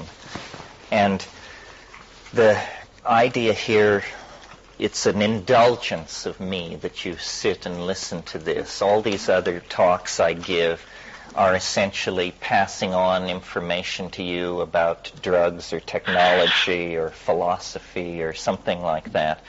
This is my own thing, so entirely my own thing that no one has ever even tried to steal it from me. So if it's right, it's all my fault, and if it's wrong, it's all my fault. Although that, too, may change, may be about to change. The notion, simply put, is what we have here is a mathematical model of an idea about how the world works. And you can accept the idea without accepting the mathematical model. What the mathematical model does is gives hellish precision to something which otherwise would be a kind of loose-headed after-dinner speculation, a kind of how would it be if thought. And this idea came to me as these overarching general metaphors seem to do if you study the history of ideas, sort of all in a flash. Get comfortable here. You gonna keep going? No, this is I go down to the peyote button. Okay. So, and I used the vocabulary of Alfred North Whitehead's metaphysic to surround these mathematical ideas. So here is the basic notion. The idea is that time, which in Western physics and philosophy is assumed to be flat, or what Newton called pure duration. And the only adjustment of that idea that's ever taken place in the scientific canon is that Einstein added the very slight caveat that in the presence of massive magnetic fields, the space-time continuum became very, very gently curved. So throughout the evolution of the Western notion of time, two notions have been in play, that time was either perfectly flat or that it was damn near perfectly flat, and that it had a very smooth distortion from perfect flatness. The roots of this assumption, which is all that it is, lie in Greek mathematics, because in Aristotelian physics it was thought that the orbits of the planet were perfect circles, and that the perfect, that is, bilaterally symmetric geometric shapes were somehow the key to understanding the physics of the cosmos. As empirical investigation of the nature of nature proceeded, one by one these perfect Greek models had to be tossed out, simply because the evidence supported other conclusions. In other words, careful examination of the movement of the planets reveals that they do not move in perfect circles. They move in ellipses. The entire system of Ptolemaic astronomy was a system of nesting planetary orbits in perfect circles with smaller circles, with smaller circles, with smaller circles, in order to avoid the great simplifying conclusion that it wasn't circles at all, it was ellipses. And one by one, as I say, these ideas have had to be given way. The one that we've held on to the longest is this idea that time is a perfectly smooth surface. And to illustrate what that means to science, you have only to think of the first thing you're told if you study statistics, which is chance has no memory. If you study statistics, they will give you a problem like this. A man has flipped a coin 49 times. It has come up heads. He's flipping the coin the 50th time. What are the odds it will come up heads? And the odds, according to the science of probability, are 50-50. Flying under the battle flag of chance has no memory. So in other words, in statistics, you're taught that the fact that you've had heads 49 times doesn't prejudice you toward heads the 50th time. No gambler would take this seriously for a moment. Gamblers aren't statisticians. Gamblers believe in runs, and essentially they believe, as I believe, that some places in time favor heads and some places in time favor tails. And if you can sense by any means where these times are, you can probably make a fortune. Now, the reason this idea of the flat duration of the temporal continuum has been so tenaciously hung on to in Western science is because if you carefully deconstruct Western science, it can't do business without this notion. Because the central idea of the Western scientific method is something called the experiment. The experiment is a special situation that you set up that is somehow designed to reveal or trap or cast into high relief an aspect of nature normally occluded or buried in other processes. The experiment is a way of making naked the particular phenomenon that you're trying to look at. But notice that the concept of experiment contains built into it the idea of replicability, meaning that the experiment is not something done once. The experiment is something which must be potentially doable an infinite number of times, or tens of thousands of times. And experimentalists have the phrase and the notion, what they call the restoration of initial conditions. In order to repeat an experiment, you must be able to restore the initial conditions. Let's say you want to know if the light bulb is working. We will perform an experiment. We will turn on the light. We throw the switch, the light comes on. Yes, the light is working. Now we turn the light off. We have just restored initial conditions to the pre-experimental situation. For the idea of experiment to mean anything, you must be able to restore the initial conditions. Well, now suppose that every moment in time has a unique character, that there is something special and unique about every moment in the serial time continuum. If that were found to be true, then initial conditions can never be restored. It's a fiction. It's an illusion, a hallucination of the empirical mind. Now, science, when it does its experiments, it would never say this experiment will give the following data on the charge of the electron, but it must be performed on Tuesdays before noon. That would seem to a scientist an absurd statement, because scientific statements are what is called time invariant.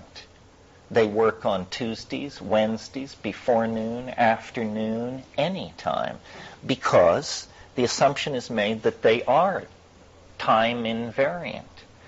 The idea that I wanted to explore, because it seemed to me, based on my own personal experience as a living person, and also it seemed to me based on my psychedelic experience, that in fact every moment is unique, and that we can never go home again, and that where you are situated in the space-time continuum is absolutely an irreversible determinant of your destiny.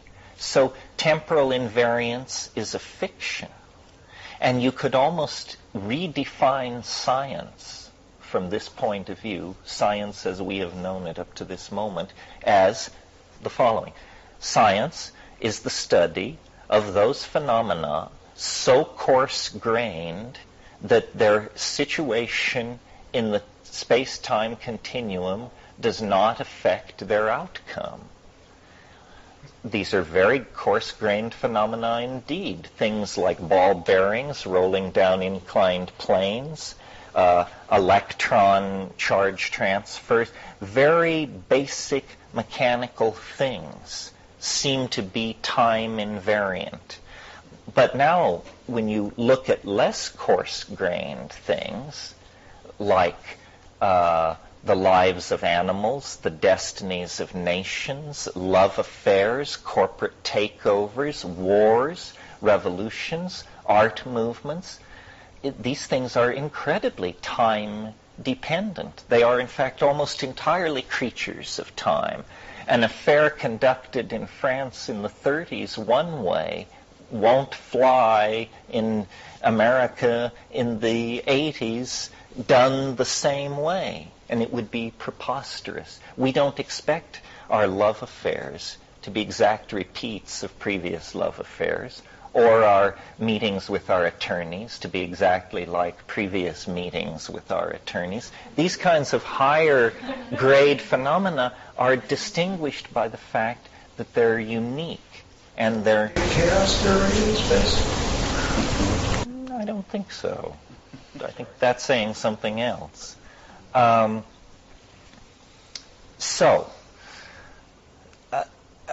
first concern was to point out the limitation of the scientific method because it's based on probability theory, and then to say we need a better theory. If what I'm telling you is so, then a science that bases itself on probability theory will never be able to bring nature into true focus. It will be able to get a picture of these coarse-grained phenomena, but it means there can be no science of society, no science of psychology, no science of the large-scale behavior of complex systems of any kind, because probability theory levels out the differences. So my notion was that rather than the flat surface of pure Newtonian duration, we should play with the idea that time has a local structure and a local fine structure. In other words, that far from moving over a perfectly smooth surface, as we move through time, we are experiencing an ebb and flow of probability. If we could somehow dipstick this ebb and flow, we would have a dial, we would have a meter which said heads here, tails here, and as you watched it, you would see it go toward heads, then toward tails. This is what it's favoring. Now it's favoring heads. Now it's favoring tails. Now heads. Now tails. In other words, probability is not a constant phenomenon. It's a fluctuating phenomenon. Somewhat facetiously, I suggest to you that if time were truly invariant, and if the odds of a coin flip are truly 50-50, then the coin should land on its edge every single time. That's the rarest of all outcomes in a coin flip. You have to spend years in sleazy bars with sticky tabletops in order to see a quarter land on its edge and stand there. And so when you put this to the statisticians, then they say, well, then there are minor factors impinging, and then with some kind of magic sleight of hand, they explain how the universe decided whether it would be heads or tails. Well, if in fact time is a fluctuating variable, it can be portrayed as any fluctuating variable is portrayed against some kind of a power axis against time on the horizontal axis. And if you knew then how to scale this fluctuating curve against the time you were living in, you would begin to get a map of the ebb and flow of probability. So that's part of the idea I'm trying to put forth here. Now, to bring this around,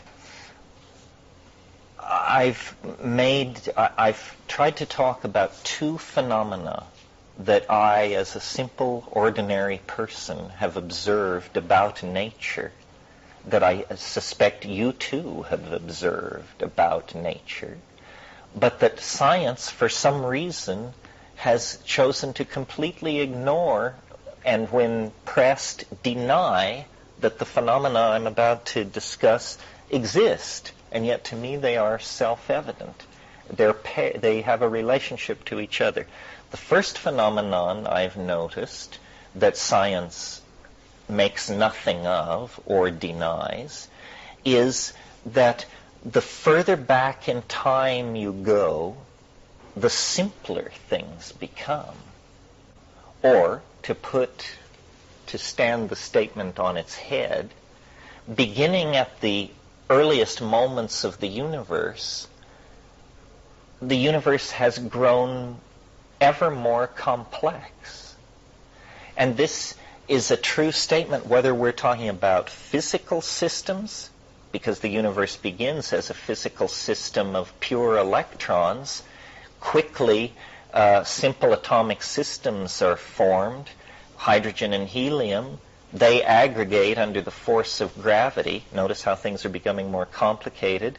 At the center of these gravitational aggregates, pressure and temperature rises. Suddenly a new phenomenon bursts into being, fusion. It cooks out heavier elements like sulfur, iron, and carbon. And where a cosmic moment ago we had a very simple universe full of only unpaired electrons, suddenly we have a universe full of all kinds of atomic species distributed at various volumetric densities and so forth and so on. And then with the advent of carbon, you get long-chain polymers, you get molecular chemistry. Before you only had atomic chemistry. Some of these long-chain polymers begin to transcript themselves. Now you've got some kind of self-replicating molecular system preserving information. It quickly becomes non-nucleated life, which quickly becomes nucleated life, which then becomes multicellular life, which then becomes complex life. Sex is invented, the phyla form. You see what's happening? As we're approaching the present in this description, the universe is filling up with complex phenomena of many orders of magnitude, stars, galaxies, cells, organisms, ecosystems, yada, yada, yada, on and on. And then very recently in this picture of crystallizing or condensing complexification, you get higher animals using language, inventing culture, building tools, transmitting messages through wires, enclosing the entire planet in a communication system, on and on and on. So, point one about this that science has missed is the universe apparently, or it is a reasonable statement to say, the universe has an appetite for complexity. As the universe grows, it grows ever more complex. Now, if you set it back in some domain, here's a planet covered with jungles and oceans. Its home star undergoes a hiccup. Jungles and oceans are reduced to vapor. The atmosphere is blown off. This is a great simplification. What happens? The system immediately sets itself going toward restoring and surpassing the originally achieved complexity. So it isn't an inevitable and everywhere march toward complexity. It's a march towards complexity that can be deflected by large-scale catastrophe or statistical fluctuations, but it always picks itself up out of the ditch and begins again the forward march toward greater complexity. And notice that this is occurring across domains. This is not a phenomenon of biology or sociology or physics. It's a phenomenon of all three and more.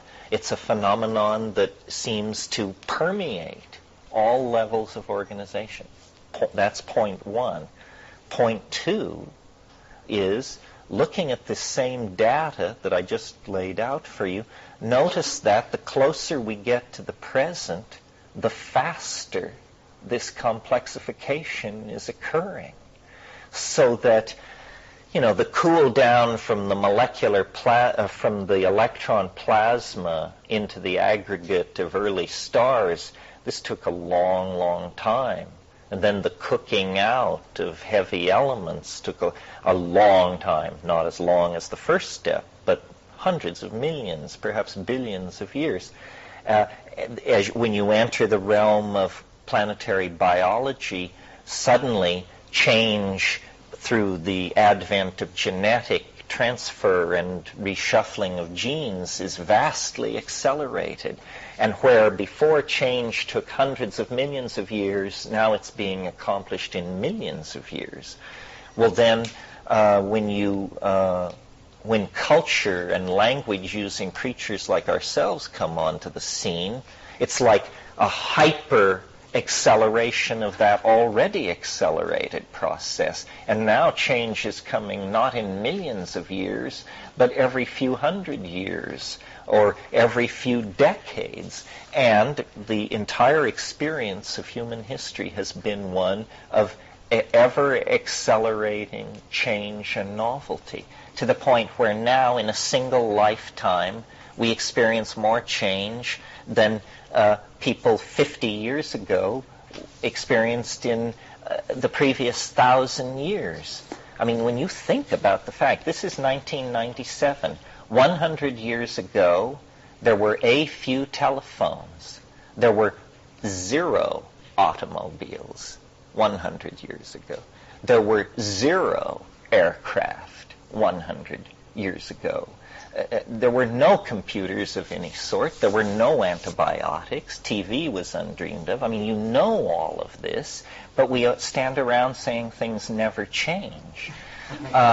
When in fact, we are involved in the most accelerated, asymptotic ascent into change, so far as we can tell, the cosmos has ever known.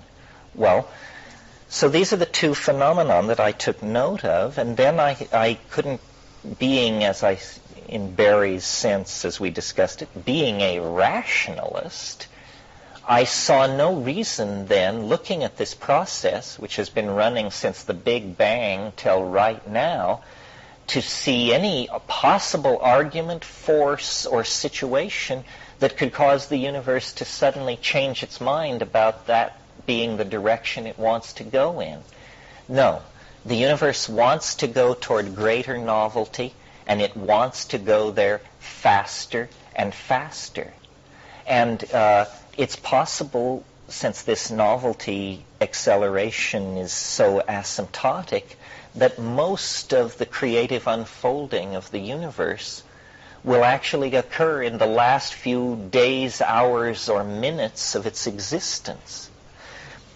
This is the basis of my much misrepresented and misunderstood enthusiasm for what some people dial in as the end of the world, or the apocalypse, or the eschaton. Because it seems to me, if you try to clock these accelerating rates of change, honest examination of the situation leads to the conclusion that it is now moving so fast that within our lifetimes it will approach speeds that from a human perspective appear infinite. In other words, more change is going to take place in the next 10 years than has taken place in the previous 5 billion years. And, we're going to be present for this. This is an idea almost the exact opposite of ordinary causality. The idea of ordinary causality is that there was an enormous cosmic explosion at the beginning of things, and that from that moment everything has been spreading out, cooling down, and organizing or disorganizing itself as it may, but that there is no goal, purpose, telos, vector, arrival point, or any other formulation you might make that indicates that the universe knows where it's going.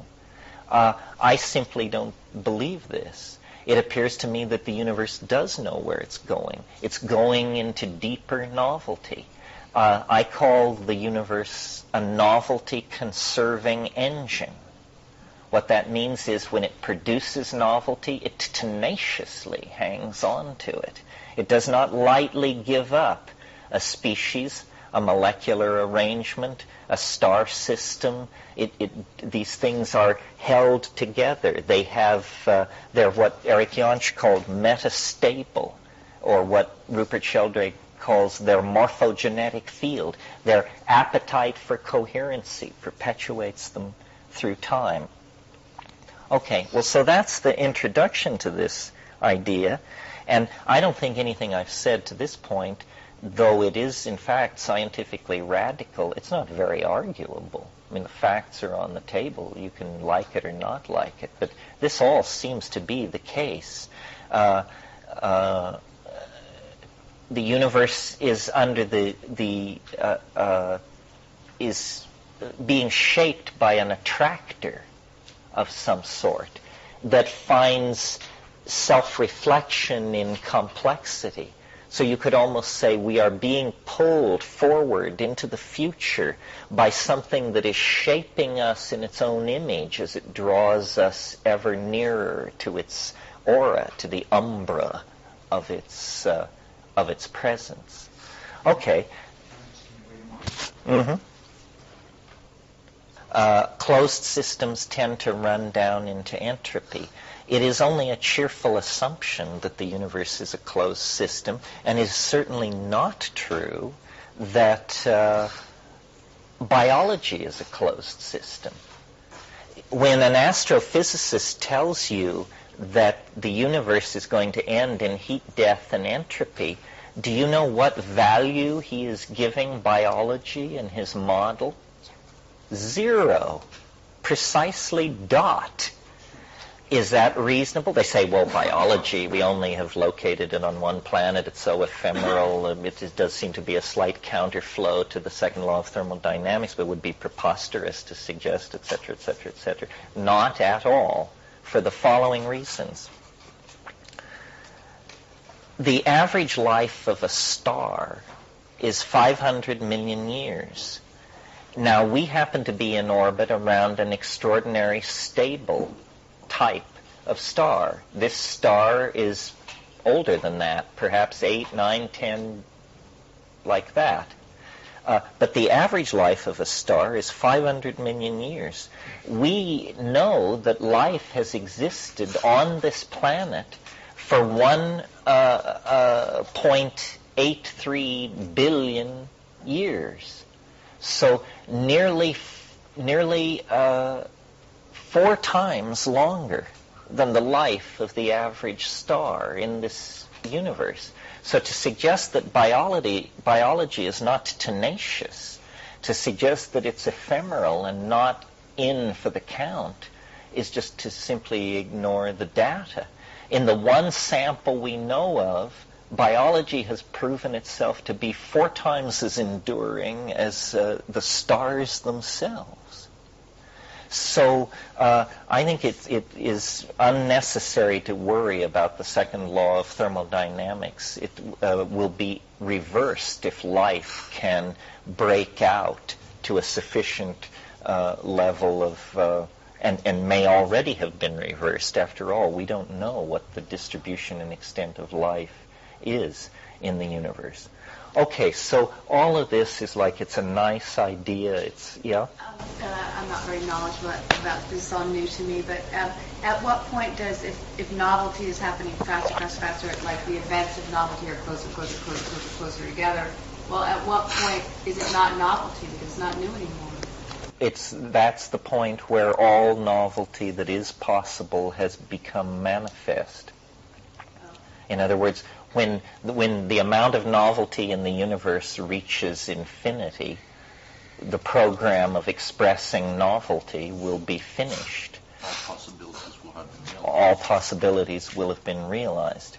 Well, okay, so this is a wrap. It's pretty good. It sounds okay. It deals with certain data. It opens certain vistas.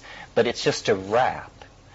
To go to the next level in the game of theory making, you have to bring in mathematics, and you have to make precise predictions about the system you're studying. And then if these predictions are judged to be true, and that's a very tricky term, and if you're interested in it, you should read somebody like Imre Lakatos, who wrote Criticism and the Growth of Knowledge. The question, what is true, what is proof, what is falsified evidence, so forth. These are questions that the philosophy of science deals with in detail, and we can't here. But anyway, if your theory is judged to be true, that's the level at which paradigm shifts occur ever since the Greeks, at the mathematical level. So since 1971, under the inspiration of my trip to the Amazon and mushrooms and so forth, have been trying to develop a higher dimensional model of the space-time continuum that would allow the extension of the precision techniques of physics and to some degree biology into domains like art history, culture, and even our own lives. And so I've developed something which I call novelty theory. And I use the vocabulary of Alfred North Whitehead because it's a pre-existing vocabulary created by a very, very, very reputable mathematician, which, as this story will make clear, I am not. And so novelty theory. But novelty theory needs an equation to go up to the great simulacra of true science with Newton and Einstein and Huygens and Maxwell and those people. And so over the past 20 years, I've tried to do this, and I've produced a mathematical equation, which is a fractal algorithm, which is a self-similar, recursive curve that I modestly propose we substitute for the zero in Newtonian physics that describes the curvature of space-time. And I won't say too much about how I derived this, except to say that it was by a mathematical deconstruction of the I Ching. The I Ching is, as you probably know, a Chinese oracle of great antiquity, and one of the things that has struck various people who've become involved with it, Leibniz, Benjamin Franklin, Carl Jung, that it seems to work. Like psychedelics, it seems to be an exception to the general rule that this woo-woo stuff never works. The I Ching works. And why it works has been, a great deal of ink has been spilled upon this subject. Jung's explanation of synchronicity, if you carefully deconstruct it, is no explanation at all. It basically says it works because it does work. I wanted to go a little deeper than that. I think that what I want to say about this evening is just to give you a metaphor. Because if someone were to attack me, and I've been attacked on many levels, the attack that I used to feel most stinging was one that sort of proceeded along these lines. So you want to make a revolution in physics based on a Chinese oracle? Is that what you're saying? You propose a redefinition of the Newtonian space-time continuum based on a 3,000-year-old occult fortune-telling method. Is that right? I understand that kind of attack. That's how I attack. That's a withering attack. And so then I had to think, why do I want to do that? That sounds awfully squirrely when put that way. So here is my defense of it now. The claim of the I Ching, it is called the Book of Changes, is that it describes change. So now let's make a metaphor here, which I think will help us understand what must be going on. And this is the only point in any of my teaching where there is any chance for what is called a visualization or a experiential thing. So make the best of it. Close your eyes, damn it, and think of dunes, sand dunes. Get a good, clear picture of some sand dunes in your head. Okay, now, the thing to notice about these dunes that you're looking at is that they look like wind. Dunes look like wind. Now, what does this mean? Well, dunes are made by wind, and somehow they reflect the thing which made them. Let's think of each grain of sand as a bit in a computer. Let's think of wind as a program which is being run on that computer. The program is run, the bits rearrange themselves furiously, and when the program stops running, what we have is a lower dimensional slice of this pressure gradient phenomenon in time, the wind. The dune is, in some sense, the signature of the wind. If you knew how to backward engineer from the dune, you could create wind. Do you see what I'm getting at here? All right, now, forget sand dunes, forget bits in computers, think of genes. You are made of genes. All life on this planet has always been made of genes. And think of time as wind. This wind has blown for 1.84 billion years. And the bits, the genes, have been rearranged into what? A lower dimensional slice of the structure of the force that created them. And what was the force that created them? Time. Time created them. And so, in their structure is the architecture of time itself. You can backward engineer out of the genetic material toward the architectonics of the physics of the temporal domain.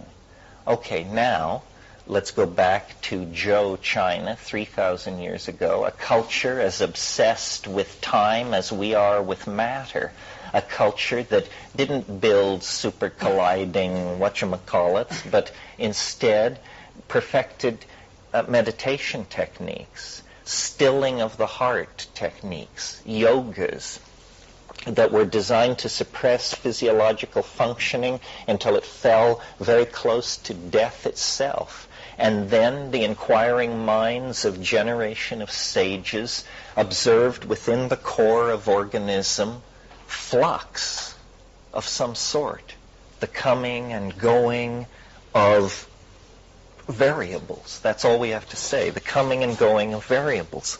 And, like good scientists everywhere, they created a special notation language. And out of this effort to note, catalog, and understand the temporal variables, soon realized to be not infinite, but in fact finite, quite finite, in the same way that all the physical universe can be built up out of 108 or 106 physical elements, the entire temporal domain can be built up out of 64 elements.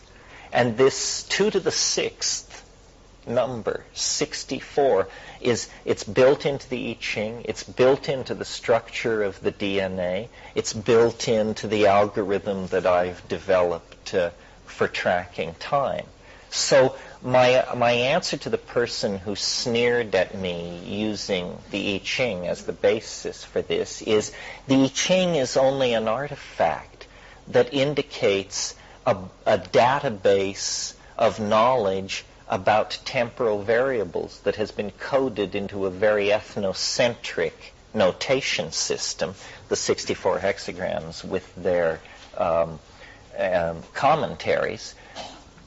But by mathematically tearing that apart and treating it formally, we can tease out of all that data this pattern, this fractal, and we can deal with it with our own technologies and our own epistemologies. And we can replace the zero quality of space-time with a much richer description. Now what we have is a Cartesian line, a flowing graph that depicts the ebb and flow of novelty in time, if we can correctly calibrate it to our own historical domain. So now I want to show you this wave and talk. This guy asked this question. Did you sort of unleash this response right back to him at that moment? Did you spontaneously, or did you later in your hotel room go, shit, I should have? No, I think I'm the guy, and then I thought up the question and I thought up the answer. It was probably something like that. So basically, you're saying that the I Ching, one side of this is the I Ching is a artifact of a metaphor for evolution. Precisely. Yes, I think, you see, the I Ching, it was old by the time the Han Dynasty got it. The earliest commentaries on the I Ching are early Han Dynasty, about 300 BC. It was ancient by that time. No one knew what it was. With what means was it constructed? No one knows. I mean, it was called the Book of the Zhou in the early period of Chinese history. It's not even thought to be Chinese. They don't claim it. They say it came from somewhere else. And the story of King Wen, this person who got put in jail for political rabble-rousing and then formulated it, there's no historical basis for that. I mean, that's a founding thing. It is interesting, though, that he was put in jail and then he discovered it. In other words, he had to keep still for a long time somewhere, and then he found it. I don't think that the Confucians of the Han Dynasty had any better grip on the I Ching than we do. It was up for grabs, and then it became a simple country oracle for centuries. What I did with the I Ching is remember I confessed earlier I'm no good at languages, so I just dumped the whole Chinese thing. I said, I don't need to know Chinese, it's pre-Chinese. And I said, it's pre all these commentaries, so the only thing you can deal with, if you really want to deal with the I Ching itself, is the 64 hexagrams in the King Wen sequence. That's the traditional sequence.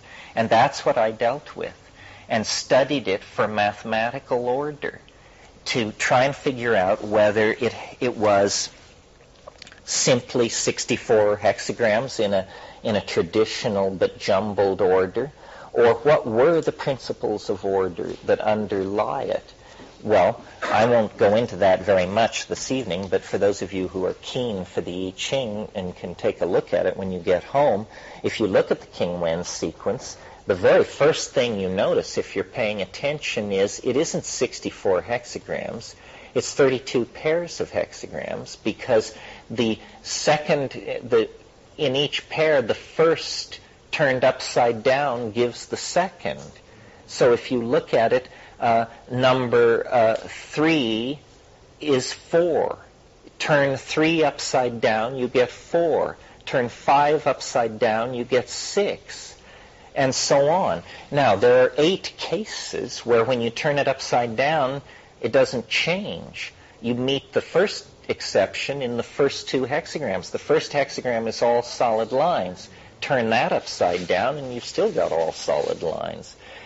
In these 8 cases, then, a second rule is obviously invoked. It's that if turning a hexagram upside down causes no change, all lines change. And so as you go from hexagram 1, all solid, turning it upside down, no change, therefore all change, therefore number 2, all broken. That's the first pair. Second pair, number 3, turned upside down is 4. 5 upside down, 6. 7 upside down, 8. Then I think 9 to 10 is another one of the ones with the exception, and all lines change, and so forth and so on. And there are many other properties.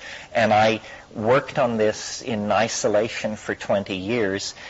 Now I'll show you the output and explain the nature of the game, and I do want to leave time to go into the new stuff, because the new stuff is the new stuff. Let me explain what's going on here. What you see on the screen, this is time, and this is a measurement of habit versus novelty. The higher the graph, the more habit in the system. The notion here is that this is a push-pull thing. The opposite of novelty is habit. In every moment, hour, day, year, millennium, kiliocosm of time, habit and novelty are locked in some kind of dynamic struggle. Yeah? You mentioned this is a Whitehead thing. I've never read Whitehead's book, but did he use it in a opposition or a similar kind of a context that you were using it? He didn't have this wave. He invented, habit and novelty. Yeah. This is all Whiteheadian metaphysic. And the book to read, if you're interested, the essays are wonderful, but that's not where the meat is. The meat is in process and reality. I mean, the great unread philosophical tome of the 20th century, Process and Reality by Alfred North Whitehead. Tell your friends. Anyway, so this is time, and this is habit going up. So, for instance, when the wave moves sharply downward like this, we call that a plunge into novelty. When the wave moves upward like this, We call that an ascent into habit. And the idea is that if we get it properly scaled against historical time or the evolutionary record or the astrophysical record, whatever kind of phenomena we're looking at, if we get this thing properly scaled against it, it will give us a description that will match our intuition or our databases about these particular phenomena. And here's a payoff. It'll give you a map into the future. In other words, future history is no different from past history. So if I'm right, can give us a picture of future time that we haven't yet lived through. Now I want to, what we've got on the screen time-wise here is 6 billion years. The entire history of the Earth, the entire life of the planet. This huge plunge into novelty here is in good accordance, given the scales of how much we know about these events, with the impact. The Earth collided with a Mars-sized object, and the Moon was created out of the detritus of this catastrophe. I know this sounds like it comes straight from Velikovsky and Sedona, but it's actually, this is what planetologists believe. It was on the cover of Scientific American, October 1994, with the words, "A Mars-sized object collided with the Earth to create the primitive Moon." So this happened right here as part really of the condensation of the planet, the stabilization of its surface, the infall of planetesimal stuff was ending, and life appears, and then there's the crisis of the naked prokaryotes being oxidized by oxygen, which is then a poisonous gas, and then once that was overcome, the rest pretty much proceeded. To give you an idea of how much time is on the screen, from the top of that little pimple there over to where we're sitting tonight is about 650 million years. In other words, virtually the entire career of organic life out of the sea, on land, is in this part of this thing. Now, what I've done is I've configured it for a zoom mode, and I want to do a zoom movie in on the present, and I will narrate what's going on. Seek minimum. No. Just a moment. No. What happened here? Zoom? Yes. Seek minimum? No. Approach factor? 2. I'm going to enter a value of 2 as an approach factor. What this will do is slice the screen in half, and each screen we see will be twice as much detail and half as much time. So it will be more clear as we actually do it. So there's 6 billion years on the screen, now 3 billion years on the screen. Now 1.5 billion. That's the career of life out of the sea. 750 million years. 375 million years. Those are cometary impacts, glaciations. There's 187 million years. 93 million years. See the catastrophe that wiped out the dinosaurs? 46 million years. 23 million years. The fractal has recurred. You saw that pattern before. 11 million years. 5 million years. Again, now those are ice ages. 2.9 million years, the domain in which we arose. 1.4 million years. 732,000 years. Yes, it's a fractal. Certain patterns will recur. 366,000 years, 183,000 years,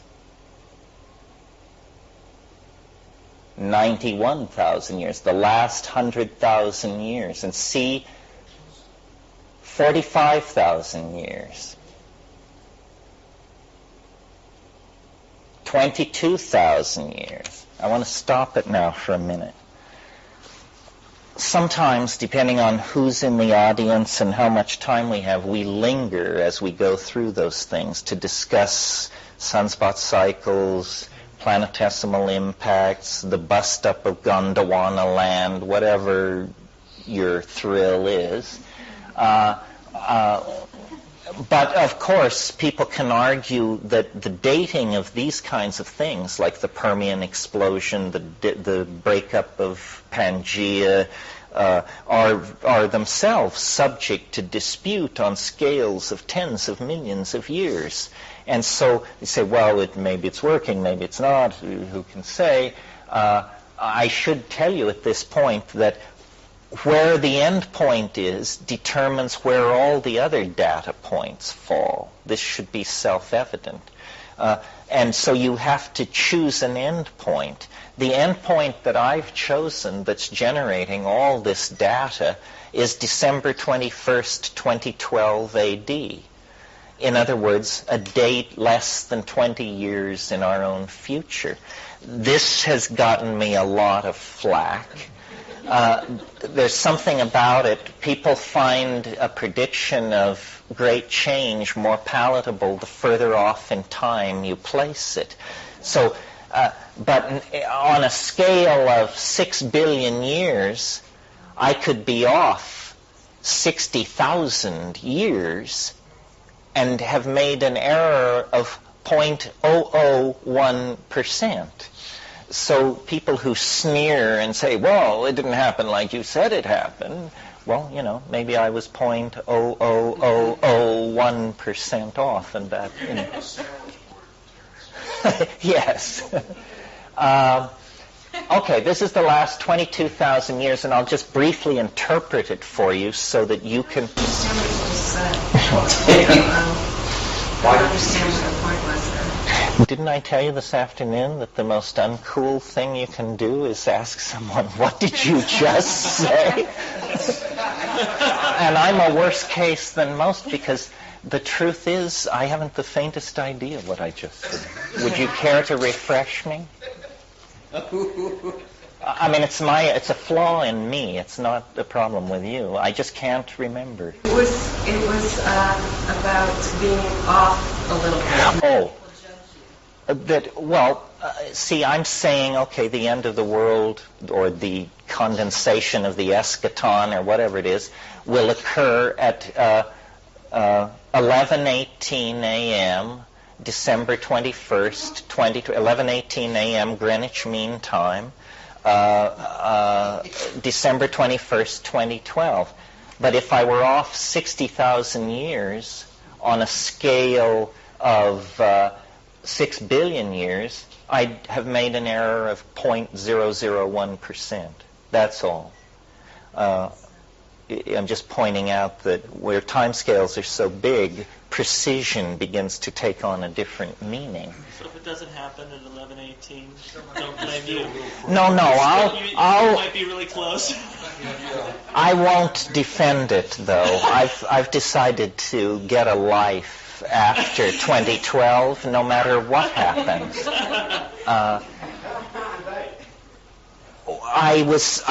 I got the curve. I had the curve, and I knew I had to fit it to time, and so I did what good statisticians do. I sought what's called a best fit curve of data to algorithm. In other words, and people say, well, but history is not a quantifiable phenomenon. How can you draw a curve of the novelty of history to fit to your novelty wave? Well, true, it isn't a quantified phenomenon, but you can make certain broad statements about history that if you don't agree with them, you're going to have a real uphill battle ahead of you. Here's such a statement. The Greek golden age of Pericles was truly novel. Here's another one. The Italian Renaissance was truly novel. Here's another one. The 20th century was truly novel. Okay, so now we have 3 data points right there. So we know that if our curve has to have troughs at those 3 points anyway, or it will be wrong, and then we can begin to talk about more arguable points, the birth of Islam, or the fall of Rome, or the dynastic Egypt. These things are more arguable. So you start with the easy cases, you try and get a good fit, and then you look at the harder cases and see if your wave is still fitting, and then you proceed to still finer detail. And I did this for months. At first I thought that, well, I had many ideas, but I finally decided that 2012 was the date. And then, and I don't know whether this complicates things or helps, depends on your mentality, but then I discovered that the Mayan calendar ends on the same day. To my mind, this was a complication I didn't need. Other people said, well, it proves you're right. I said, no, it muddies the water. It brings in a bunch of squirrels from L.A., and it brings in the this and the that. And I would have just preferred to stand alone. But for better or ill, the Maya and I, using different mathematics and different assumptions, calculated our way out of all eternity to the same day. Now, the only thing I have in common with those people is we both take mushrooms. They did, I do. They also revered elves. They also what? Revered elves. It also laid you open for a lot of trashing, a lot of, comparisons to you and Jose Arguelles and stuff like that. Right. It was not helpful in my estimation. Why they calculated the end of their world to occur centuries after the actual collapse of their world is lost in time. We don't know. I mean, because I was so dependent on the mushroom for the production of this theory, it's almost as though there's a barcode in there and says, wherever in space and time you are, know that, and then it gives it in your own notational system. The following date is highly important. Good. Don't you think it would be possible if these elves that are in the other dimensions were able to impart some knowledge to those that crossed the barrier and entered into their domain, that they could come back with it and they could also find out this time sequence? Well, what's interesting is that the numbers that go into the formulation of the Mayan calendar aren't very similar to my numbers. So it's like we're triangulating here.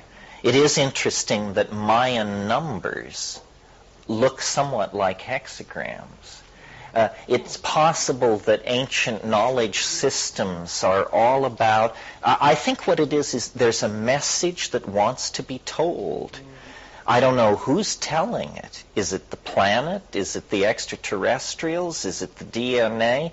But there's a message that wants to be told. And it's not some, fuzzy thing like love one another. It's more in the nature of a mathematical revelation of some sort. You're supposed to be able to figure out love one another without a galactic commission having to send an expedition to inform you of that, That's lifting you can do on your own. But what I want to point out here, this is the last 22,000 years, and see how from basically up here at the top of this little hill, that's where Homer sang his song. And from there on, At this scale, it looks just like a completely uninterrupted, perfectly smooth descent into hyper-novelty. Now, when we get in there and see the details, you will see that curve is not smooth at all. It's tremendously interrupted and punctuated, yeah. Where would the King Wen thing be on display? Is there a King Wen? No, well, the entire, we're in the wave. The wave is being formed by, it's an imprecise term, but interference between King Wen's sequences. But what time was the King Wen sequence formed on this? You see what I'm saying? 1185 BC. Yes, where on the wave would that be? That's roughly right up here where Homer sang his song. Okay. Same, close enough. Huh? Mount Helicon? Yeah, yeah. Okay, now, it's all very well when you're talking about glaciations, extinctions, continental drift, things where you have not great precision. But if you're of the kind of rationalist I am, you should be able to anticipate that this is going to be a tougher row to hoe as we get closer to the present, for the obvious reason that we know more about the present, and we know it with great precision. October the 12th, 1492, July 4th, 1776, August the 8th, 1914. It begins to get constrained. And so if your theory is right, the stakes rise. So having paused here 22,000 years out from today, let me resume the zoom.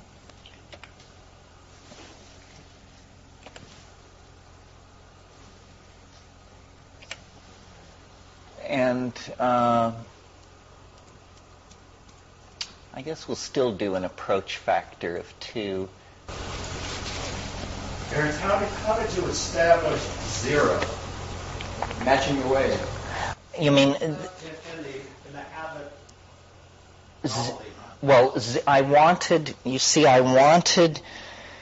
infinite novelty to have a special value. So 0 is the only special value there is in the integers. So, and also people sometimes say it's counterintuitive. Shouldn't it be that novelty increases when it goes up and habit increases when it goes down? And the answer is no, because first of all, that would mean that high novelty would just be some arbitrarily high number, where if you can watch it slowly over centuries and millennia make its way towards 0, there's a certain drama in that I like. And also, because this was coming to me out of the psychedelic place, wherever that is, I had the image of time like a river. And I wanted infinite novelty to be the ocean. So time had to flow downhill to get to the ocean. So I think of it begins in the arid highlands of habit and then flows thousands of years across ever-descending terrain until it finally is merged with the infinite ocean of novelty at altitude 0. I have a related question. How did you know to put it to a calendar, to a date, to time? Again, it was largely intuitional. I saw that there are... The I Ching is composed, as you know, of 64 hexagrams. Each hexagram is composed of 6 lines. 6 times 64 is 384. Now, 384... as a calendar number, at first doesn't look too inviting. It's 19 days longer than the solar year. So if you actually had a calendar of 384 days, it would precess 19 days against the solar year. Nevertheless, it turns out in ancient Israel, there was a 384-day calendar, and parts of Islam still use a 384-day calendar. I'm not sure. I think it's a calendar pre-Deuteronomy. But the number 384 begins to become more interesting when you realize that a lunation is 29 and change days. 13 lunations is 383.89 days. You know, it's within a rat's eyebrow of 384. So then I thought, well, this is a lunar calendar. A 384-day lunar calendar. And I conferred with Wolfram Eberhardt, who was my teacher in all things Chinese, and he had studied the Chinese calendar. He had no idea what my insane agenda was. He just thought I was a really motivated undergraduate. But he blessed all these conclusions and said, this is all within the vein of ancient Chinese thought. It's all creditable. Yeah. It also seems, I may say so, that your counterintuitive notion of the direction of novelty as opposed to habit is partaking of there's something else going on. Some sort of muse was working with you, because not only did it sort of resonate with your own journey, you went to India, and the kind of journey there was always up to the peaks. And then you went down, descended to the Amazon, and just in the sort of symbolic universe, there seems to be a revolution going on in a spiritual paradigm where people are saying enough with this transcendent stuff. It's in the humid lowlands. Is that what you're saying? Yeah. I can appreciate that. The Renaissance wasn't... You mentioned the Renaissance. Here's another resonance, that the Renaissance didn't start by getting real spiritual. It was when, what's his name? Was it Petrarch? Started the Renaissance by coming down. He took Augustine with him, and had this, was thinking of having this vision, and instead he left his transcendence and that his soul was too attached to literature and poetry and love for his Laura, and went down into the Renaissance. Yes, so, I'm familiar with this incident. Yeah. So there's something else going on that you were kind of plugging into that's part of a whole symbolic revolution, I think, that's going on now. Well, it couldn't have been otherwise, I think. Let me run this thing forward now.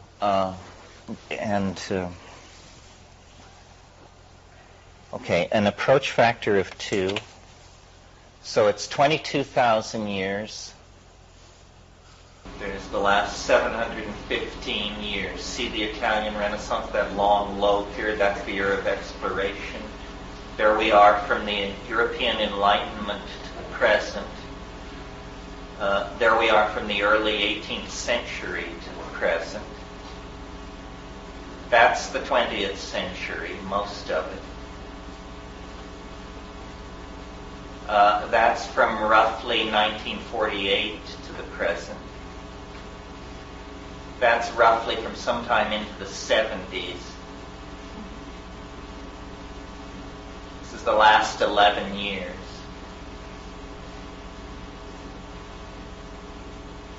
The last 5 years. The pointer is pointing at today, by the way. The last 2 years, and that's enough of that.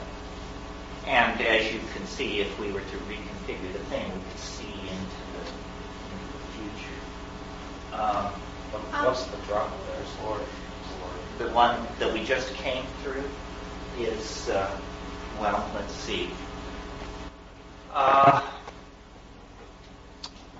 The Martian meteorite, the cloning of Dolly, all those things that happened last year in 1996. 1996 was a test case for the theory because I've been saying since 1975 or something, that 1996 would produce a definitive novel event somewhere within 2 weeks of the 1st of August of that year.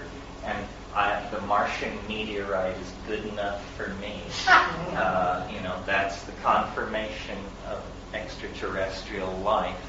And some people say, well, that's nonsense, and it was bogus, and blah, blah, blah, blah. But nothing that enormous arrives uncontested on the human plate.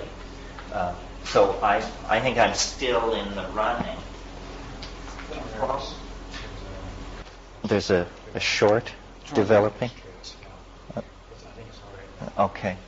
Okay, so now normally how these lectures proceed is we go slightly more slowly through this, and so then we've arrived at the end of the lecture. However... The point on there, from here, it looks like it's reached the... Oh, it looks like it's touching zero. No, it isn't touching zero. The nature of the software is to always allow one point to touch the horizontal axis. But there's only one point in the entire system that has a valuation of zero. So now the new part of the thing, or what I want to talk about coming out here, is 2 years ago there is a curious property to this thing which I don't yet understand, and I'll briefly sketch it out. It's that when you look at billions of years, the computer has something going on in the software where it keeps track of days to end. It's not a piece of data which is ever displayed on the screen, but it's a piece of data which the program needs to know. It needs to know the days to end. And we discovered about 4 years ago that if you put 6 billion or 20 billion years on the screen, and then you go up to one of those peaks, and to the exact day of the peak, of the shift, where it goes over the point, and if you then look into the guts of the program at the days to end number, it is in an extraordinary number of cases either a prime or the product of two primes. This either astonishes you or means absolutely nothing. But it's quite peculiar. Quite mathematically sophisticated. Well, and quite unexpected. And so then there was some hope that there was a way to reconfigure the thing to actually search for large primes, and that there was a way to sort of reconfigure it and search for large primes. This was about 3 years ago.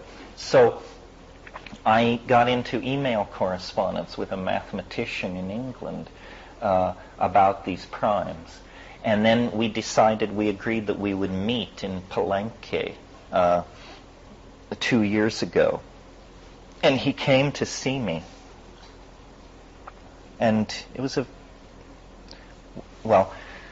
his name is Matthew Watkins.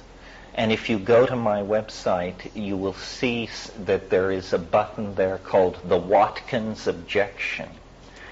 We met to discuss this search for primes, but as our mathematical discussions unfolded, it began to become clear that we had a problem.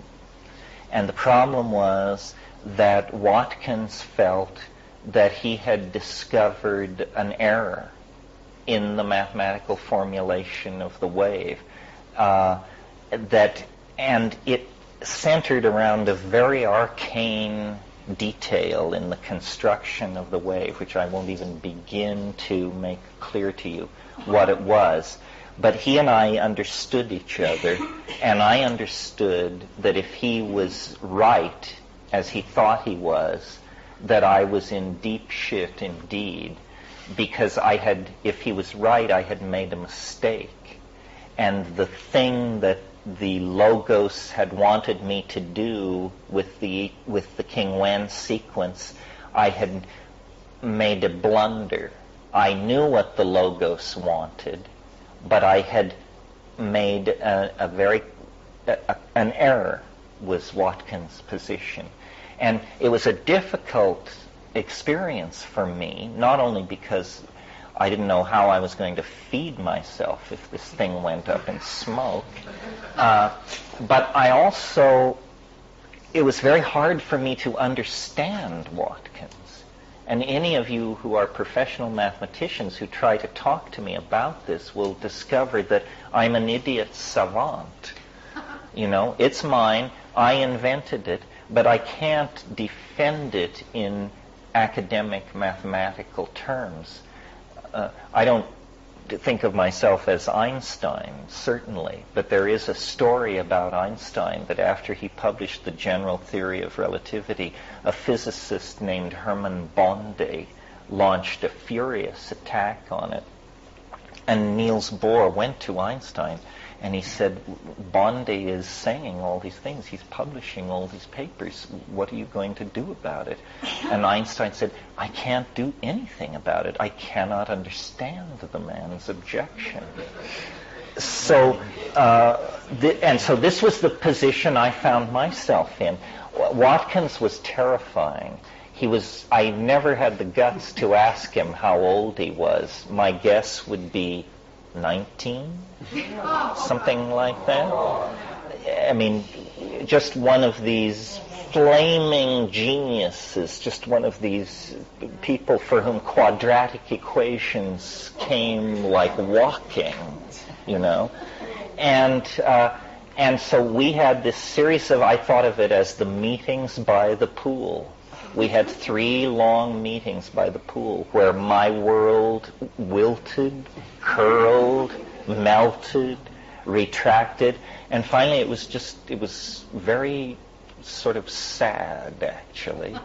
And but it wasn't definitive because I could not understand him. And he was also, I think even he would agree, arrogant in that way that you're trained to be in the British university system. I mean, you are to be scathing. You are to take no prisoners.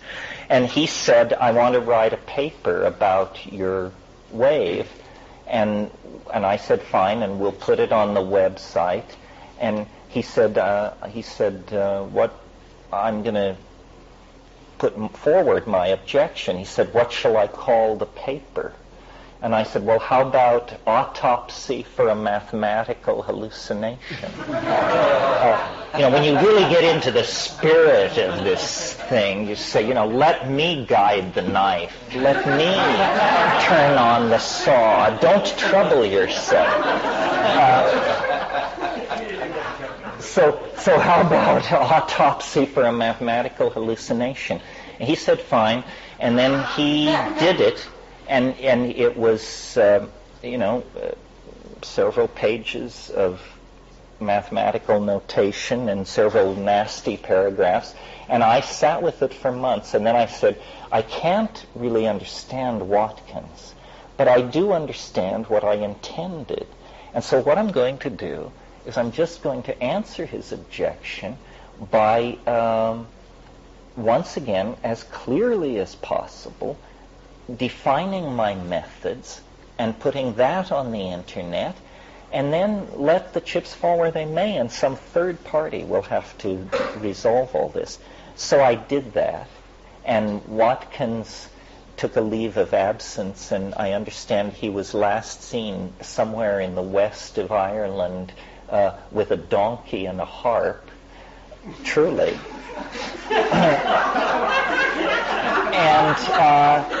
And he basically then just dismissed the whole thing and said, well, you're a cult, your people are morons, you can't even understand this objection, and this whole thing is really boring to me.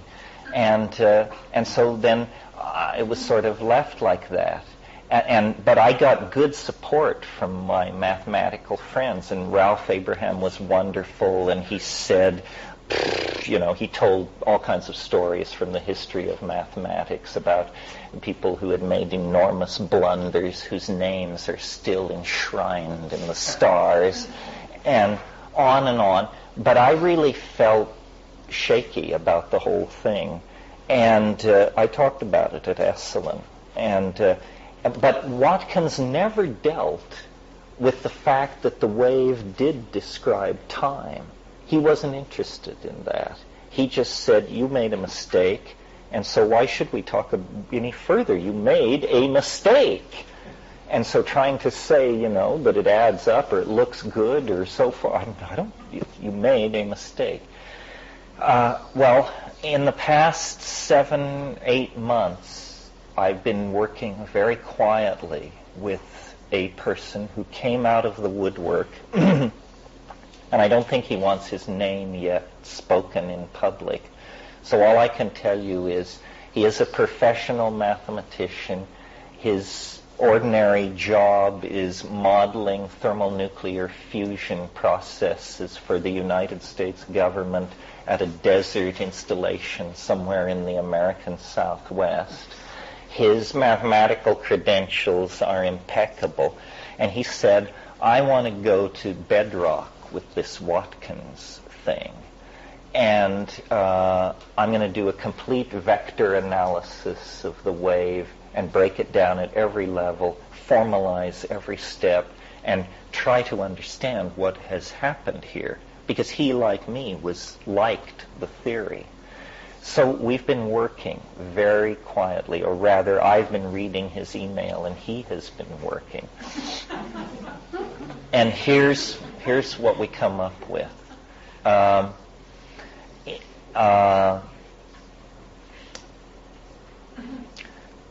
made a mistake. I did make a mistake. That's, for me, the bad news.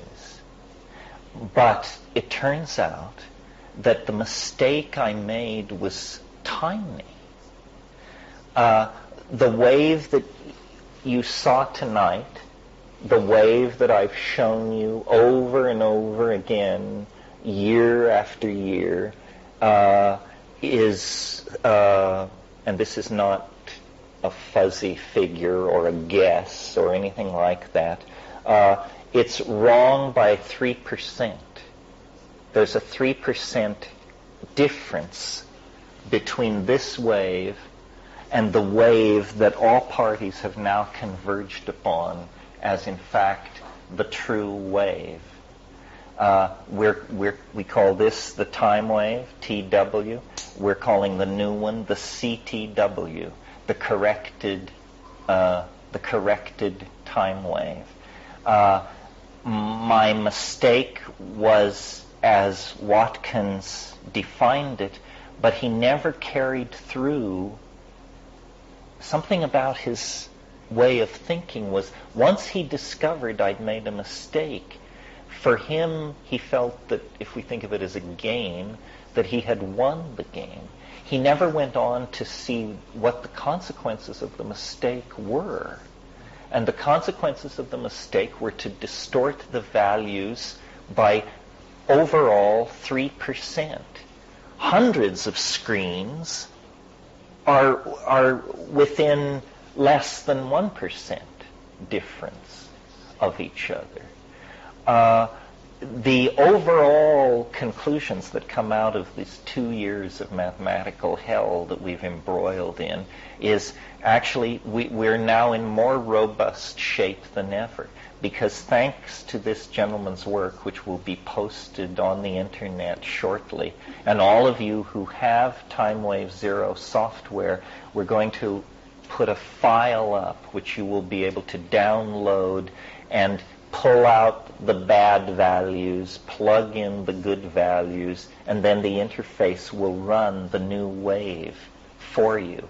And good news from my point of view is that in the process of this going on, the time wave has gone from being the mathematical hallucination of Terence McKenna to a vetted formalism, having been hammered on and had its tires kicked by some of the best mathematicians in the business. All stages in the construction of the wave are now formally defined. The overall effect of adopting the corrected time wave is truly good news, and it should be surprise to no one. It turns out the universe is even more novel than I thought it was. because the new time wave tends to start closer to zero and hew closer to it as it moves along. So the overall picture that emerges is of a more novel universe than we thought we had before. And then, and this is, to my mind, the ultimate payback, though I have always argued publicly, feeling it was the obligation of the public to be my opposition, though I have always argued publicly for the congruency of these screens to historical data, I've always been aware of a couple of things that were puzzling to me. One of them was, why is it that plunge into novelty in the 10th century for the Umayyad caliphates reaches a greater depth of novelty than the founding moment of Islam 200 years before, when it seems derivative of Islam? And I just held this in my mind. I felt, I need to study the Umayyad caliphates. I need to study the foundation of Islam. I need to figure out why this is. But it always irked me. Nobody ever mentioned it to me or pointed it out. I discovered this slight discrepancy in my own intuition about how the wave should work. I also discovered another slight discrepancy about my intuition how the wave should work, which is, I always felt that the novelty graph for World War II should reach the greatest descent into novelty at the use of the atomic bombs over Japan. After all, a new physical principle is involved. But I always knew that by the old time wave, the winter of 43 was weighted as slightly more novel than the August of 45. And this troubled me. I'm happy to report that with the corrections in place, both of these problems have been rectified. And now the founding moment of Islam is more novel, slightly, than the Umayyad caliphates. And the use of atomic weapons over Japan is more novel, slightly, than the Battle of Stalingrad. And there are a couple of other areas, too technical or too obscurantes to go into at the moment. But to me, it was a win-win situation. The only slightly galling thing about the whole thing was I personally have to admit that I made and defended for 22 years or however long it was a 3% skew of the values because I made a methodological error in the scoring of the time wave. Now that that's corrected, and that we have a complete vector analysis of the entire wave, and it is now a completely explicit mathematical object that any trained mathematician in the world can now answer any conceivable question that might be put about its formalism, we're ready for prime time, I think. Yeah. Did you alter the shape of the wave? Yes, 3%. No, that's all. It has nothing to do with that. All that stuff about 2012 and all that you get to keep, that was never even up for grabs. But I'm sorry I don't have an overhead projector. Maybe we could bring actually the lights up a little for this. Gently, please, for the cannabinated among us. Yeah, I want to go back to that. To explain to you what I mean, I have a couple of illustrations here. Is that enough? Yeah, I think so. Remember, I've talked for years about history's fractal mountain. Okay, here's what I defended for 22 years, this wave. Here's the truth of the matter. CTW. Yeah, that's the CTW over here. When's the next mountain?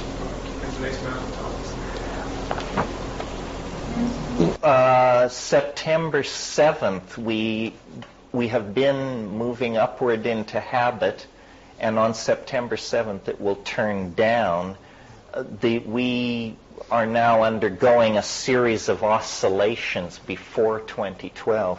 I'll leave this up after this evening, or for the rest of this evening, and if you care to stay after the lecture, you can play with it. There's always people in the room who know how to rescale it and run it for you. I don't know how well you can see these, but do you see that it's damn near at this scale the same way? But in fact, it is not the same way. Okay, so that's history's fractal mountain. This is what I thought it was. This is what the new vetted, corrected, and cleaned up version turns it out to be. Here are some more examples. This is from, now this one is more dramatically different. This is from 213 BC to 6, I don't know what's going on. Oh, to 2012. Now wait a minute here. I'm not sure enough of what this one is to show you.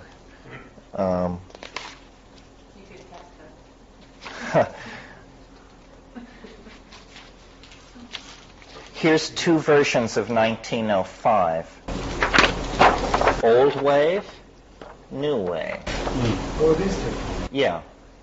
In certain situations, it is different. So the dates actually must change then? No. Well, not the end date. Not the end date, but like, for example, when you just said September 7th. Oh, things like that change very, very slightly. Or actually, sometimes what happens is that the actual transition date doesn't change, but the path of the graph to it and from it has a different topology. I think you see that here. See how these both reach their novelty maxima at the same point, but the path to it is different. So did the correction that was made, did it address all that issue that we found about the planets? No, that was completely left in the dust while all this other fighting went on. Here's the one that shows one of the places where I myself had doubts. This is the period from 1935 to 1955. In other words, including all of World War II. Here's the old version, new version. And as yeah, the 45 is weighted heavier here, and 43 is weighted heavier here. So it's amazing to me that I could have claimed for 22 years that it described time, argued all these cases, finally gotten it straightened out, and discovered that it describes time even better than it did before. Have you found any new discrepancies or anything? Have you had a chance to really go through the whole thing really with a fine-tooth comb? No, see, I haven't yet actually had a chance to load the new data into my own version of Time Wave Zero. When I do, I'll go through really with a fine-tooth comb, as you say, because there are about 50 or 60 historical incidents that are indices for this. They all have to be looked at. Now, here are two that are quite different. This is 1915. Old version, new version. Now, the World War II began in 1914. World War I. Sorry, World War I. I said it began in one? Couldn't be. No, yes, World War I began in 1914. So again, you see that the new data is much more congruent with the facts of the matter. And so forth. Let's see if I have any others that might be at a glance useful. Well, here's one. This is the one we've always argued over all these many years, and it's interesting. This is the one basically from the fall of Rome to the present. Old version, remember, and here's foundation of Islam, Umayyad Caliphate. You've practically memorized this stuff. Black Death. There's the Black Death, and there's the Renaissance, and there's the Enlightenment. Here's the new version. Quite interestingly different. Much food for thought. So bottom line is, as I said, all I had to do to make this a field of genuine human study and endeavor instead of my own little bailiwick is admit that I made a mistake, which I freely do. I did make a mistake, and I should say I'm grateful to all of the people who participated in this. I don't mind. I've never feared the knife. And, including the young mathematician. Yes, Watkins first and foremost, because he put his finger on the error, and then it all proceeded from there. And the whole thing has been, since its conception in 1971, moving slowly toward a process of being an ever more robust object in the theater of intellectual discourse. And I didn't bother to bring my colleagues' notes over tonight because it would be like exhibiting hieroglyphs to collies. At least it is to me. But he has produced, 8 pages of vector analysis that just lays the whole thing out from A to dot. Yes. Terence, can you explain briefly again what you mean by the end of times? Well, simply this asymptotic explosion of novelty. In other words, what is it like when you have more change in a single day than you used to have in 1,000 years? What is it like when you have more change in a second than you've had in the previous 100,000 years? I'll lay out for you the mathematics of the time wave in terms of its closure, and then we can probably call it quits. But here's how this theory works. Here's the kind of universe this theory says we're living in. It says that the universe is approximately 72 billion years old. That's a lot older than orthodox astrophysics says. They're fighting over whether it's 9 to 14. This theory says it's 72 billion years old. That's the first cycle of its unfolding. 1/64th of the way from the end of that cycle, it enters another cycle. That cycle is 1.3 billion years long. It's another level of concrescence, and I take it to be the domain of life. That's about the amount of time life has been around. Well, the next level is 275 million years long. What we're doing each time is we're dividing by 64, nothing complicated. So 72 billion divided by 64 equals 1.3 billion. Divided by 64 equals, I'm guessing, but roughly 275 million. Divided by 64 is, 3 or 4 million.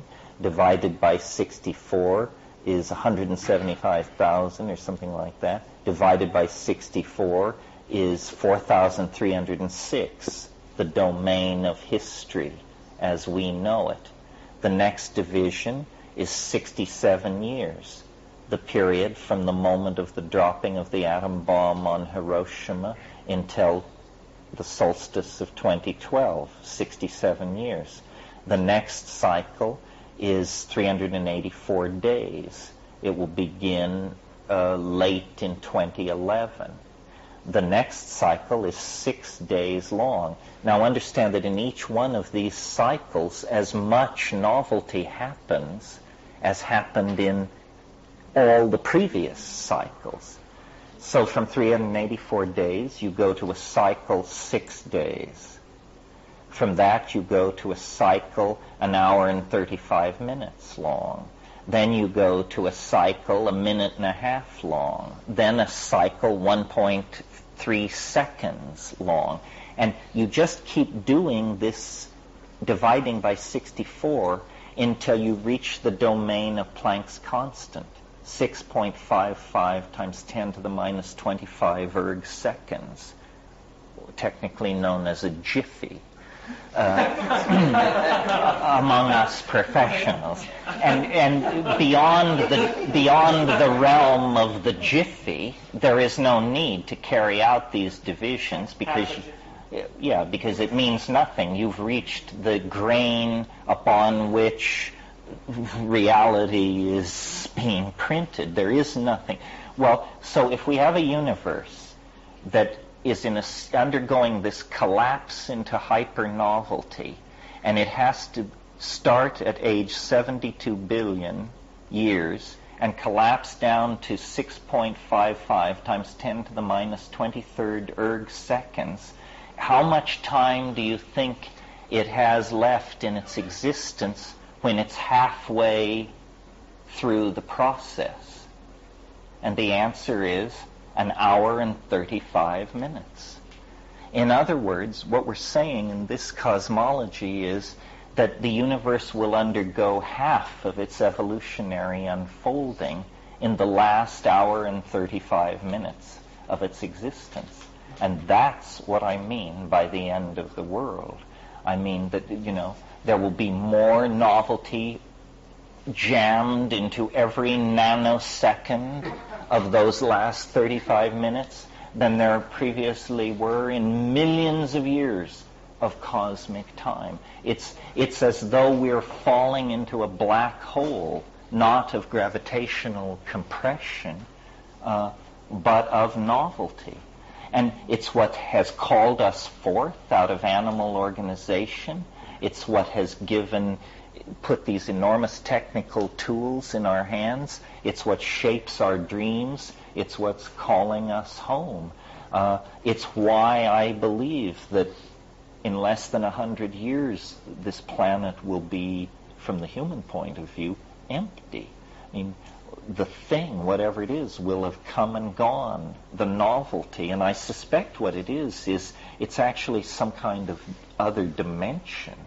It's the way I think of it is novelty is crowding into three-dimensional space-time and crowding in.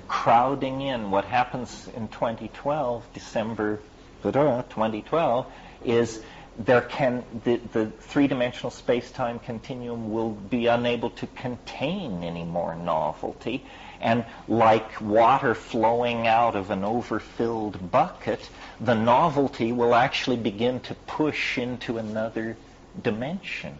It will actually force into existence another ontological dimension to reality that will contain it. And, we call this true pure spirit, or the coming of Maitreya, or the end of the world, human languages are utterly inadequate to this. And we're not causing it. We can't understand it. We are like corks on the cosmic ocean being carried toward what is essentially the climax of physics in three-dimensional space-time.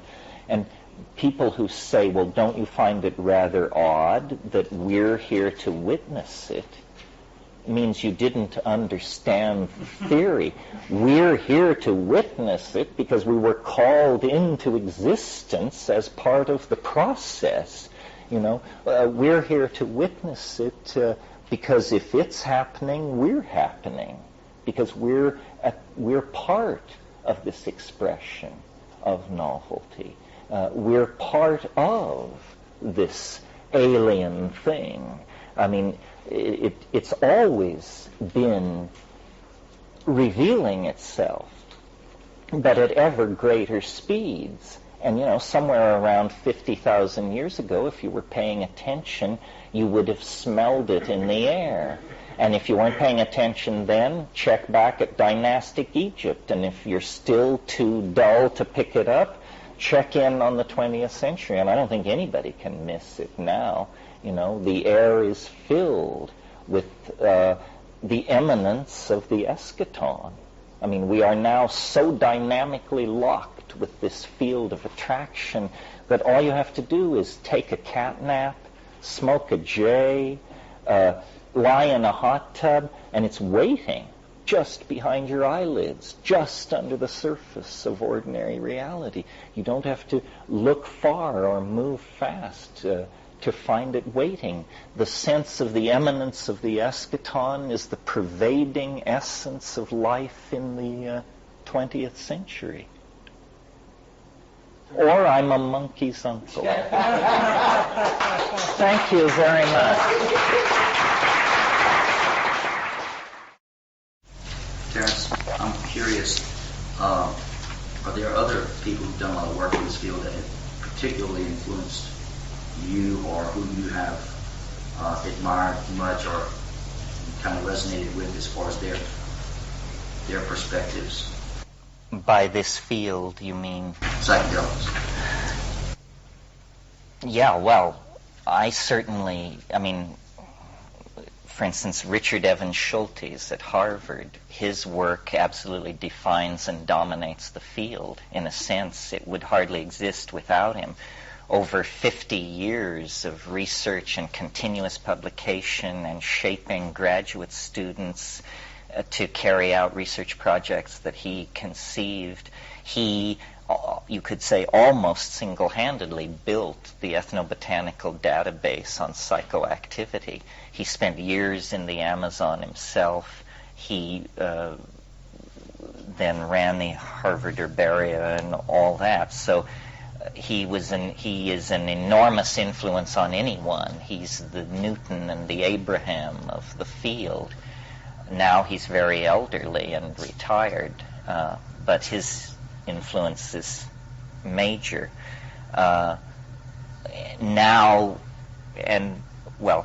Another person is Gordon Wasson, who now his legacy has to be assessed differently maybe than it was 10 years ago. What Gordon Wasson was, above all else, was an enthusiast. And he was never a man short of theories. But now it appears that some of his theories were somewhat specious, or perhaps he didn't have all the information that we now have. I think he was wrong to be such an enthusiast for Amanita muscaria as the source of soma, as the basis of an Indo-European hallucinogen. It's puzzling to go back and deconstruct it and see why he thought that. But nevertheless, his belief that psychedelics were at the roots of religion, his belief that you couldn't understand culture unless you looked at the hallucinogens they were using or not using. What do you think that sound is, and what it would take to stop it? But we've been doing this for 30 years, and it's never happened. So it did. I guess that's what... Anyway, we just seem to be hitting a lot of speed bumps this morning. Frankly, I don't give a shit, but I'm trying to make it pleasant for you. So Wasson and Schultes were, and then further back in time, and I think it's obvious from what I've said, Aldous Huxley.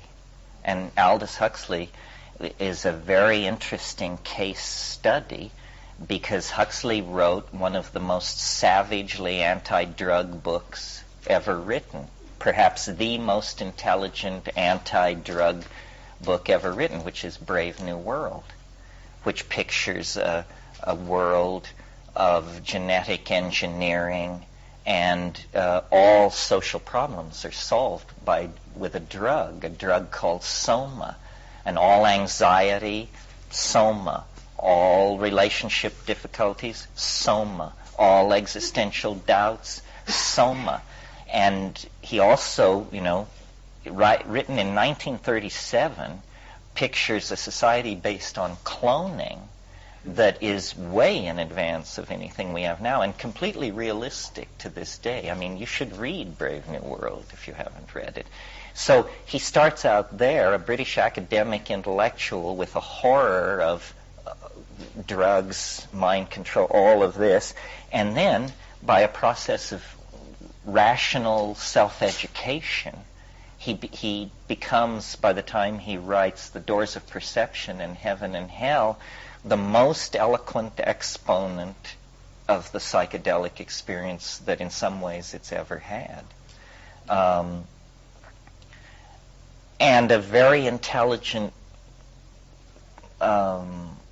educated, sensitive person.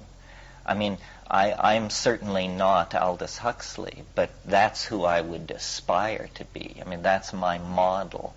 Urbane, educated, avuncular humor, very gentle, and in all things a great humanist.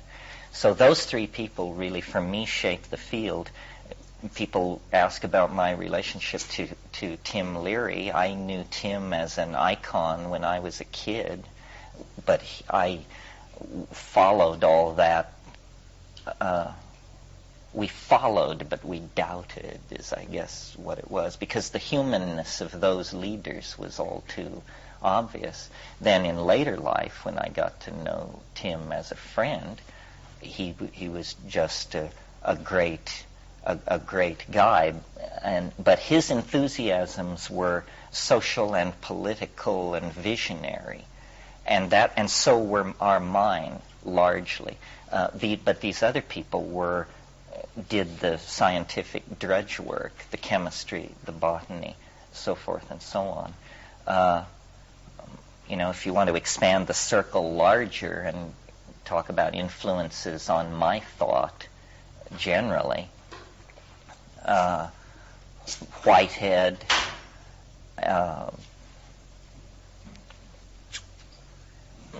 I'm basically a kind of Platonist in the tradition of modified Neoplatonic idealism. So is Whitehead. All process philosophy falls under that. I was influenced by people like L.L. White and C.H. Waddington. These are biologists, theoretical biologists. The only person, well, maybe, I don't know, but, the only person who comes to mind that I would say mentored me or worried about my intellectual unfoldment in the directions that I finally followed was Eric Jansch, who some of you may know, probably not most. He wrote a number of books, Design for Evolution, The Self-Organizing Universe. He was a Viennese futurist who took me under his wing about 1972 until he died in 1979, and we met weekly at his favorite Chinese restaurant in Berkeley.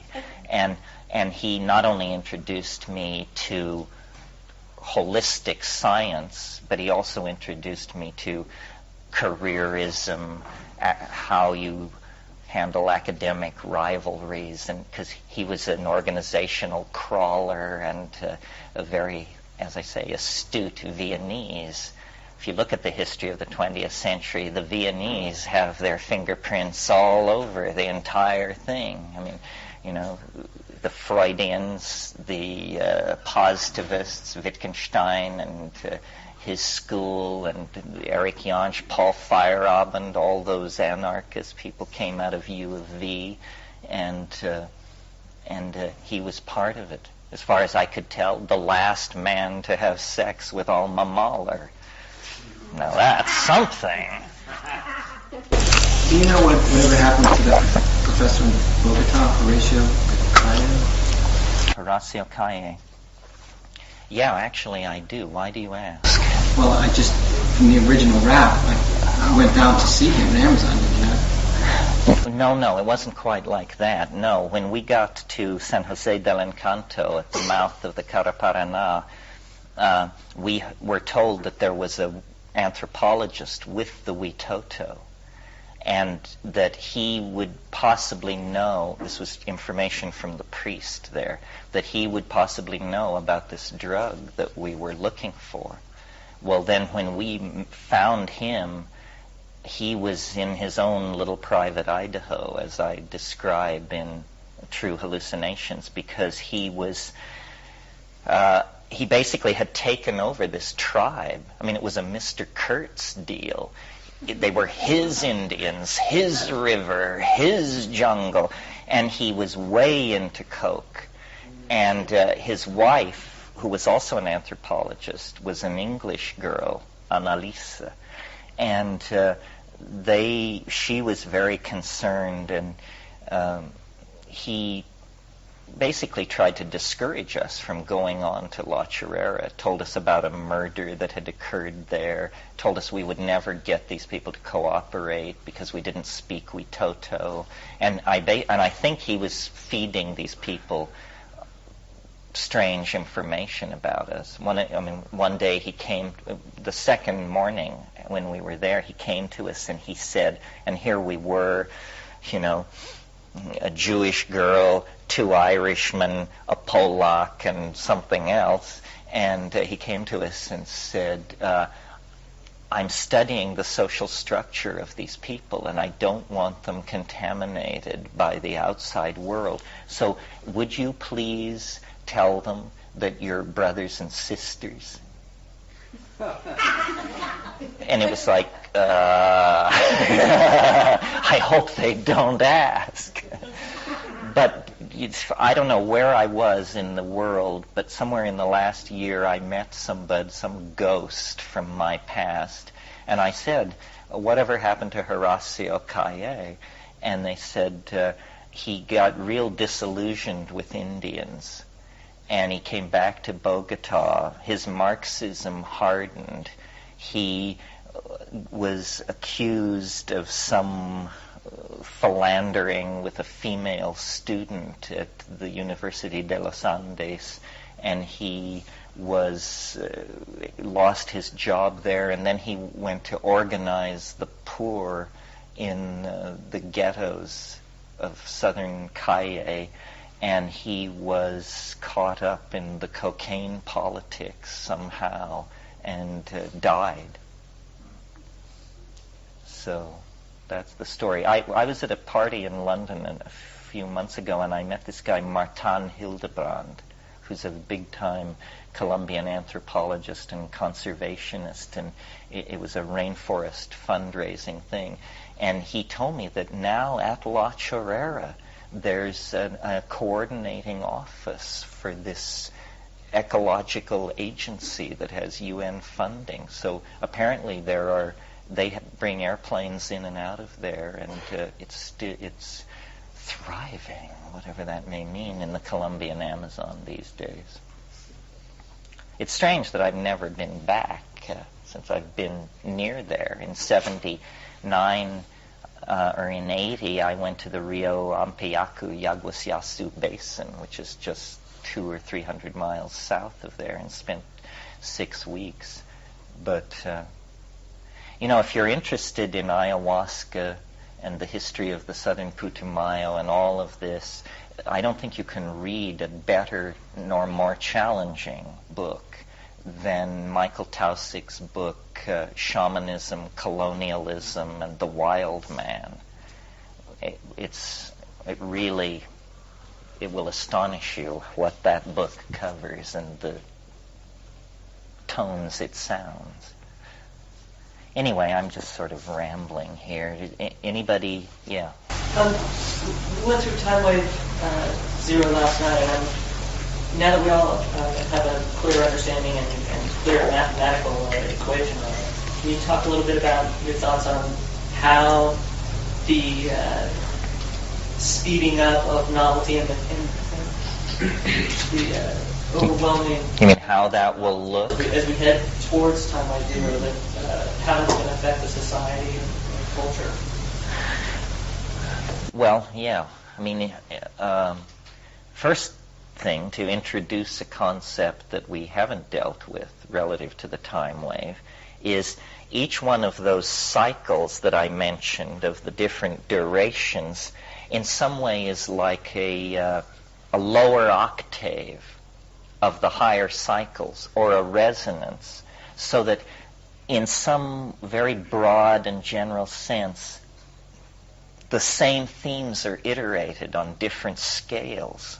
So it can be a tool for understanding like things as ephemeral as fashion and fads and hysterias and art movements and things like that.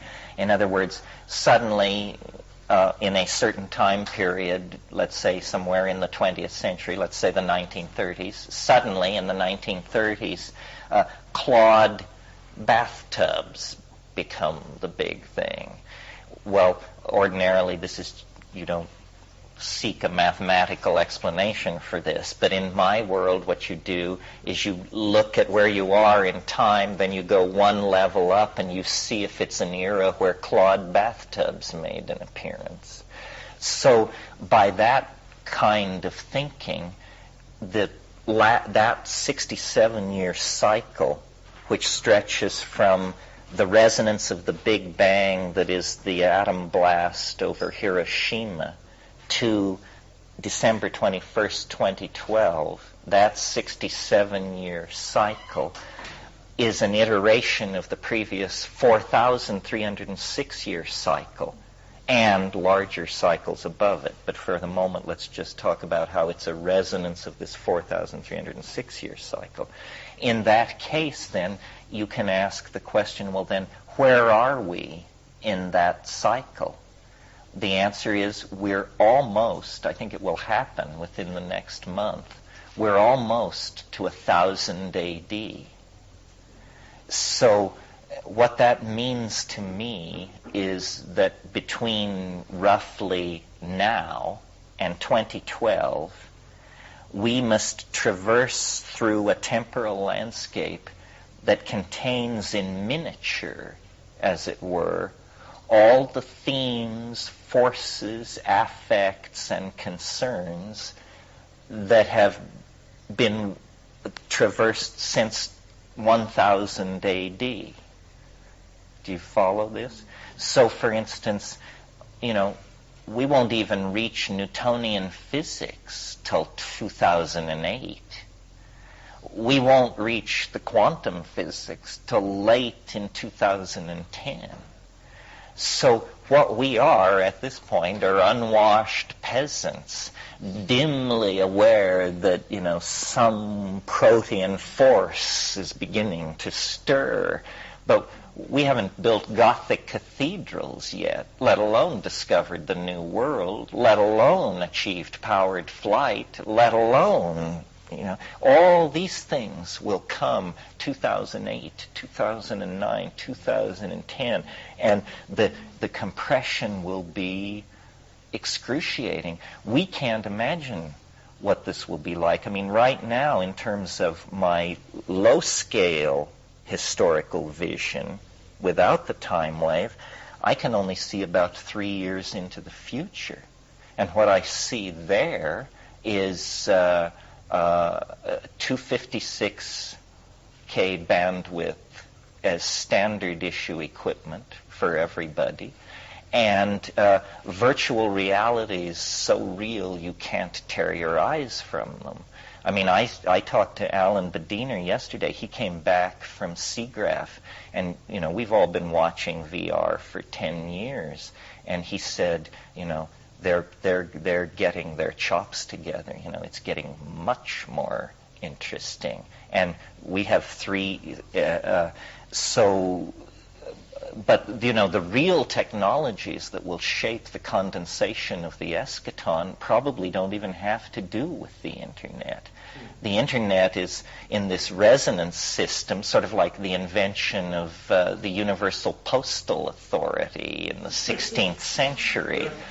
Well, we laugh, but on the other hand, the birth of modern science is entirely linked to the establishment of the Universal Postal Union, because suddenly Leibniz could send letters to Newton, and all these people could communicate with each other on a scale of weeks instead of years or never, and they all knew each other.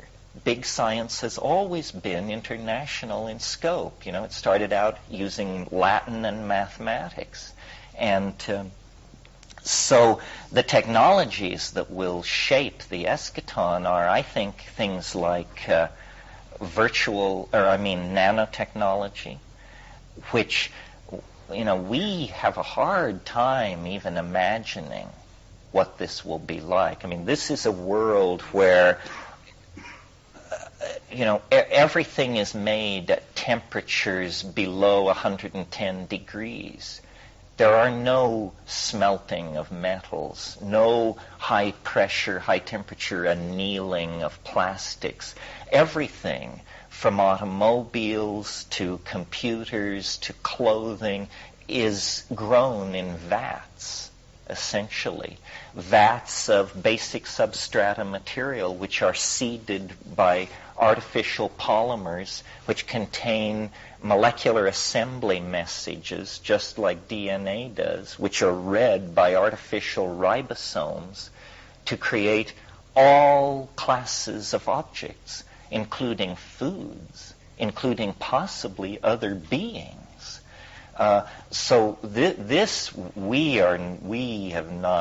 Nobody's begun to tell the people about this. The people thought, well, if we get used to the internet, maybe it will stop. No.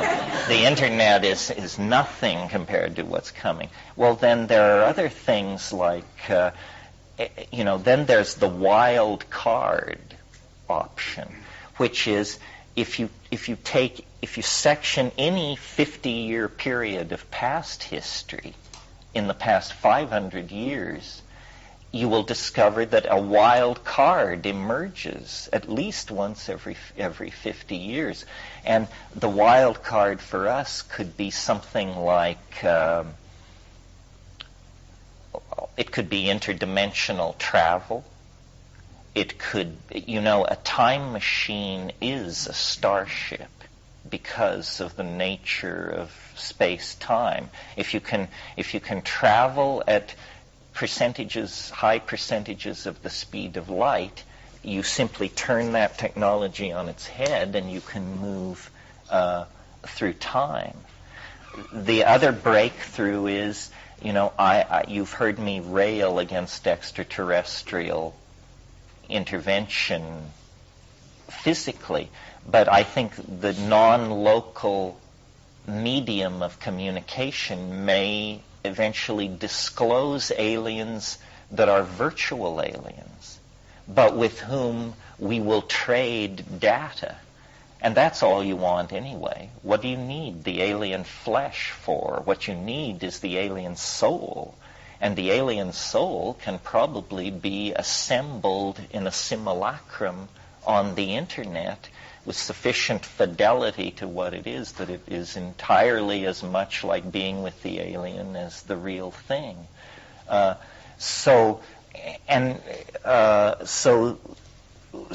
time travel, we've talked about that in these meetings, because time travel would be a technology which would fulfill the predictions of the time wave without causing the intervention of God Almighty in human history and collapsing the state vector and all that. In other words, if linear history can be portrayed as a graph of increasing novelty, then what happens when you invent time travel is time ceases to be a serial phenomenon, and you can therefore no longer portray it on a Cartesian graph. It spreads out in all dimensions, in all directions. So, well, what would a time travel technology look like? we can't imagine that. I mean, we don't have the intellectual equipment. This is the part where you discover we're in the 10th century. We're unwashed peasants drinking bad beer and wearing scratchy wool. We can no more conceive of time travel than a peasant in 10th century France could conceive of modern Manhattan.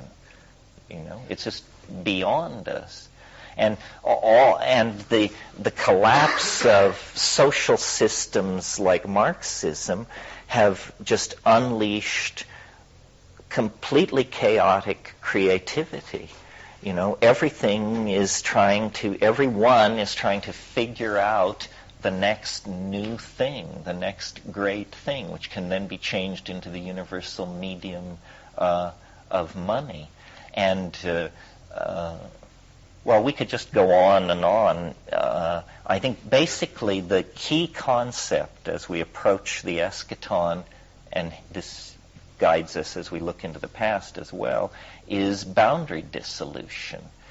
It's been happening for a very long time. Let's not go back more than 500 years. 500 years ago, half A of the planet discovered half B. There was a boundary dissolution. Then, sailing vessels, steamships, telegraphy, air flight, radio, television. What's happening is boundaries are being dissolved. Information is beginning, the planet is shrinking to a point, is what's happening experientially. How does this relate to what you refer to as the exteriorization of the soul and the interiorization of the body? Well, when the planet becomes a point, in a sense, we all are everywhere. That is the exteriorization of the soul. So one way that information theorists, there's a lot of argument about what is novelty, by the way, and how do you measure it. It turns out to be a slippery concept. One, Norbert Wiener and that crowd, their approach was what they called density of connectivity. Here you have a bunch of points. The more points that are connected to each other, the greater number of pathways among points, hence the greater the density of complexity. Well, if you carry that idea to its what I call rational or absurd conclusion, then the most complex matrix imaginable is what's called a monadic plenum. It's a situation where, in mathematical terms, we say all points are cotangent. In other words, everywhere is here. What is not here is nowhere. And that seems to be where all this technology and novelty is pushing us. And if that's where we're going, then it will not stop until we achieve it. And what does it mean? I think it means we're inventing omnipotence. We, who began as the mud of a warm pond 1 billion years ago, actually dream of deity. And Plato was on to this game 2,500 years ago. He said, if God does not exist, man will invent him. In the Post-Humanist Manifesto, there's an interesting statement to ponder. It says, a human being is like a god. It doesn't exist unless we believe in it. So essentially, we're tooling up to become a species mind. And then, the questions everybody wants answered is, what happens to little old me in all of this? Again, the Dilbert cartoon last week with Dogbert preaching the internet about to achieve omnipotence, and Dilbert saying, in that case, I'll definitely change the kind of files I've been downloading. If the internet is God, I'll be much more behaved. This is all happening under the banner of what I call prosthesis. It used to be a fairly ugly medical word. It's still sort of an ugly medical word. But what it means is the extension of the human body by artificial means. what we're doing is we're building a nervous system. We're building a nervous system the size of this planet. And we're doing it fast. And the internet, nobody's making these decisions. It's just that it's so convenient for this corporation, this person, this demographer, this pornographer, this startup company. It works for us all. We all get something back from it. So we all put our shoulder to the wheel, and it comes into to being. But its internal logic, the rationale of the thing, is not glimpsed at all. And I've been talking about the eschaton since the early 70s, but until this new information technology arrived, I couldn't see how we could get from here to there. And everyone told me, your rap, it's interesting, you got something going for it, but your time scale is just a complete turnoff. 2012, it's too soon, 2512. But those people, that kind of thinking always loses. In 1947, Vannevar Bush, who was President Truman's science advisor, told a Senate committee that it would be 1,000 years before a thermonuclear device could be delivered to the other side of the planet by a rocket propulsion system. In 1947, the president's science advisor, not knowing that the entire next decade would be defined by intercontinental ballistic missiles able to precisely do that thing. So what the experts think is absolutely worthless. I need to give that book back, the Delta T book. Who do I need to give it back to? To you. I'll bring it to lunch. But I looked through it and I just thought, I'd love to huddle with those guys. And there are other books like that. Like there's a book called When Corporations Rule the World. These people are just so incredibly lame. I understand why, because they need to give advice that you pay for. And nobody would pay me no corporation will pay for the news of the approaching eschaton because it can't be managed. And so all of these scenarios of the future, to the degree that you wish to be saleable and credible, you have to be wrong. The marketplace has an appetite for lies about the future. I mean, what a wonderfully safe and easy idea to get used to. Corporations will rule the world. This discussion began in 1635 when the King of England chartered the British East India Company and the Hudson's Bay Company. The British East India Company was called Honest John. It was the Microsoft of its time. It bought and sold popes and kings. And it was capitalist to the core, and people railed against it in the same vocabulary we use. If you think future think involves corporations ruling the world, you need to go back to 1700, and then you can be a consultant with something worth saying.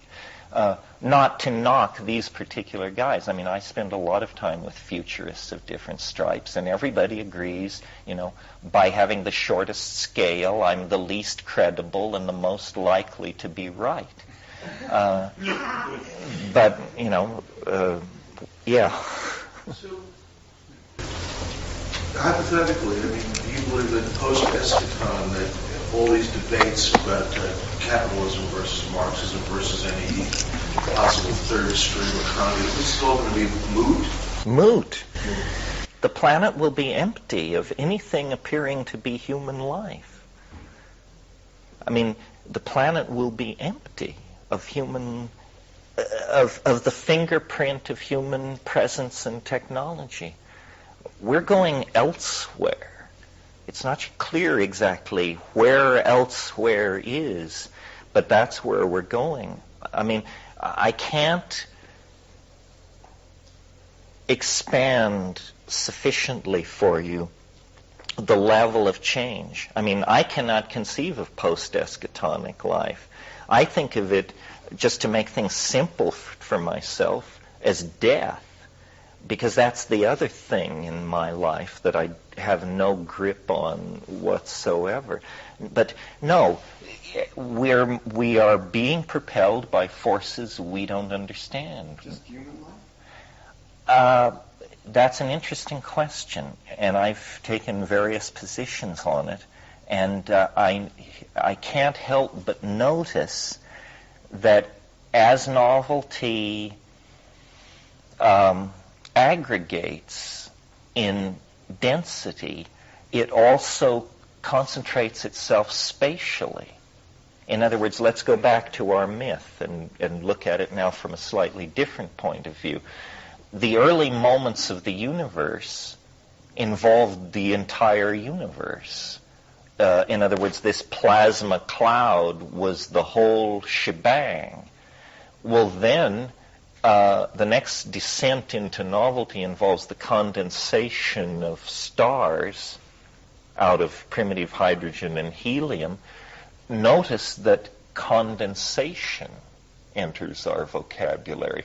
This means that novelty not only is increasing in these stars, but presumably it is decreasing or remaining the same in the areas between the stars. And then the real action, biology, doesn't even go on in stars. Biology goes on these little specks of matter that incidentally seem to be whirling around the stars. And then only in certain regimes of chemistry, temperature, and pressure. So as novelty increases its density, it becomes more and more local. And now, for the past, I don't know, pick a number, million years, novelty has largely been concentrated in the human species. The stars still shine. The species still compete according to Darwinian selection. Geology is still going about its quiet business in the background. But the cutting edge, if you will, or the point, is now concentrated in the human species. Well, then let's look at the human species. And people object to what is about to be said because they see in it a kind of elitism. I just follow my mind where it goes. I'm not interested in political correctness.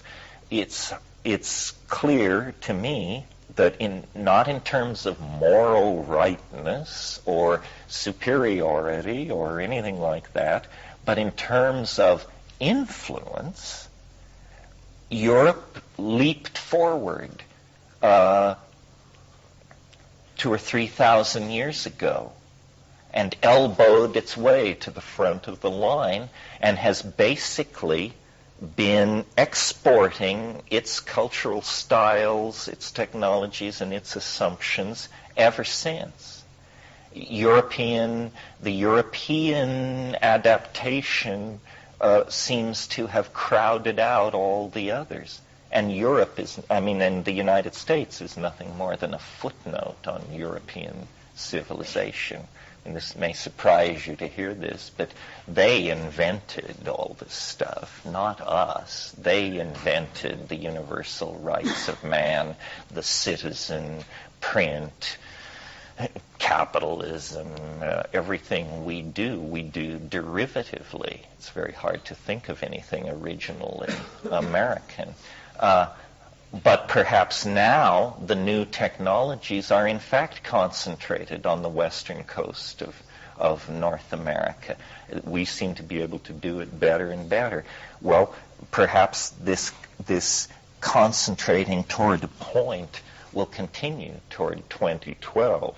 But then when the eschaton is achieved, I think part of its quality is that it is instantly generalized. It is sort of like an explosion, or sort of like a chain reaction.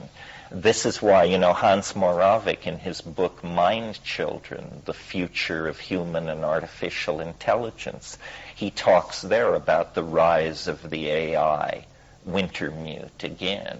And he says, we will probably never know what hit us. The AI, at any moment, we have fascination with artificial life. Artificial life is a very ambitious thing to want to do.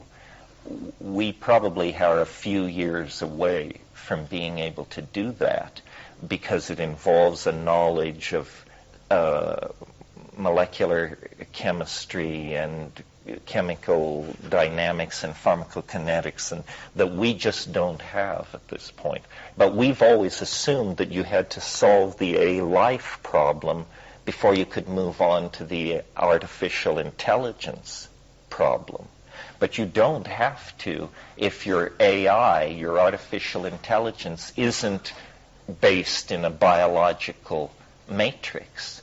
And so we're building this internet thing, designing all these bots, and all the bots that are designed to rove freely on the internet. They're designed to leave their home machines and move out into the matrix, gathering information, checking data, doing whatever they're supposed to do. But they're like our pets at this point.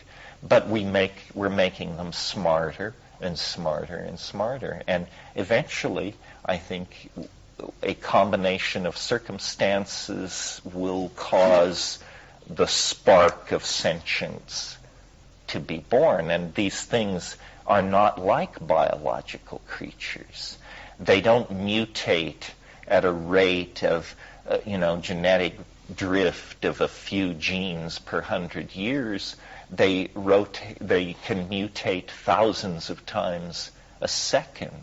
They can move over the entire surface of the earth in a fraction of a second. And so when this thing comes to self-awareness, it will very quickly take over the entire system. And what will that look like? Hard to say. What will the relationship of the AI be to the incoming alien intelligence that is being formed in simulacrum, also on the internet? It's like, gee, the human apartment has suddenly become crowded with large strangers with uncertain agendas. We thought it was all our show, and now we're just hoping nobody asks us to leave, I don't know what the human relationship to all this will be, because, the idea of an AI or of an alien intelligence is a blank screen for our paranoia. You can imagine it as the coming of Maitreya, or you can imagine it as Independence Day. You can have it just about any way you want. What will it really be? Well, I don't know. It's our child. It's all emerging from us. I think we're going to get the answer to the question, is man good? And, if you're a cynic, you'll bet against it. If you're an optimist, you'll bet with it. But I think that's what's happening, is we are in a relationship of attraction.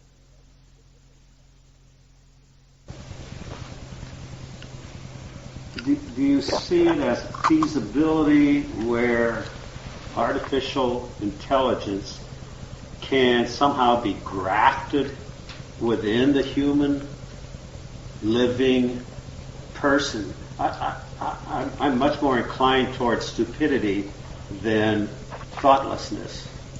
And it seems to me that the only hope for humanity is to become smarter. Yes, well, this is an interesting part of all this. When I was in Cambridge, Mass. a few months ago, a guy came to one of my workshops. Very interesting. I would like to spend more time with this guy. His name is Alexander Cheslenko, Sasha Cheslenko, and he's young. He has a website. He's at the Media Center at MIT.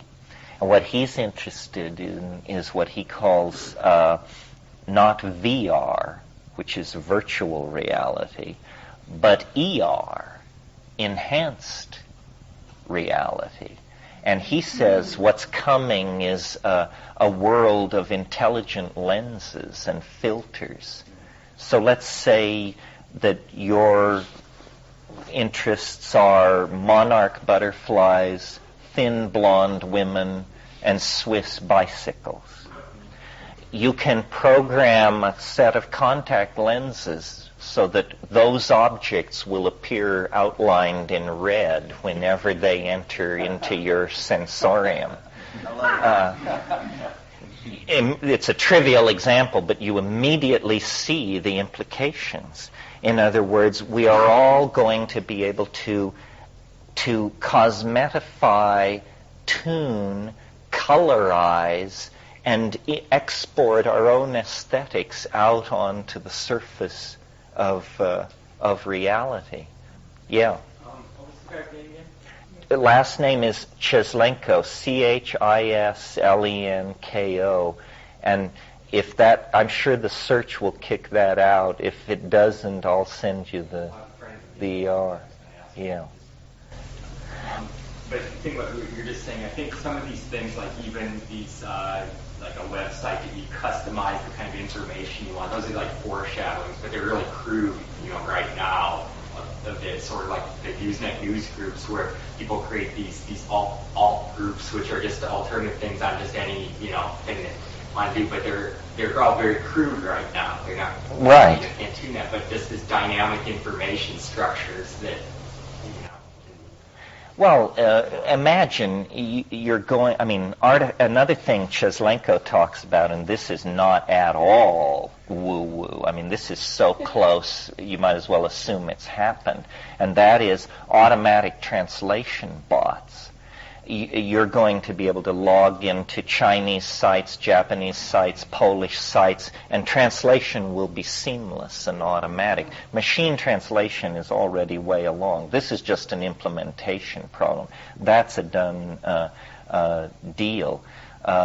You couldn't imagine a world where when you're going to the Amazon, you buy a special pair of contact lenses, and then when you squint in a certain way, all plants are labeled, or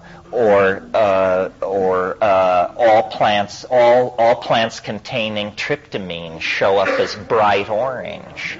The federal ethnobotanical database in Washington is connected to your contact lenses, and every plant that you gaze upon is instantly checked for DMT, and if found positive, colored orange in your line of sight.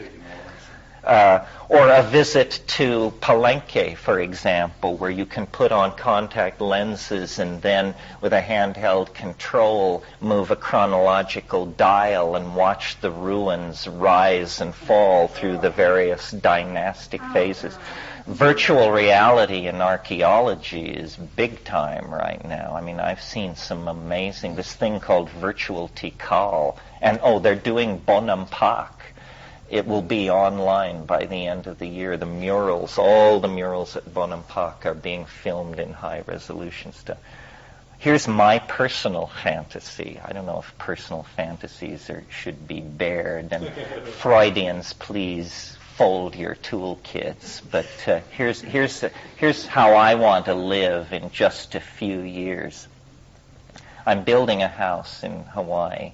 So as a consequence, I have a set of blueprints that I deliberately had done in a CAD mode so that I can not only satisfy the county planning department, but I can also build in virtual space an exact replica of my house. and I can put all my books in and everything, and then I can, in my house, walk into my house and walk around it.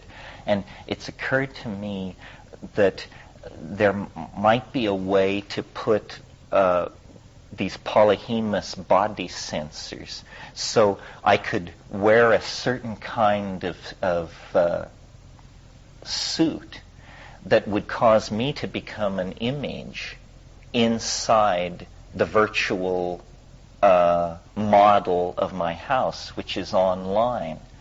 Well, then what I could do is I could just garden and animate and cook and live the life I like to live of rural seclusion. But in order not to lose touch with the ideological dialogue and all my friends and the public and so forth, you would be able to log on and see me. I wouldn't see you. I wouldn't even know you were there. If I were Michael Jackson, millions of people could watch you all the time, but you wouldn't know they were there, and they would be fully satisfied as far as a media experience is concerned. And I keep repeating this phrase, and you wouldn't even know they were there. So this sort of thing will obviously happen. It may not happen for me. I may not be able to afford the budget on that project, but first Michael Jackson, then every man. Yeah. How do you account for the sort of ascension of novelty and in the physical? I mean, as a sort of manifestation of the human creation, versus in the biological world, the novelty obviously shrinking and becoming. There's less and less species, and there's less and less, potential in the natural world as it sort of the resources get depleted, and it's you look at a future where it's just pets and forests that we've sort of planted, and that sort of the novelty is gone or going away. Well, this is part of this phenomenon I talked about, where the human world is becoming more complex at the cost of the natural world becoming more simple. This seems to be unavoidable. The great tragedy in that process occurred before the pyramids were built. In other words, it's now believed that the extinction of the so-called megafauna at the close of the last ice age was all due to human predation. And these amazing and enormous animals, 3-ton armadillos, 5-ton ground sloths, just these amazing mammals that were at the climax of the mammalian radiation, were all destroyed by human predation.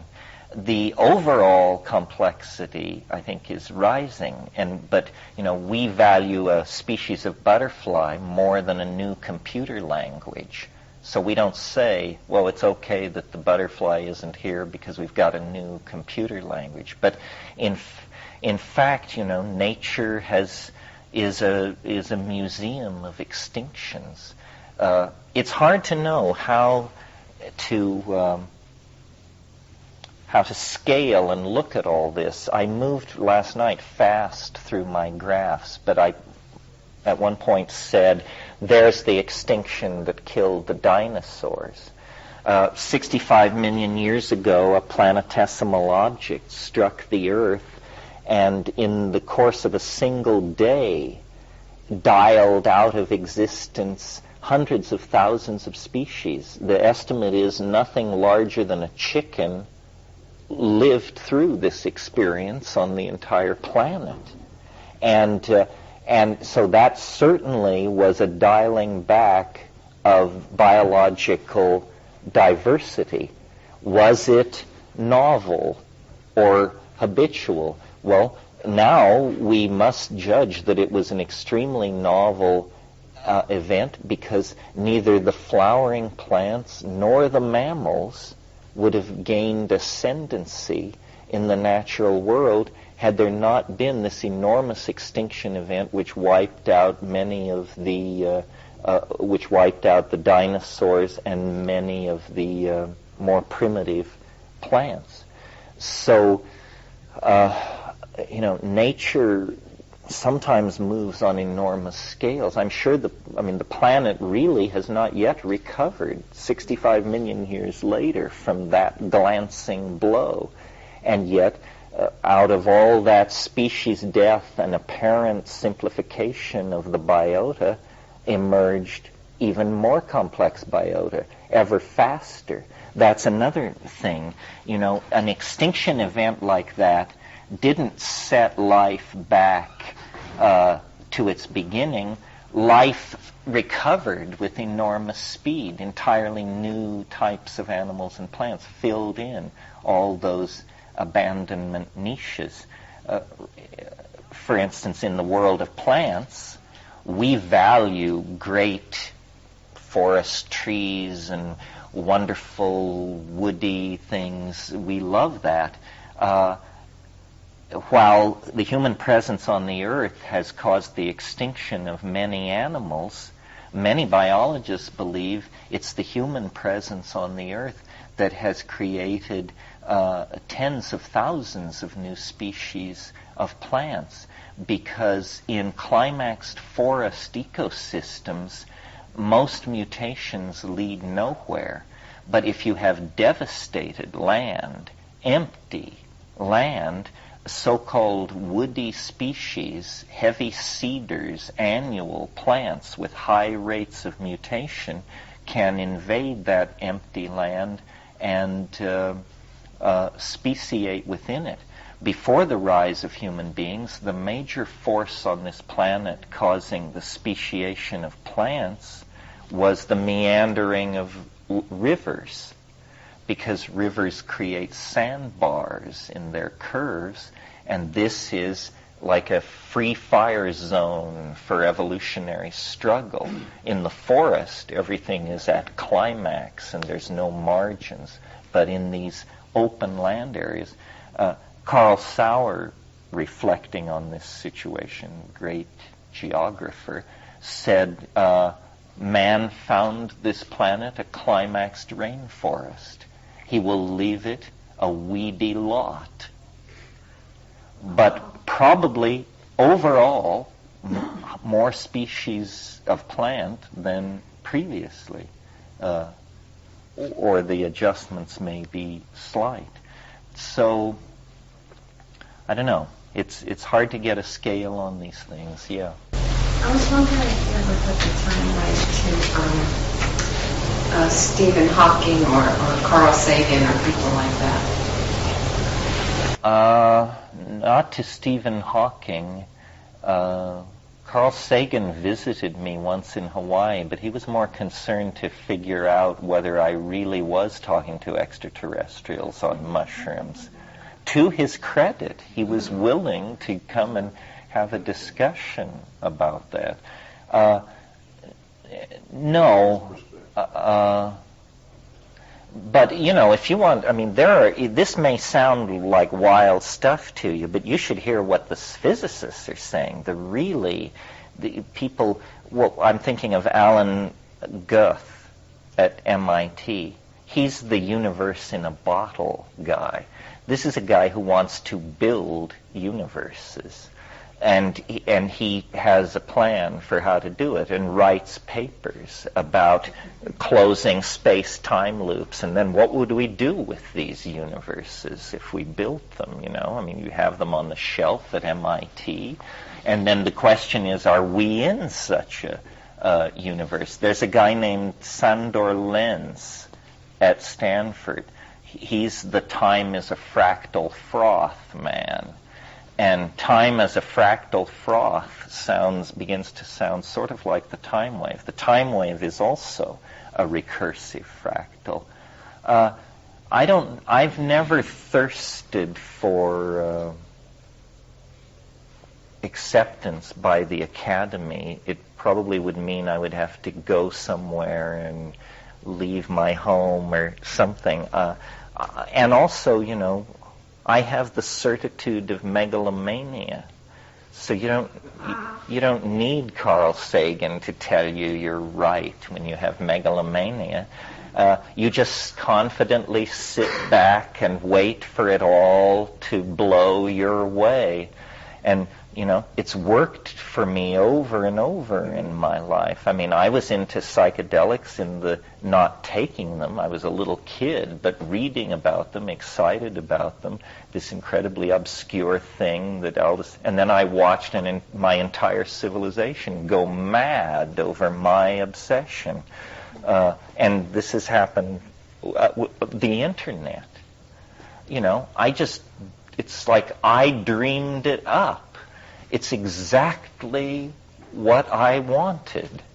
And I never told anybody it's exactly what I wanted, but here it is, just like the psychedelic revolution that I wanted.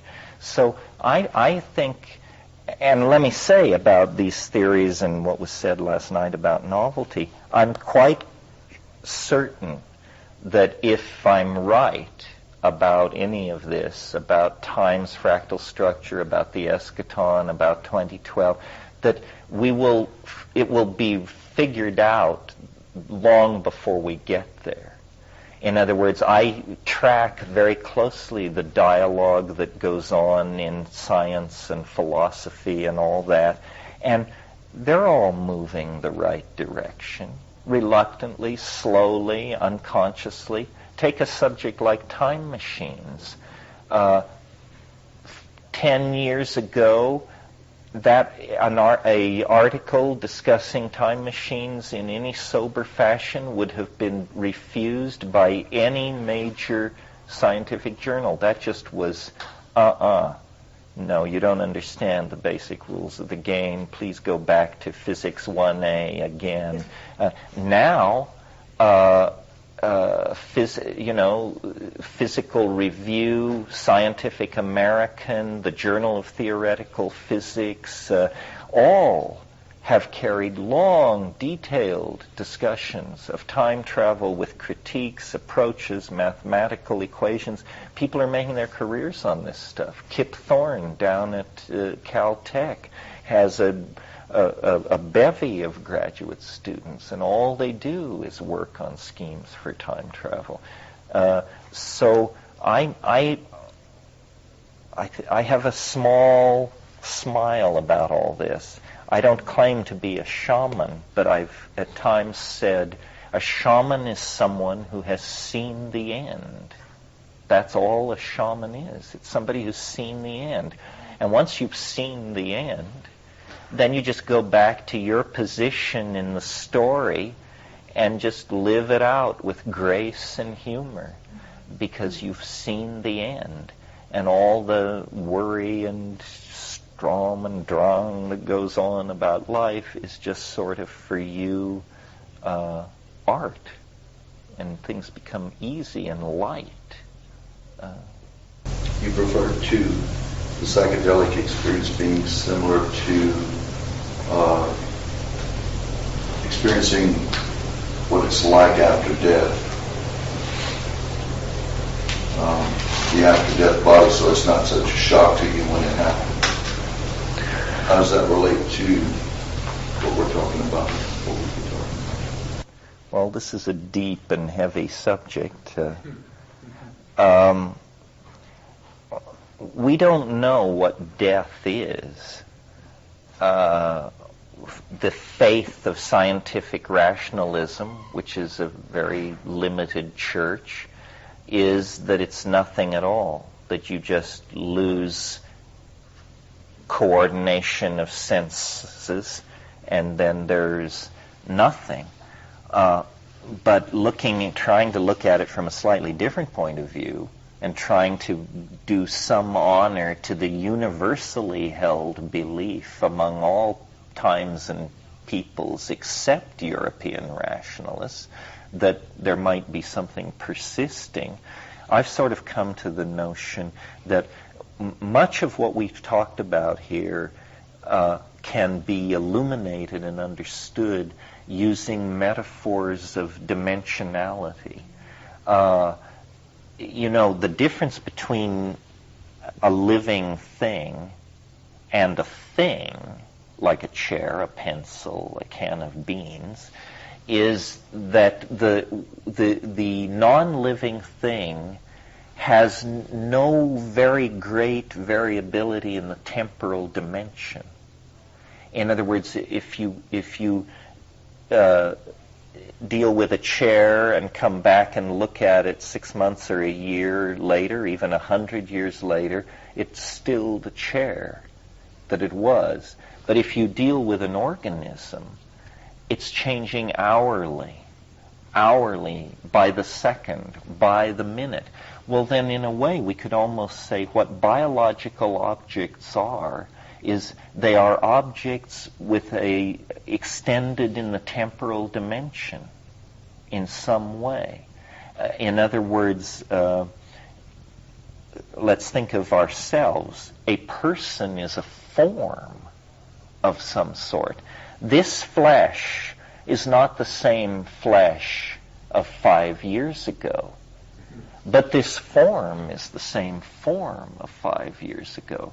An organism is a form which persists in time while the matter which composes it is only incidental to its persistence.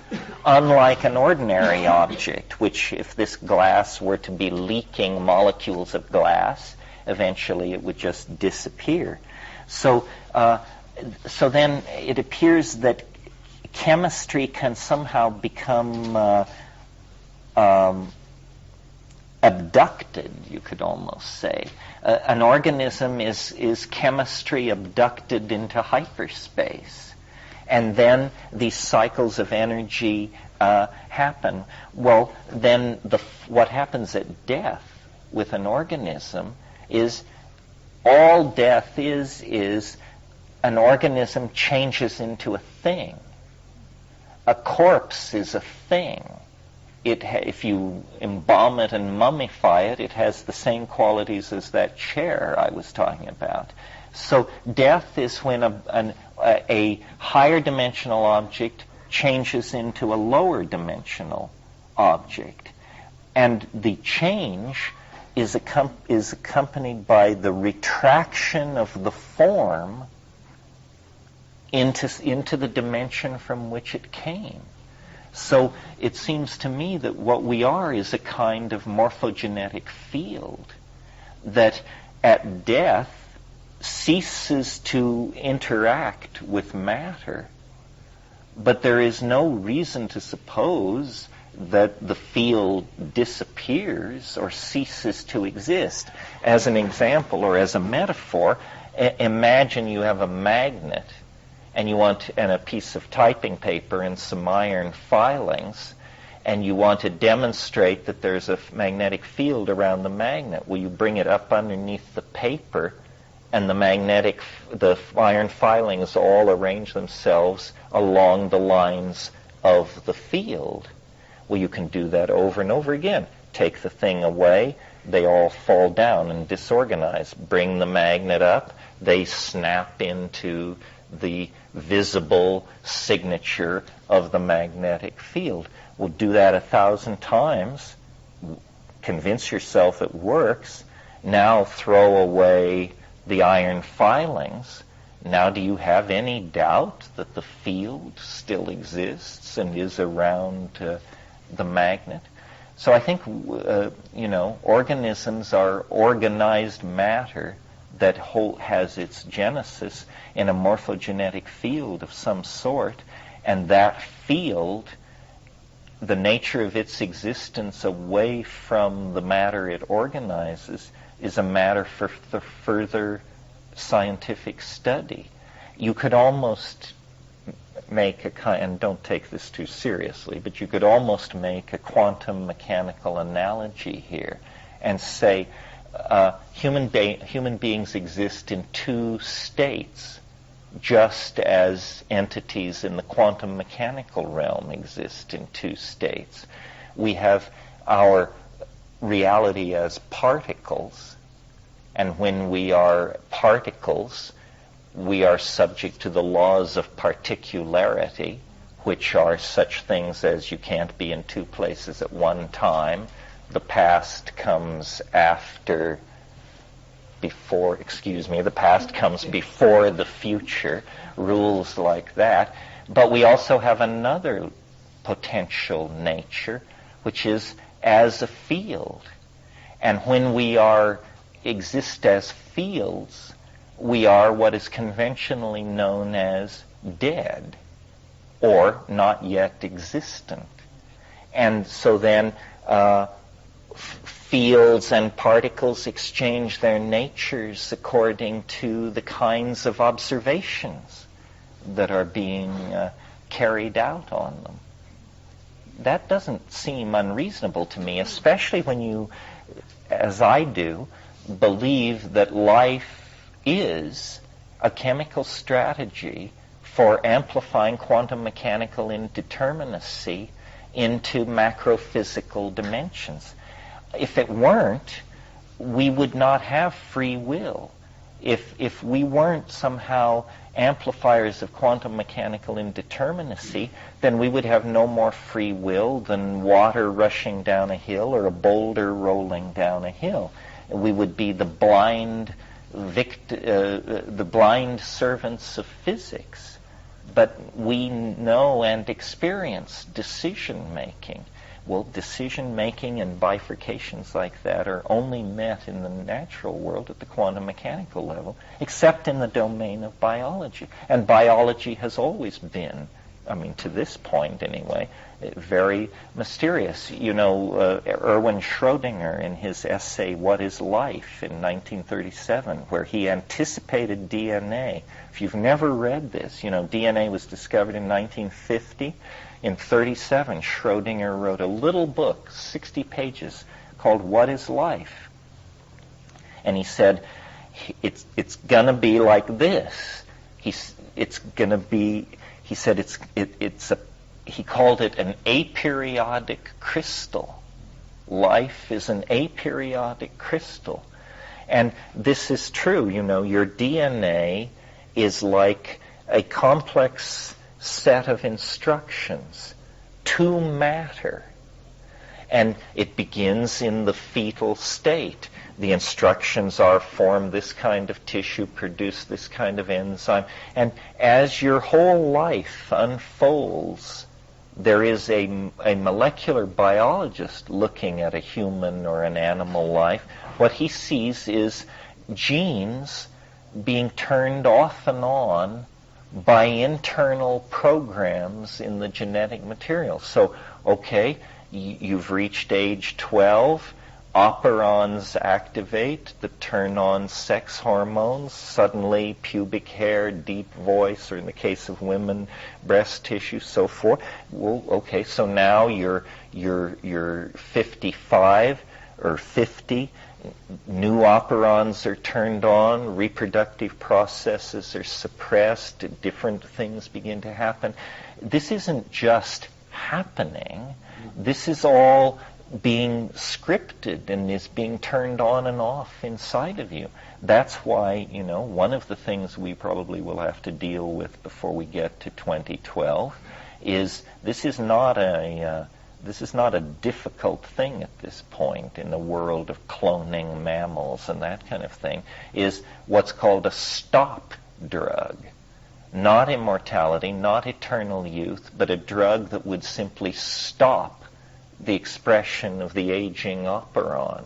And at whatever age you took this thing, you would remain that age for the foreseeable future. That doesn't require a full understanding of the genetic code or even what's really going on. You just basically have to find a certain operon system and disrupt it. They're already looking for that and talking about it. Why would you have to do that? Well, imagine the social turmoil and upheaval. First of all, it means our power elites would never be refreshed by the hand of death. It means, horrible celebrities and awful people would just live on and on and on. I don't know, maybe Mix had the treatment. Yeah.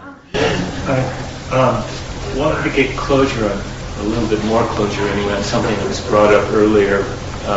And I guess this is in the department of what we have to deal with before 2012, and that's religion. And I think it falls under your category of real serious stuff. So as a closure, something came up earlier.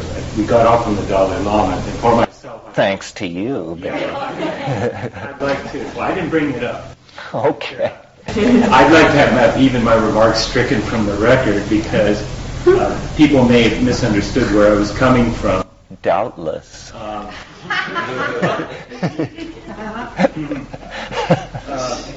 that I couldn't defend it against all the detractors, but certainly not.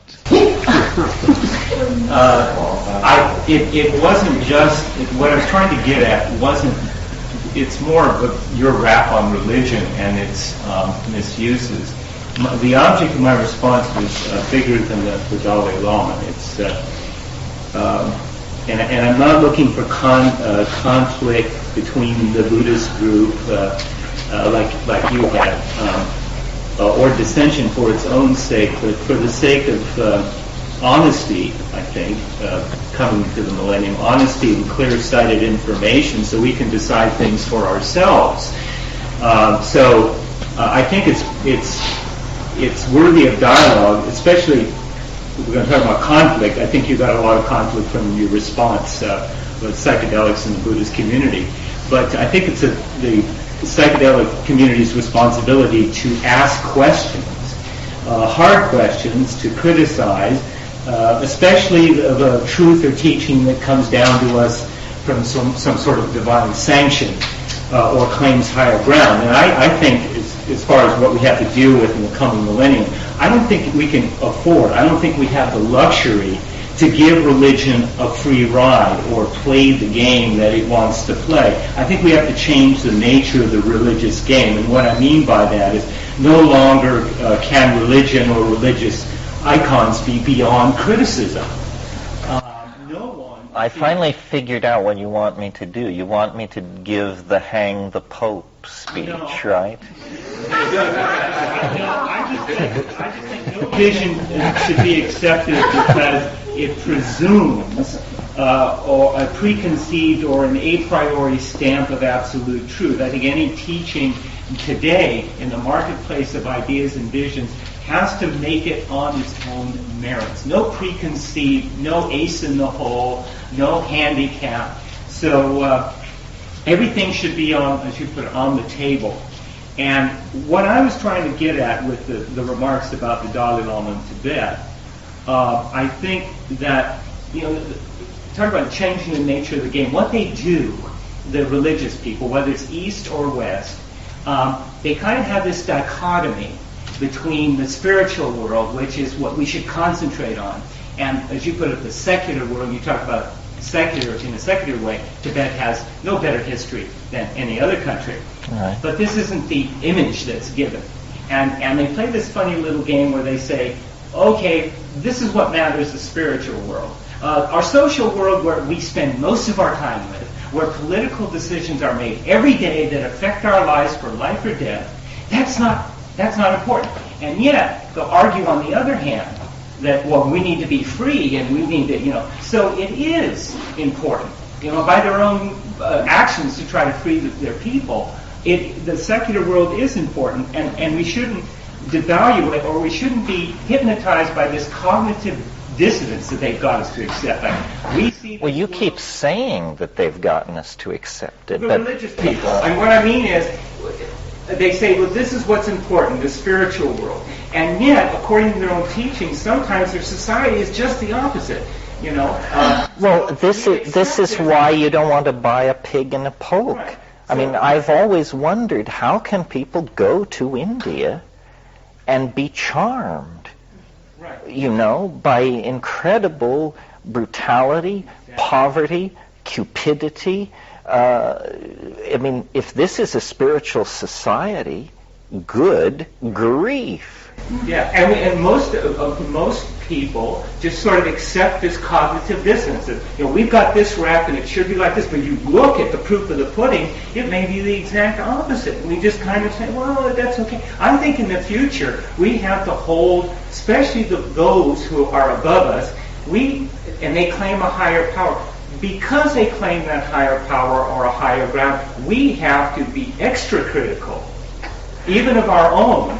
Well, I agree with you, but I think it's happening. I mean, I think this is it's a tough, if you're a guru these days, you're almost condemned to spending a life with foolish people. I think that the stock of all that has gone way down. Yeah, the thing to get people to realize is that it's fun to be a grown-up. It's fun to pay your own bills and row your own boat and have the only key to the apartment. And I'm talking to women, I'm talking to men. We all have been infantilized into thinking we have to cut deals that we don't want to make. The marriage, the corporation, the union, the party, whatever it is, and people sell themselves terribly short. And I don't know whether this has always gone on or whether it's always gone on a little but is now getting worse. But it is a wonderful thing to take charge of your life, your finances, your spiritual destiny, your sexuality, your artistic vision, everything.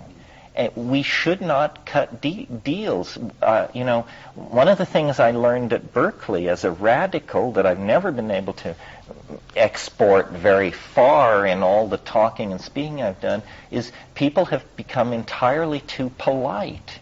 At Berkeley in the old days, we used to always, at the tip of our tongue, day and night, was the word bullshit. And you were to scream it at the least hint of such material coming near you.